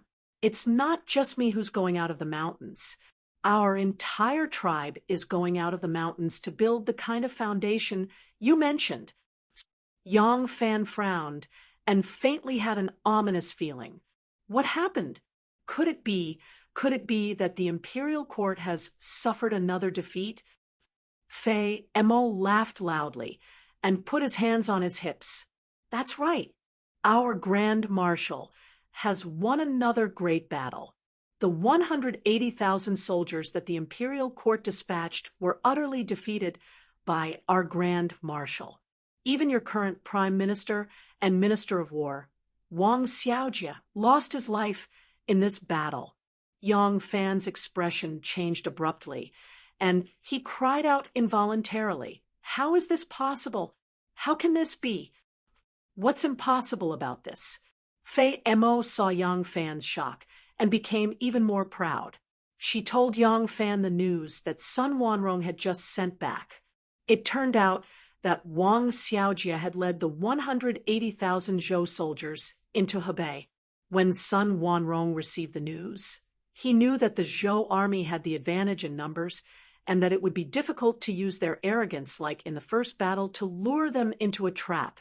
Therefore, he immediately pulled back his forces and fought as he retreated, luring the Zhou army to pursue them northward. When they retreated to the vicinity of Yellow Deer Valley, they could only retreat back into the mountains and use the layers of mountains as a barrier. However, Sun Wanrong was not willing to retreat just like that. It was impossible to hide the news of Li Jinzhong's death after returning to the mountains this time. Moreover, his current prestige was not enough to obtain the support of all his clansmen. Therefore, he was determined to fight another battle. Therefore, he once again led the army to attack Lulong and deliberately delayed the battle, allowing the Zhou army's request for reinforcements to smoothly reach Wang Xiaojie's main camp. At the same time, He sent a letter to King Shi, asking King Shi to feign an attack on the cities of the Zhou dynasty to attract Wu Yi's forces, so that he would not dare to send troops to cooperate with Wang Xiaojie in the battle. After Wang Xiaojie received the urgent letter from Lulong, he immediately traveled day and night to Lulong to help. At this time, he encountered the same problem as Chao Runsher, whether to pass through Yellow Deer Valley or not. Chao Runsher was ambushed and defeated here, and his 160,000 troops were completely annihilated. How could Wang Xiaojie be willing to repeat his mistakes? Moreover, he had sent out scouts in advance and found out that there were indeed chitin activities in this area. However, if he didn't go through Yellow Deer Valley, he could only go around the mountains. In this way, it would take him at least 10 days to reach Lulong. After asking the local guide, Wang Xiaojie learned that this Yellow Deer Valley was also called the West Gorge Stone Valley. At the other end of the mountains, there was another valley called the East Gorge Stone Valley. The path of the East Gorge Stone Valley was shorter than the West Gorge Stone Valley. Moreover, the mountain terrain was more dangerous because one side was a cliff and the other side was a cliff that pierced the clouds. Therefore, although it was not easy to pass through, it was also not easy for others to ambush. That was because it was impossible to climb up the mountain. Even if someone could climb up, the precipitous mountain walls were bare. It was impossible to carry rolling logs and stones up, and only a few people could stand on top of it. This completely ruled out the possibility of the chitins laying an ambush on the mountain. In view of this, Wang Xiaojie decided to transport his troops through the East Gorge Stone Valley. There were several mountain roads in this valley that were very narrow. Even grain carts would not be able to pass through. However, Wang Xiaojie's purpose was to solve the siege of Lulong. At worst, he could abandon the grain carts.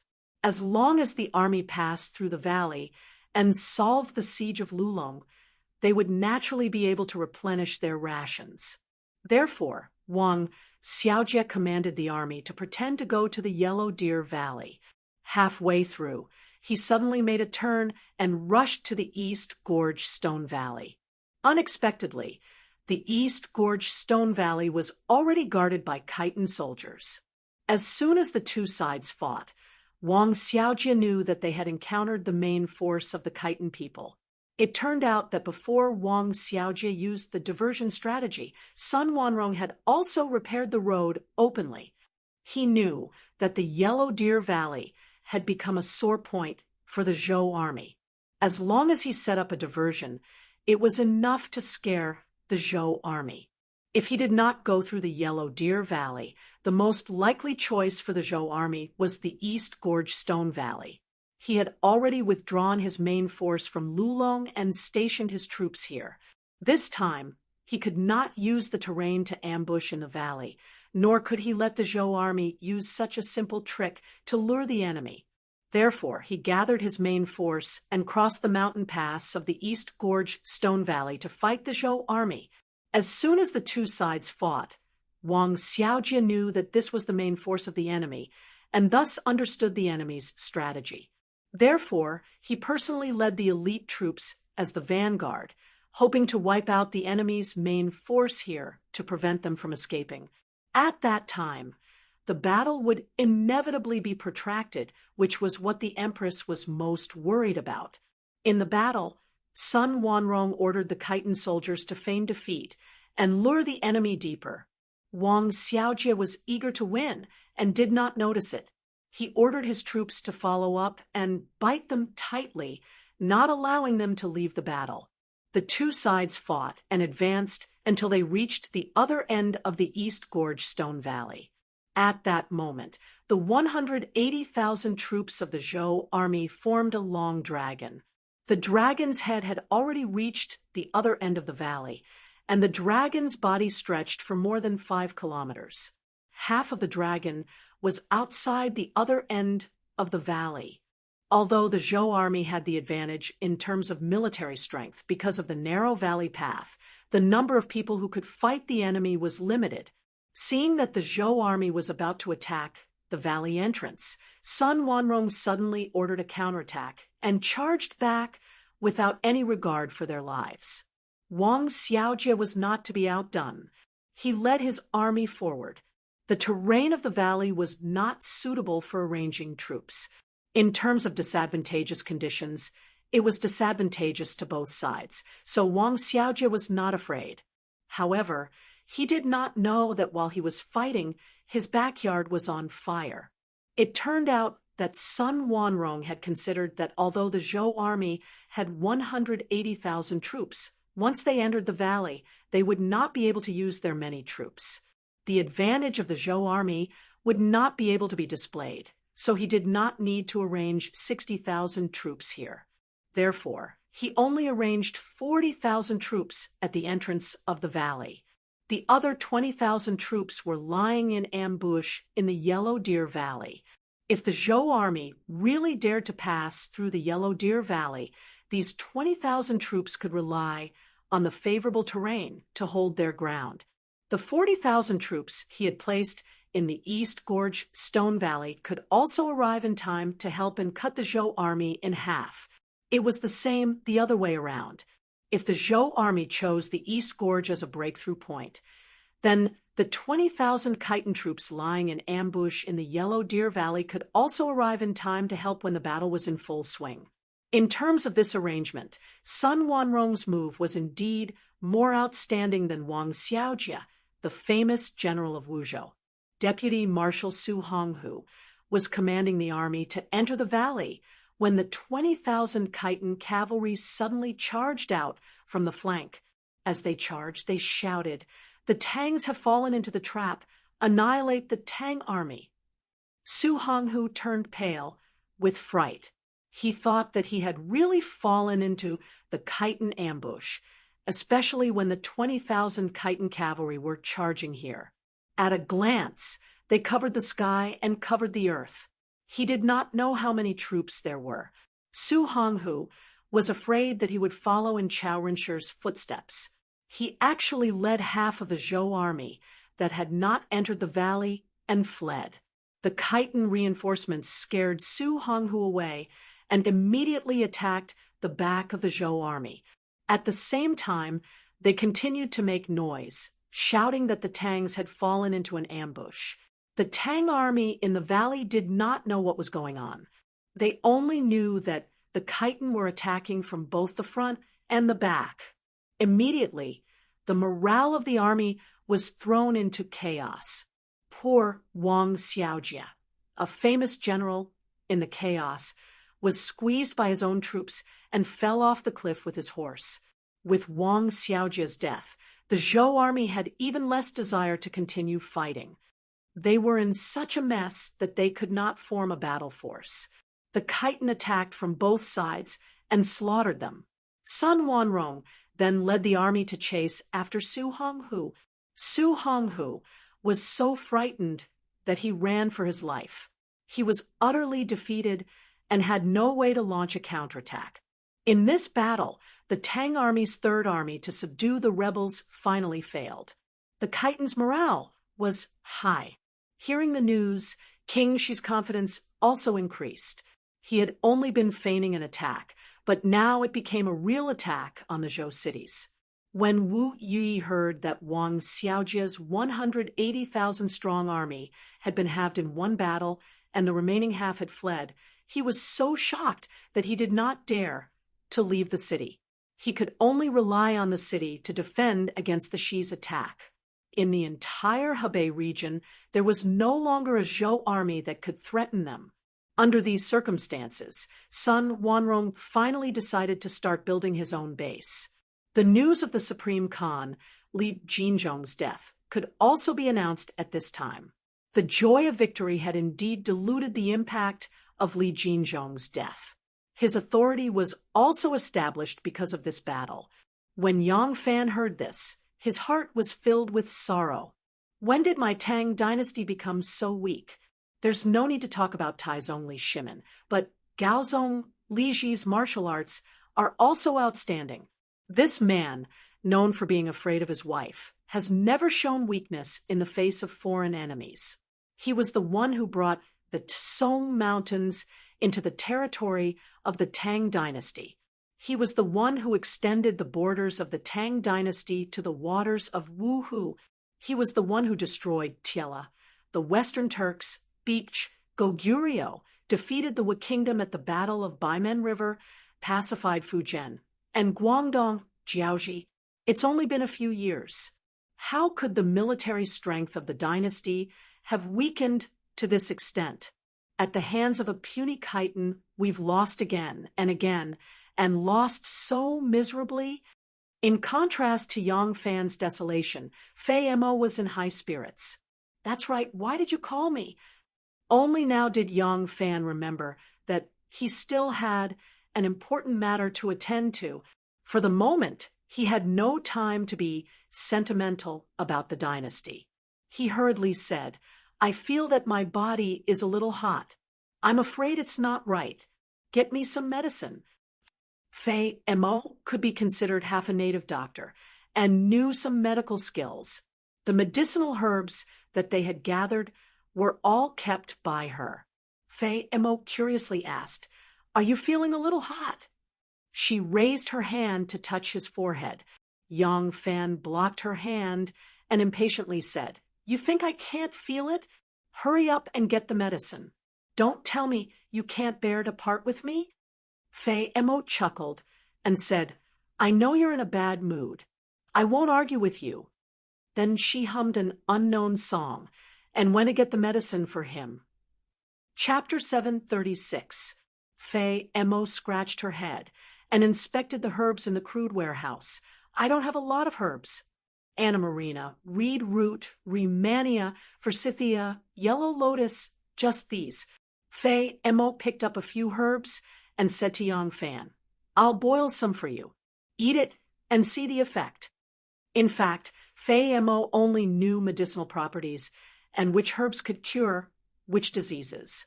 She didn't know how to feel a person's pulse, nor could she make a prescription. She was purely a Mongolian doctor. Yang Fan said, "Look at your rough hands and feet. I'll make it myself." He snatched the medicine bag and also took away the medicine jar that was placed by the door.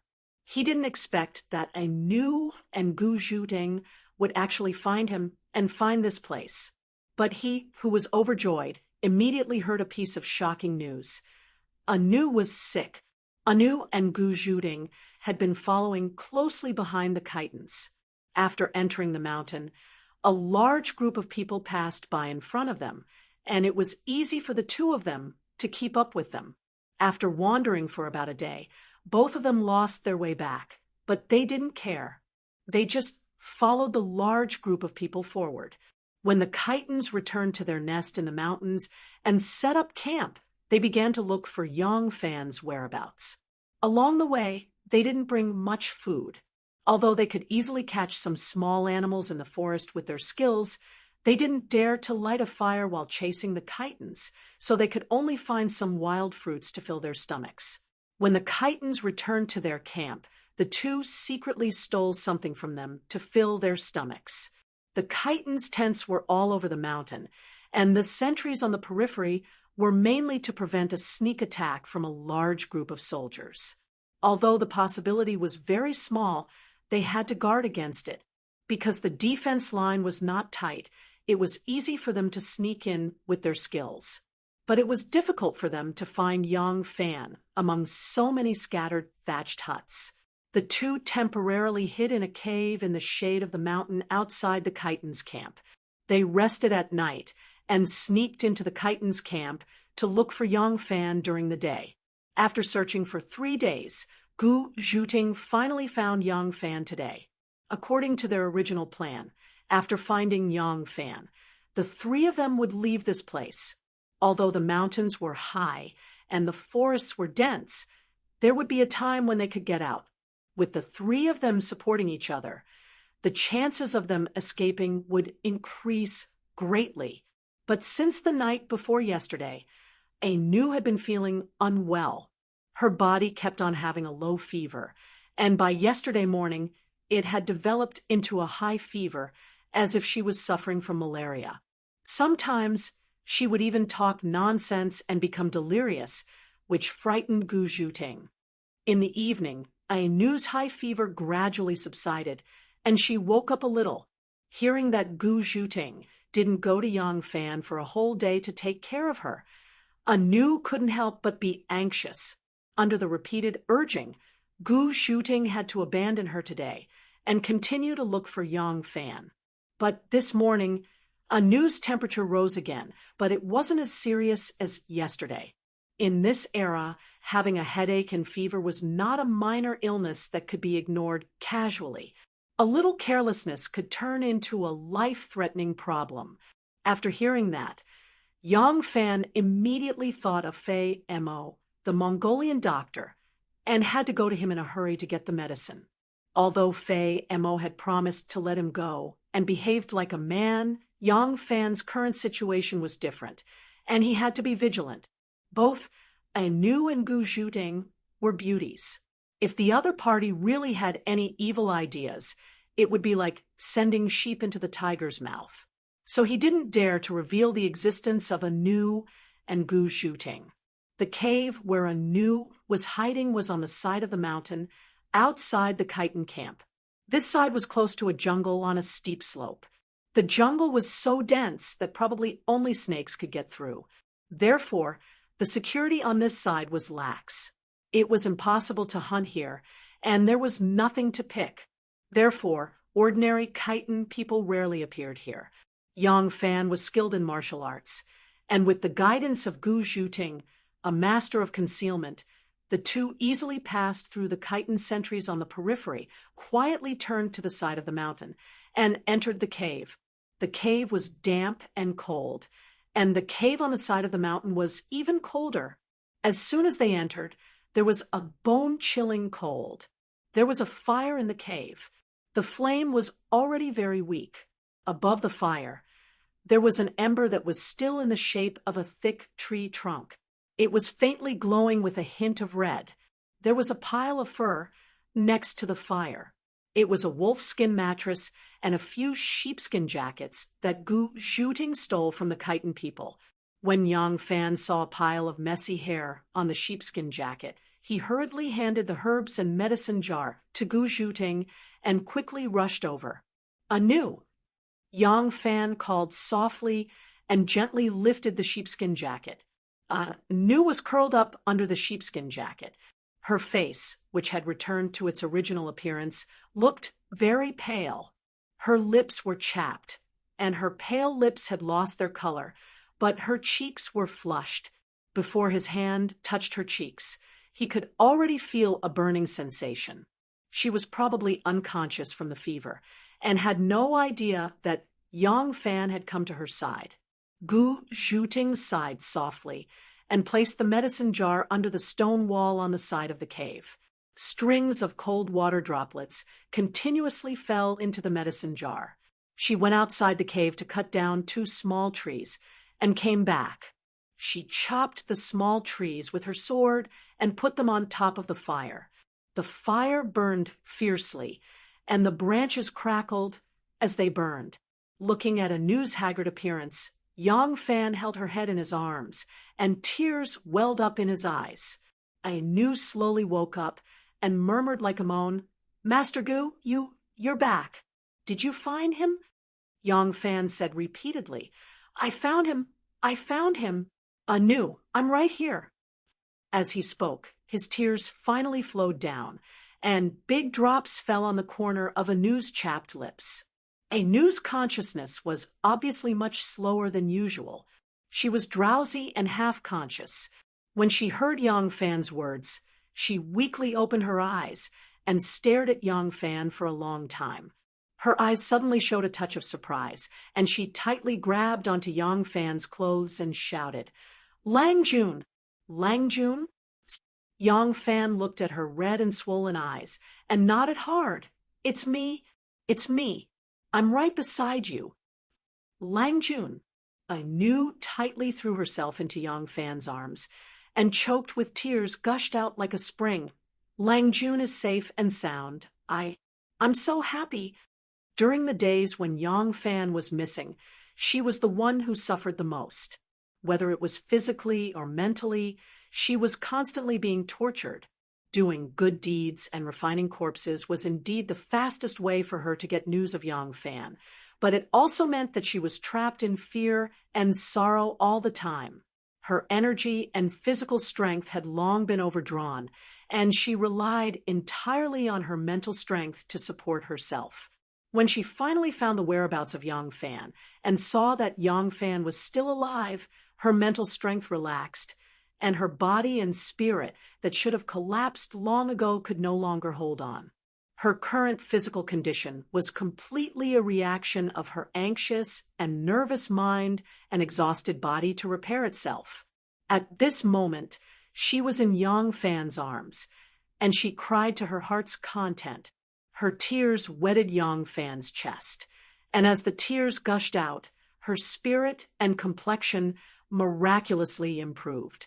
All of this made Gu Zhuting, who did not know what was going on, secretly amazed. In her opinion, Ainu's current state of weakness would not improve without at least 10 days to half a month's rest, but when Yang Fan came, she actually improved so quickly. Her eyes were obviously filled with spirit, and the gray complexion on her face was also glowing. Her body, that was so weak that she could not even speak a word, could actually sit up. A miracle! It was simply a miracle. Is the sovereign the reincarnation of a ginseng baby?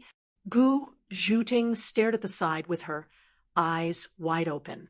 She only felt that Yang Fan was 10,000 times more magical than the smelly herbs that were being boiled in the urn. If the sovereign was stuffed into the urn and boiled, would he be able to cure all kinds of diseases? Lang Jun, let's leave quickly. If they find out that you have gone missing, they will definitely search everywhere. Ainu said a lot to Yang Fan while crying and laughing. Her words were messy. The first sentence was still talking about this, and the next sentence was talking about something else. After such a long period of longing and pain, she had too many things to say, but as her thoughts gradually became clear, she finally thought of an important problem. We have to leave immediately. Yang Fan shook his head lightly and said, How can you leave in your current condition? You should focus on recuperating first. Don't worry. I have saved the life of one of their leaders, so they no longer see me as an enemy. They originally planned to let me go when they left this place. Yang Fan sighed, hugged Ainu's body, and said softly, The imperial court has suffered another defeat. The Khitans plan to fight their way back to their hometown to establish their base. Since Taizong and Gaozong, when has the imperial court suffered such a big loss? Now the imperial court is like the Buddha in heaven. It looks magnificent on the outside, but empty on the inside. Ainu said blankly, Then what should we do now? Yang Fan sighed. I am not a god. What can I do? He lovingly stroked Ainu's hair, kissed her forehead lightly, and said softly, I will go home with you. At this time, Wu Yanxiu, the future son-in-law of the Wuzhou dynasty, had already brought a large number of wedding gifts from the south to the black sand of the Turkic Khaganate, but the news of the imperial court's Third Army being defeated again, and the death of the prime minister and minister of war Wang Xiaojia had also reached the Turkic Khaganate from the east. Moshe did not expect that the once insufferably arrogant Tang dynasty had actually declined to such a state, and was defeated again and again in the hands of a small Khitan. Moshe's greed suddenly increased, and the peace negotiations that he was originally very satisfied with now seemed far from enough to him. Therefore, Moshe immediately turned hostile and declared that his daughter should be married to the Li royal family, not the Wu family. The Turkic Khaganate did not recognize the Wuzhou regime, so he detained Wu Yanxiu, imitated the Khitans, and raised the slogan of Follow the Tang to conquer the Zhou, and sent out 100,000 cavalry. Because of the Khitans' rebellion, the border of the eastern part of Hebei, which was originally a barrier, was empty, and the Turkic Khaganate killed their way in from here. The Turkic Khaganate's military force was far superior to the Khitans, and they already knew how to use various siege weapons. Under their attack, the armies of Jingnan, Pingdi, and Qingyi were immediately defeated, and Guizhou, Tenzhou, Dingzhou, and Zhaozhou fell one after another. Following the Khitans and the Shi tribe, the Turkic Khaganate also killed their way into this land and wantonly looted. Chapter 737. Yu Fu, bring another jar of wine over. Qi Ding gave an order, and a burly man swaggered out of the shack and rushed to a large, thatched hut not far away. It was already very late, and the entire mountain camp had fallen into a deep sleep. Only the hut where the Khitan generals held their daily meetings was still ablaze. A bonfire was burning in the center of the hut, and a large pot was placed over it. Water was boiling in the pot, and the rich aroma of meat spread far and wide. There were more than 10 large huts built around the meeting hut. Some were used to store grain, some were used to store clothes, bedding, and other supplies. There was also a hut that was specially used to store captured wine. The huts were not locked, and there was no need to lock them. Furthermore, there was no one watching over them. The entire camp was sealed off, and no one would dare to steal anything from them. Yu Fu's head was heavy, and his feet were light. He opened the door of the hut and walked in the dark. As soon as he entered, he saw a few rows of wine jars piled high. He didn't need to light a lamp to know where they were. Yu Fu, who was in a drunken stupor, casually touched a jar of wine. He excitedly picked it up, turned around, and walked out. Yang Fan stood in the dark, and he was secretly shocked and broke out in a cold sweat. Yu Fu had almost touched him just now, so Yang Fan was quick-witted. He grabbed a jar of wine and handed it over. Fortunately, Yu Fu had just come in through the light, and his eyes were dark. In addition, he drank a little too much, so he thought that he had touched a jar from a pile of wine jars. Yu Fu walked out of the hut, and with a hook of his foot, he closed the door and ran back into the hut while humming a folk song. Yang Fan secretly sighed. When the sound of his footsteps faded away, he also quietly came out of the hut. He came tonight to search for tonics in the hut next door. Although he didn't know most of the herbs, he had practiced martial arts since he was a child, and in order to strengthen his muscles and bones, his master had given him many tonics to strengthen his body. He knew all of these herbs. Half of Anu's illness was depression in her heart, and the other half was her body's haggardness. After knowing that Yang Fan was safe and sound, her heart had been cured without medicine, but the weakness of the body could not be cured by mental strength.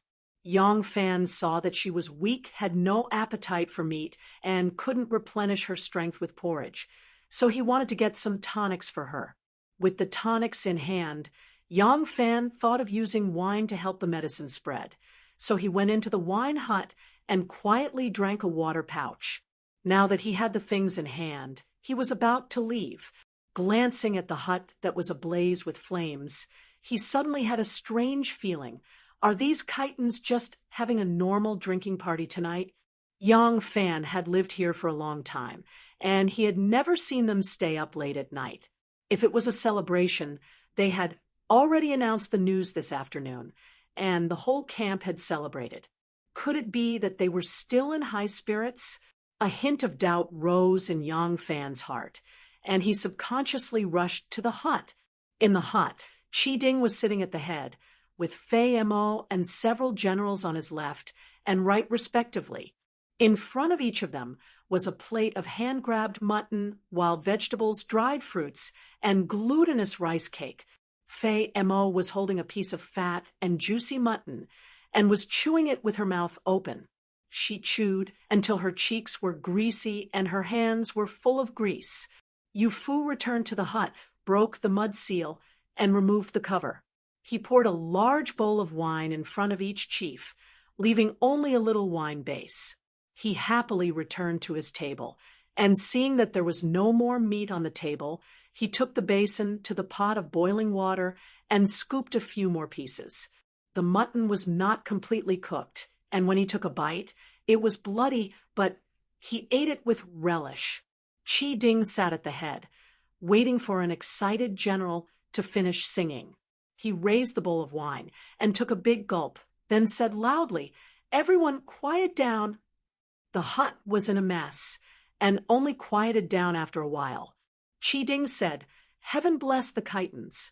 Although the Supreme Khan has returned to the Temple of the Gods, we still have the Great Marshal, and we are still invincible. With this defeat, the Tang army no longer has enough power to fight against us." The generals immediately clamored. Chi Ding pressed his hands together and said in a deep voice, "The Great Marshal has sent back an order, ordering us to move our entire tribe from the deep mountains to the Eagle's Mouth, 400 miles northwest of Yingzhou, and build our city there. Everyone, drink to your heart's content today, and start preparing tomorrow. We will depart the day after tomorrow." Chi Ding took another gulp of wine and said, "The Great Marshal has not returned yet, and he plans to fight a few more battles. Since we are going to build a city, the wealth we have now is far from enough, and we need to plunder more things." Yu Fu shouted, "Brother Qi, I thought that the Tang dynasty was very powerful, but I didn't expect them to be so weak. They are really a bunch of useless chickens and dogs. If they are so useless, why should we be afraid of them? Why go to the Eagle's Mouth to build a city? It is a waste of time and energy. Why don't we conquer a big city and occupy it?" As soon as Yu Fu said this, several chiefs immediately responded. Chi Ding glared at them and said, "Do not underestimate the enemy. If Chao Rincher's army did not underestimate the enemy, how could they be so easily killed by us? Do you know how big the Tang dynasty is? The Tang dynasty still has soldiers and horses, but they are scattered all over the country and can't be drawn out. Based on our current strength, although we have hurt them, we are still far from being able to fight them head-on. Even if the imperial court has lost hundreds of thousands of soldiers, as long as they want to fight, they can still send out troops. But even if we only lose 30 to 50,000 soldiers, will there still be people left?"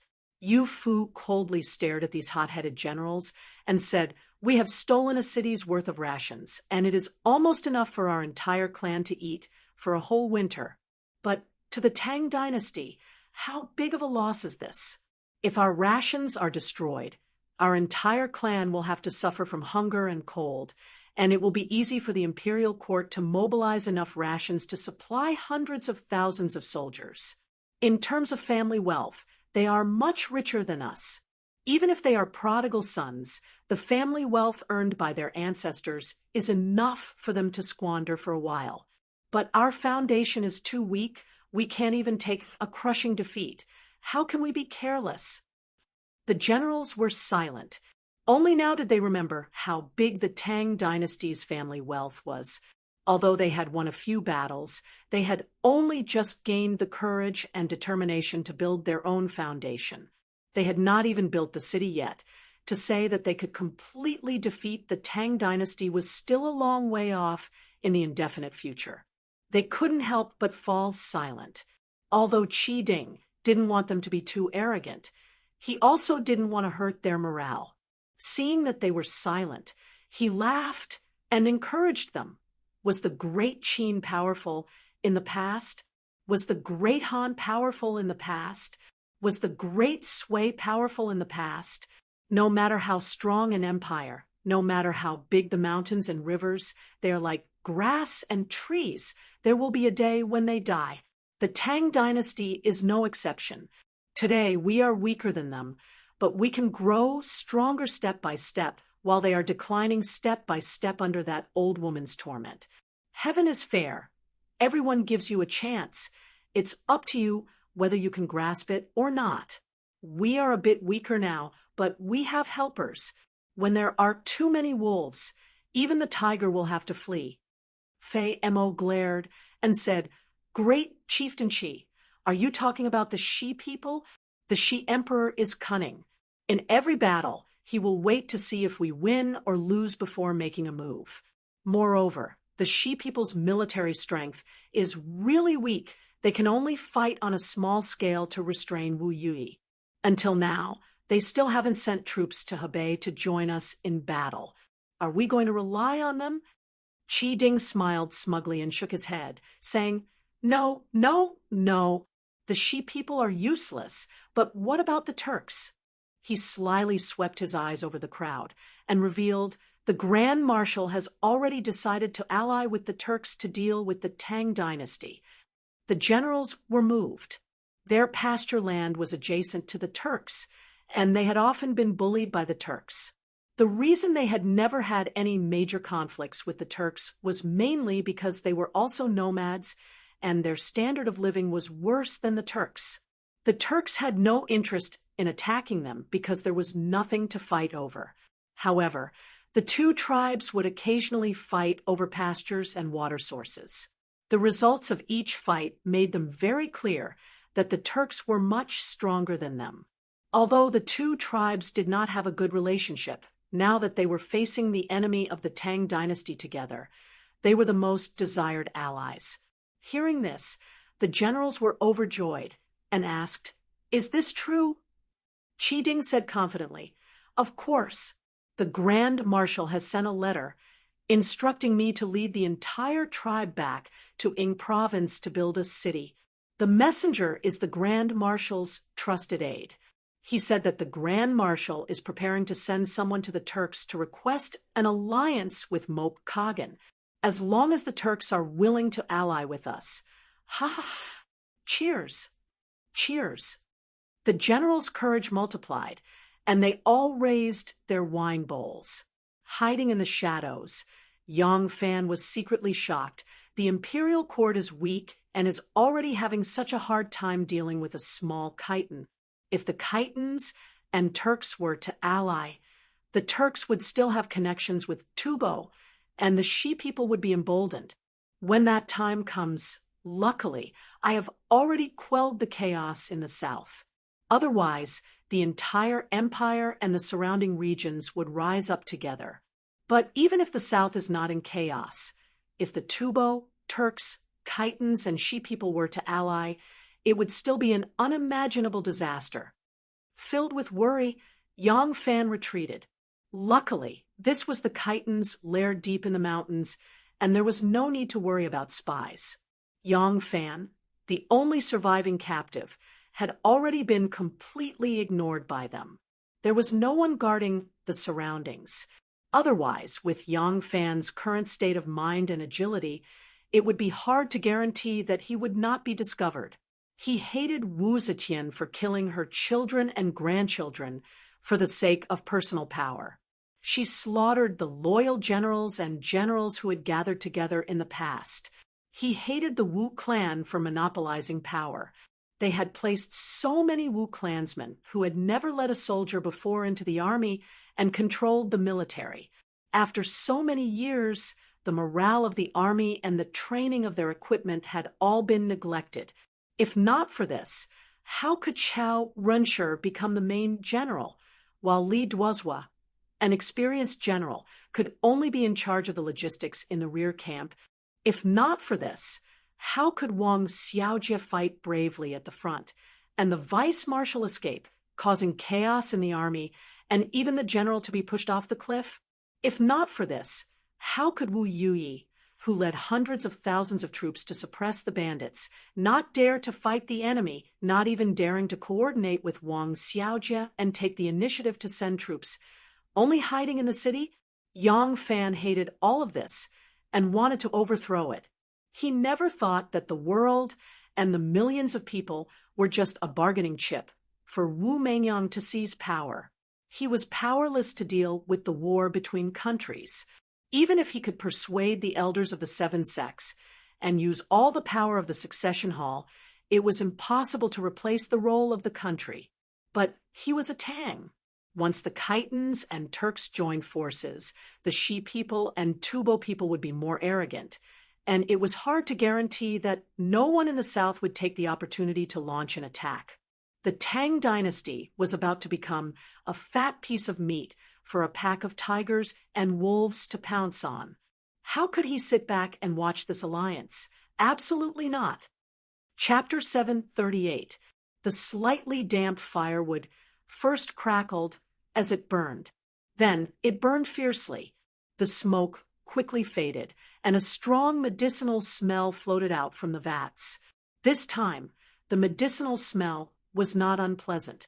If one carefully savored it, there was a faint fragrance. After all, it was a tonic. Anu snuggled in Yang Fan's arms and said softly, "Your servant's body is much better. Lang Jun doesn't have to take the risk to get these tonics." Yang Fan smiled, but did not say anything. In his heart, he thought, "If I didn't think of getting these herbs, I'm afraid I wouldn't have known that the Chitons had this kind of plan. These barbarians, when it comes to scheming, are not inferior to the 100 officials of the imperial court. This news must be sent to the court as soon as possible." Anu leaned into Yang Fan's arms with satisfaction and said in a low voice, "During the days when Lang Jun was missing, your servant did not know the taste of food and did not sleep at night. Now, your servant is at ease. It's just that Xiao Man is still worried about you at home. It's all your servant's fault. As soon as I saw Lang Jun, I chased after you without thinking. At that time, I should have left someone to send a message back." Yang Fan hugged her tighter, and after a long silence, he said softly, "Xiao Man has Nianzu and Surong by her side. With them quarreling and worrying, Xiao Man still has a goal in her heart. She doesn't have so much time to think about me." He comforted himself. In fact, even he did not believe that his and Xiao Man's relationship was the deepest. It was not only love, but also family. Xiao Man had 2 children to take care of, and she did not have to travel outside. Her body might not be as haggard as Anu, but when the news that he was in danger spread back, how could the damage to Xiao Man's heart be small? But it was an expedition of 160,000 troops. The small Chiton people had never been taken seriously by the court. At the beginning, when they sent out 160,000 troops, there were officials in the court who criticized them. They thought that the emperor was making a fuss over a minor issue, and that it was the emperor who insisted on sending so many troops. At that time, even Yang Fan had the same idea. He thought that 30 to 50,000 elite soldiers would be enough to defeat the Chiton motley crew. Who would have thought that the imperial court would be defeated? Moreover, it was defeated once, twice, thrice, and defeated so miserably. Thinking of this, Yang Fan also felt an indescribable resentment in his heart. After a long silence, he softly said, "Get well quickly.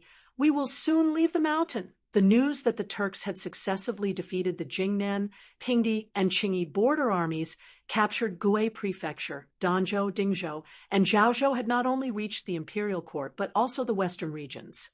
When Di Renjia, who was in the middle of settling the refugees, fortifying the border, and repairing the damage caused by the Turks' invasion, heard the news, he seemed to be stricken with a severe illness, instantly aging. In the last few years of exile, he had aged a great deal, but his optimistic and positive attitude towards life had never changed. Even though he was well aware that the strength of the country had declined over the years, he had always felt that this decline was only relative to the power of Taizong and Gaozong. No matter what, the imperial court was still in existence that the surrounding countries could only look up to, but the successive defeats of 3 armies in Hebei had been like a blow to the head, thoroughly waking him up. It turned out that the dynasty had already declined to this extent. Once those enemies who had temporarily laid an ambush because of the strength of the Tang dynasty realized that this was a paper tiger, could their ambitions still be contained? The night was deep, but Di Renjia had no desire to sleep. After pacing outside for a long time, he returned to his tent and silently drank. After a few cups of wine, he began to feel tipsy.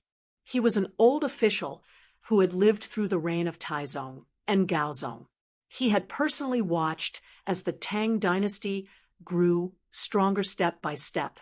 Now, he had gone from a youth to a man of his prime, and now he was in his twilight years. His hair and beard were as white as snow, and the Tang dynasty, was it also beginning to decline? Marshal D, Great General Lu Shirta, requests an audience. D. Renjia's drunken eyes indifferently glanced at the guard and waved his hand, ordering, "Invite him in." Lu Shirta slowly walked in, dragging his crippled leg. He clasped his hands to D. Renjia and said, "Lu Shirta pays respects to Marshal." D. Renjia didn't even raise his head. He only poured some more hot water into the basin, and then carefully placed the tin wine pot in the middle of the hot water. "Sit, let's drink a cup or two together."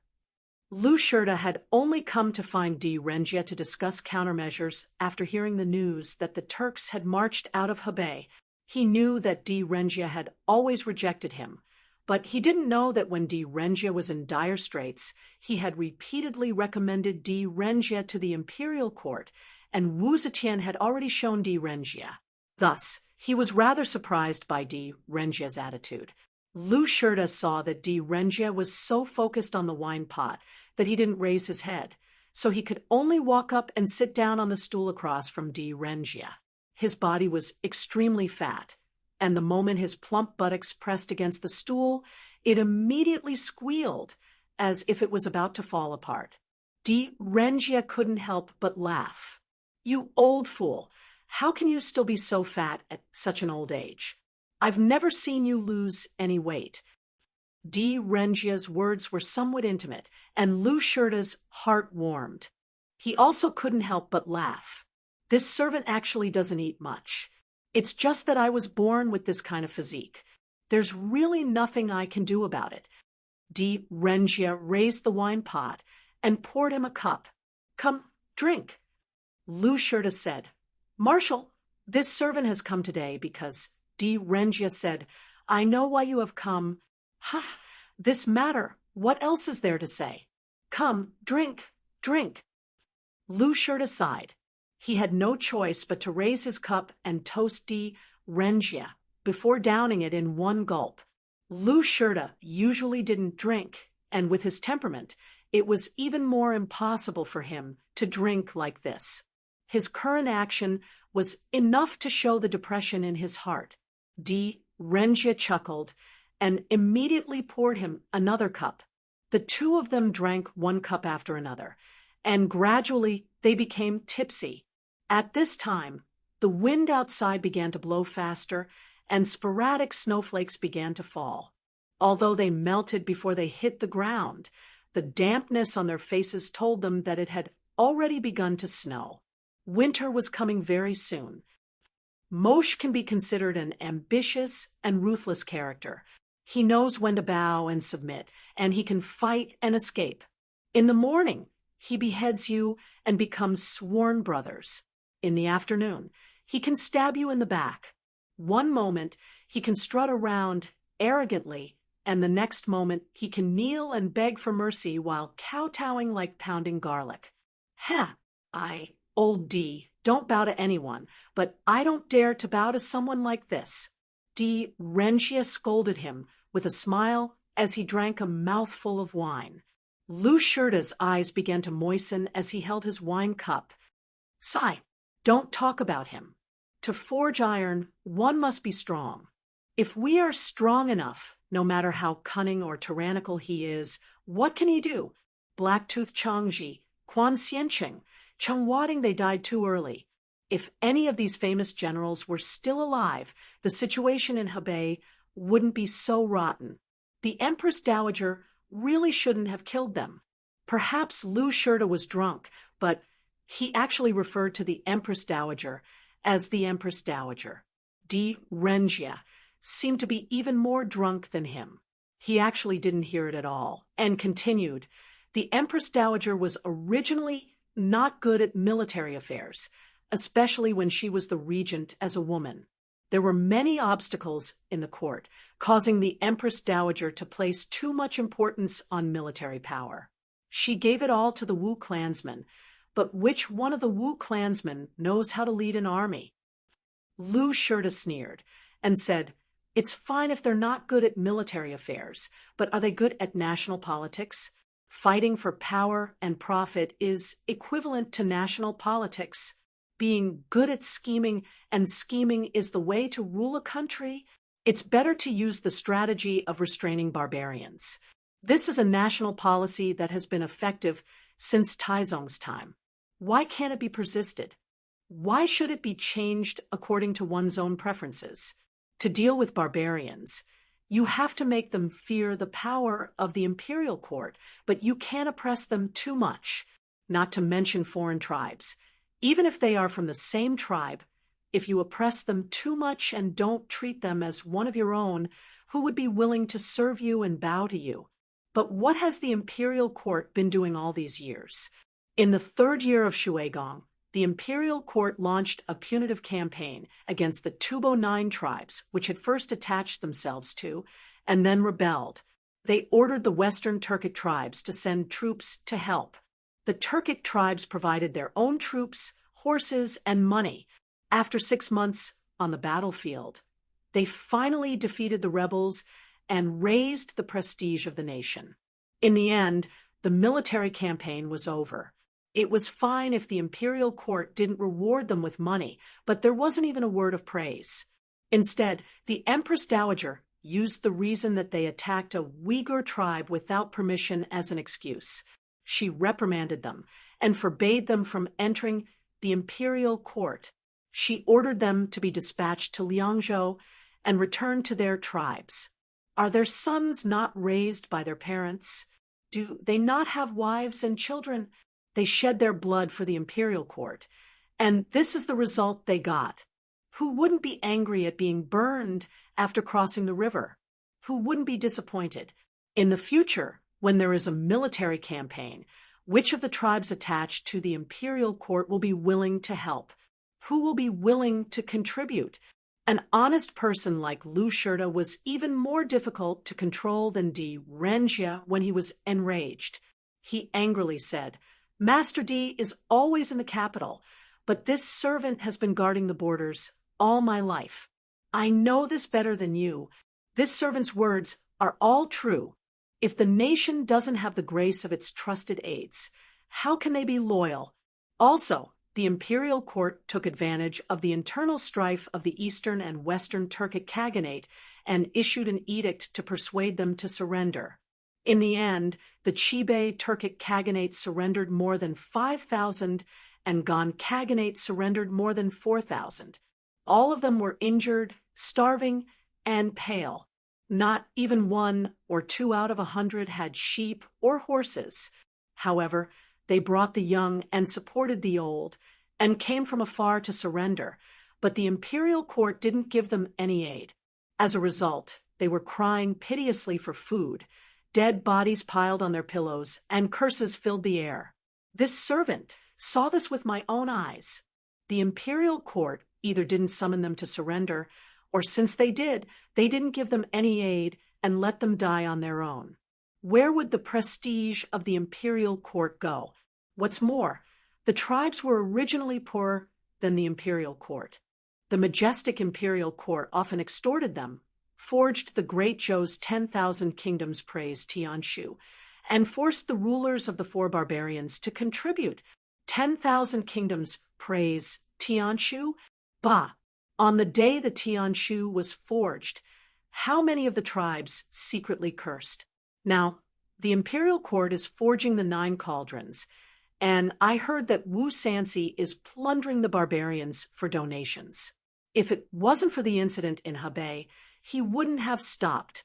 The barbarians aren't fools. If you treat them like this, they won't be of one mind. Let's talk about the Turkic disaster. Back then, the Turkic Khan Ashina Fu Nian had surrendered to the imperial court. Prime Minister Pei Xinjian had promised on behalf of the imperial court that as long as he surrendered and personally went to the imperial court to ask for forgiveness, the imperial court wouldn't kill him. In the end, Fu Nian was executed when he arrived at the imperial court. The great Prime Minister Pei was betrayed by his own imperial court. If Fu Nian hadn't died that day, how could the disaster have happened today? Di Renjia naturally knew what Lu Shurta was talking about. These were all major mistakes made in the administration of the nation. But what could he do? Every time Lu Shurta said something, Di Renjia would drink a cup, and soon he was drunk. Di Renjia, who was filled with resentment and anger, could no longer hold it in, and vented. This time, the imperial court sent 28 generals and 160,000 soldiers for the northern expedition. Everyone felt that it was like killing a chicken with a butcher's knife. Since the imperial court looks down on the Khitans, why did they send so many soldiers? Lu Shurta said, "Isn't it because most of the generals are from the Wu clan, and what they lack the most right now is military merits?" The imperial court also wanted to appease the ambassador with Wu Sansi, and their intentions couldn't be clearer.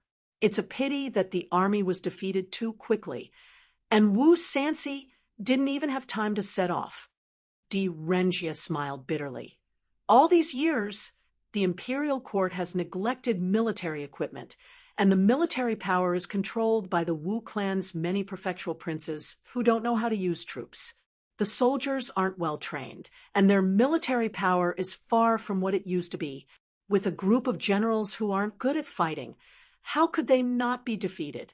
In the end, after a huge defeat, the Empress Dowager was still not satisfied and sent a second army, which was still led by the Wu clan's nephew. This army reached Hebei, but other than wasting money and rations, they didn't achieve anything. They had no choice but to send Wang Xiaojia and let Su Honghu, who's affiliated with the Wu clan, be the deputy marshal. In the end, the more Di Renjia spoke, the more pained he felt. He was skilled in politics and knew that Wu Zetian didn't give up on using the Wu clan's power to lead the army in the face of repeated defeats. This was to share military merits after a great victory and establish the Wu clan's prestige. In other words, Wu Zetian was now inclined to make the Wu clan's nephew the heir to the throne. This was to prepare for the transition of the Wu clan's regime. Thus, the more the great Zhou army lost, the worse the blow to Wu Zetian, and the more beneficial it was for Li Tang's revival. However, this price was too tragic. Hundreds of thousands of descendants died on the battlefield to satisfy the empress' desire for power. Di Renjia was worried that the Khitans would let go of their old grudges and ally with the Khitans. If that happened, the imperial court wouldn't just have to suffer a few defeats and lose a lot of strength. It would also have to deal with the southwest Tubo, the northwest Turks, the North Khitans, and the Shi people forming an anti-Zhou alliance. Once this happened, with the current strength of the imperial court, how would they deal with it? The snow outside the tent grew heavier and heavier. Unknowingly, the ground was covered in snow. At a glance, it was a vast expanse of whiteness. In the snow, several fast horses galloped over from afar and entered Di Renjia's camp. The messenger jumped off the horse, still panting, and said, "There's a copy of the Ministry of War that requires Marshal Di's perusal." Di Renjia's bodyguard accompanied him through the heavy snow to the commander's tent. As they walked, he asked, "Brother, why are you in such a hurry? Is there some important military news?" The messenger replied, "I'm here to deliver the transfer order. The imperial court has appointed Great General Lu as the deputy chief and Great General Shatsa as the chief of the vanguard. They're going to send troops to Hebei to suppress the rebels. Marshal Di is now the commander of the Western Army. If we want to transfer troops from here, of course we have to report to Marshal Di first." The bodyguard was surprised and said, "They want to transfer these two great generals? They are old generals who are good at fighting. Is the war in the north so urgent that they actually want to transfer two great generals to the north? I wonder who the commander of this army is." A look of disdain flashed across the messenger's eyes. However, his tone was extremely respectful and said, "The commander is the Junwang of Hanoi, great general of the Right Jinwu Guards. Wu Yizong. In the tent, the two old officials vented their complaints more and more. The more they spoke, the more resentful they became. First, they scolded loudly, and finally, they could not help but cry sadly. One of them had guarded the borders for his country all his life, but the country was getting weaker and weaker. He did not know what the future would be like. The other worked hard to govern for the prosperity of the country, but in exchange, he was exiled again and again. He did not know if his hard work would bear fruit one day. What made them even more afraid was that the country they had been loyal to for their whole life was rapidly weakening. They did not know if there would be a day when the country would rise from the dead. The two old men scolded and cried and were drunk into a pool of mud. They hugged each other and slept on the same bed, their voices like thunder. They hoped that they could sleep forever and never wake up again. Chapter 739. Winter in the north had 4 distinct seasons. Winter should be a time of desolation. Thus, even though the first snow of the winter had yet to arrive, the mountains were already covered in fallen leaves. Only a few short trees still had a few yellow leaves hanging on them, waiting for the north wind to blow and sweep them away. At that time, the world would be covered in silver, and white snow would be the only color in the world. Due to the yellow leaves, the entire mountain range in the distance had a dark yellow hue. It was clearly different from the withered mountains up close. Under the sunlight, the distant mountains gave off a sense of warmth. Even though the first snow of the winter had yet to arrive, the wind was already extremely cold. Tens of thousands of Khitans, old and young, pulled by carriages and horses, carried all their supplies out of the call and headed north for more than 10 li. Most of these troops were old, young, women, and children. If a group of Zhou light cavalry attacked, they could easily inflict heavy casualties. However, Sun Wanrong did not return to escort them, only ordering them to return to the Yingzhou region. The largest armed force in the Hebei region was now in the hands of Wu Yuyi. Wu Yuyi, on the other hand, had holed up in the city the moment he arrived in Hebei, not taking the initiative to send troops to fight. Sun Wanrong was certain that as long as his army was active outside, Wu Yuyi would not dare to take any risks, so he had boldly made these arrangements. At this time, the Khitans were as arrogant as Chao Runshi and Zhang Xuanyu when they had first arrived in Hebei. Fei Mo led his tribesmen and deliberately dragged his feet at the back. When all the troops had left the call, Fei Mo reined in his horse and turned to look at Yang Fan. Because the weather was getting colder, Yang Fan had also put on a chitin leather robe. Just from his appearance, he looked no different from them. Fei Mo looked at Yang Fan and loudly said, "You and I will part here." Yang Fan did not sneak away. He believed in Fei Mo's promise, and Fei Mo had no reason to lie to him. Most importantly, in this situation, if he left without saying goodbye, the Khitans might become suspicious. Once the Khitans guessed that he knew of their plan to ally with the Turks, it would be hard to predict what the Khitans would do. Now, Yang Fan only acknowledged the poverty of the Khitans. He no longer dared to look down on their military strength and intelligence. "Brother Fei, take care." Yang Fan didn't say anything. He just cupped his hands towards Fei Mo. Even though they were enemies, she was a worthy opponent. Fei Mo said, "I'll let you go today, and I'll return the favor. You are a general of the great Zhou dynasty, and I am a Khitan. After this farewell, it is hard to guarantee that we will not meet again on the battlefield. If that day comes, I will not let you off." Yang Fan smiled faintly and said, "It's all in your hands. Saving you is the same as saving myself. I don't think you owe me anything. If we meet again on the battlefield in the future, and you fall into my hands, I will let you go once and repay you for today's favor." Fei Mo raised his eyebrows and said proudly, "Do you think you can still win?"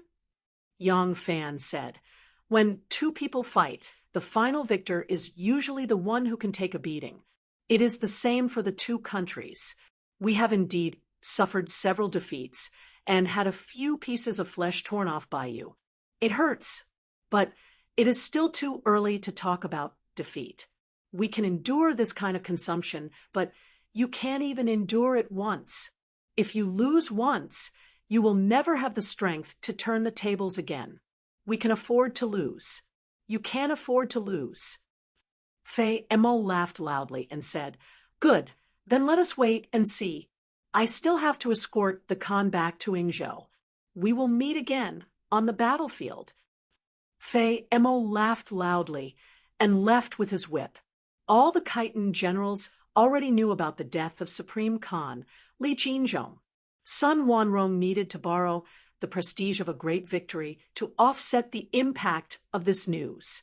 However, this news was not announced to the public because the Zhou army had suffered defeat after defeat and suffered countless casualties, while the Khitans had suffered very few casualties. In terms of the casualties of the high-ranking generals, the Zhou army had lost many generals, with the highest rank reaching the prime minister. As for the Khitans, not only were the casualties of their soldiers extremely low, they did not lose a single high-ranking general, except for the secret death of Li Jinzhong. Li Jinzhong was their Khan, their supreme leader. Once Li Jinzhong's death was announced, it would greatly increase the morale of the Zhou army, but to the Khitans, it would break their invincible golden body. It was disadvantageous to the Khitans, so they still kept this news a secret. Fei Emo laughed loudly as he chased after his clansmen. Yang Fan stood at the foot of the horse mountain and looked in the direction they had gone. He gently patted the horse's neck and turned the horse's head to the colonel. A Nu and Gu Zhuting were walking out of the colonel. Yang Fan smiled and stretched out his hand. A Nu meekly handed over her small hand. Yang Fan lifted her up and grabbed her slender waist, carrying her onto the horse. There was another horse next to Yang Fan.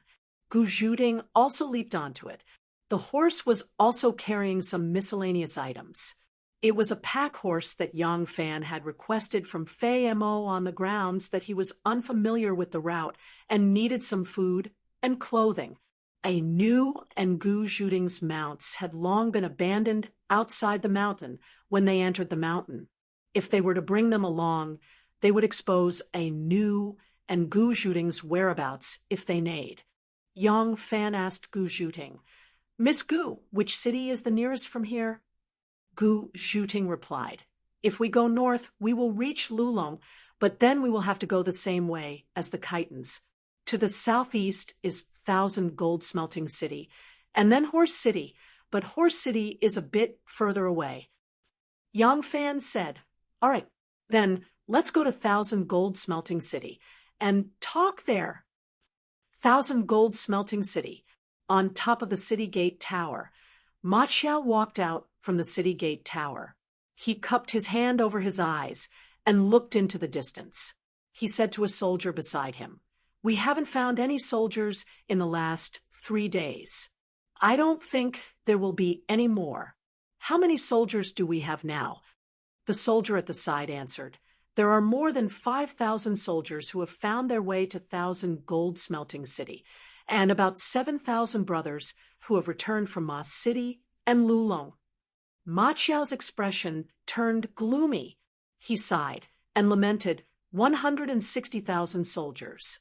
Only so few are left, and most of them are injured. Sigh. He sighed and turned around, saying, "I don't think there will be any more soldiers. Let's go back and report to the Grand General." The soldier suddenly said, "Someone is coming, riding 2 horses." Ma Qiao turned around and squinted his eyes to look at the sky. After a few glances, he said with slight disappointment, "They should be commoners." The soldier also looked at them with his hand on the awning and praised, "HM, they seem to be commoners, and they're 2 women. In this chaos, 2 women actually dare to walk around outside. The women of the northern lands are really bold." "Is it a woman?" Yes, yes, it's a woman. No, that's not right. There are 3 of them. Ma Qiao narrowed his eyes and looked at them with some doubts in his heart. Recently, not to mention the commoners who visited their relatives and friends, even the merchants didn't dare to walk outside easily. These 2 women and a man actually dared to walk outside in such a manner. Were they really ordinary commoners? Ma Qiao thought for a moment and ordered, "Tell the city to stop them and ask them who they are." When Ma Qiao said this, his body suddenly froze. Not only did his voice stop abruptly, even his body stopped moving. The soldier asked curiously, "Brigade commander, what's wrong with you?" Ma Qiao suddenly let out a strange cry and jumped high into the air. He laughed wildly and said, "It's Brother Fan. Ha ha, it's Brother Fan. He's still alive." The soldier jumped in fright and said, "Brigade commander, what are you talking about? Who's still alive?"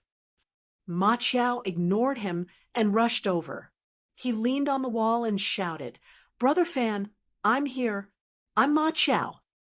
He shouted twice, but seeing that Yang Fan wasn't paying attention, Ma Qiao became anxious.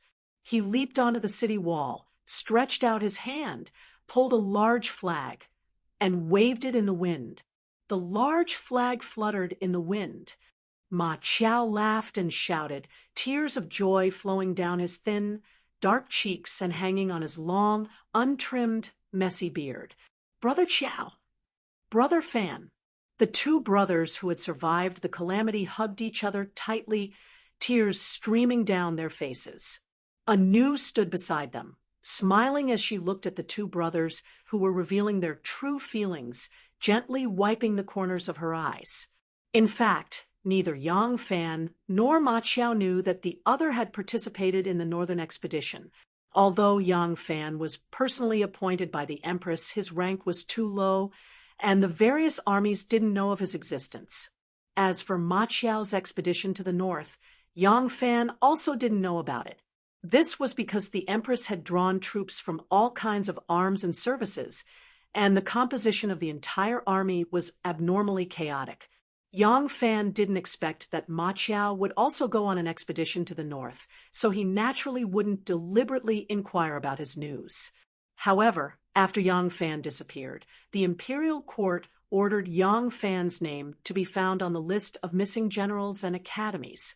Princess Taiping, Wu Sanxi, and various other forces had also searched for him, especially after the propaganda of those commoners who had been asking about Yang Fan in the surrounding cities. How could Ma Qiao, who had been taking in the rebels in the 1,000 gold smelting factory these days, not know that his brother had also participated in this battle? The 2 of them laughed and cried for a long time before their emotions gradually stabilized. Only then did Yang Fan remember 2 urgent matters.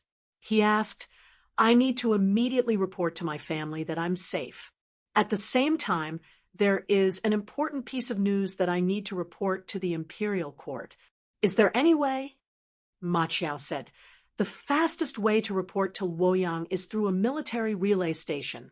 Now that you've disappeared, I don't know how worried your sister-in-law will be. Let's go. Quickly follow me into the city. A military relay station has just been set up in the city, and there will be news coming and going every day. We'll go find a courier and promise him some benefits so that he can make this trip on the way."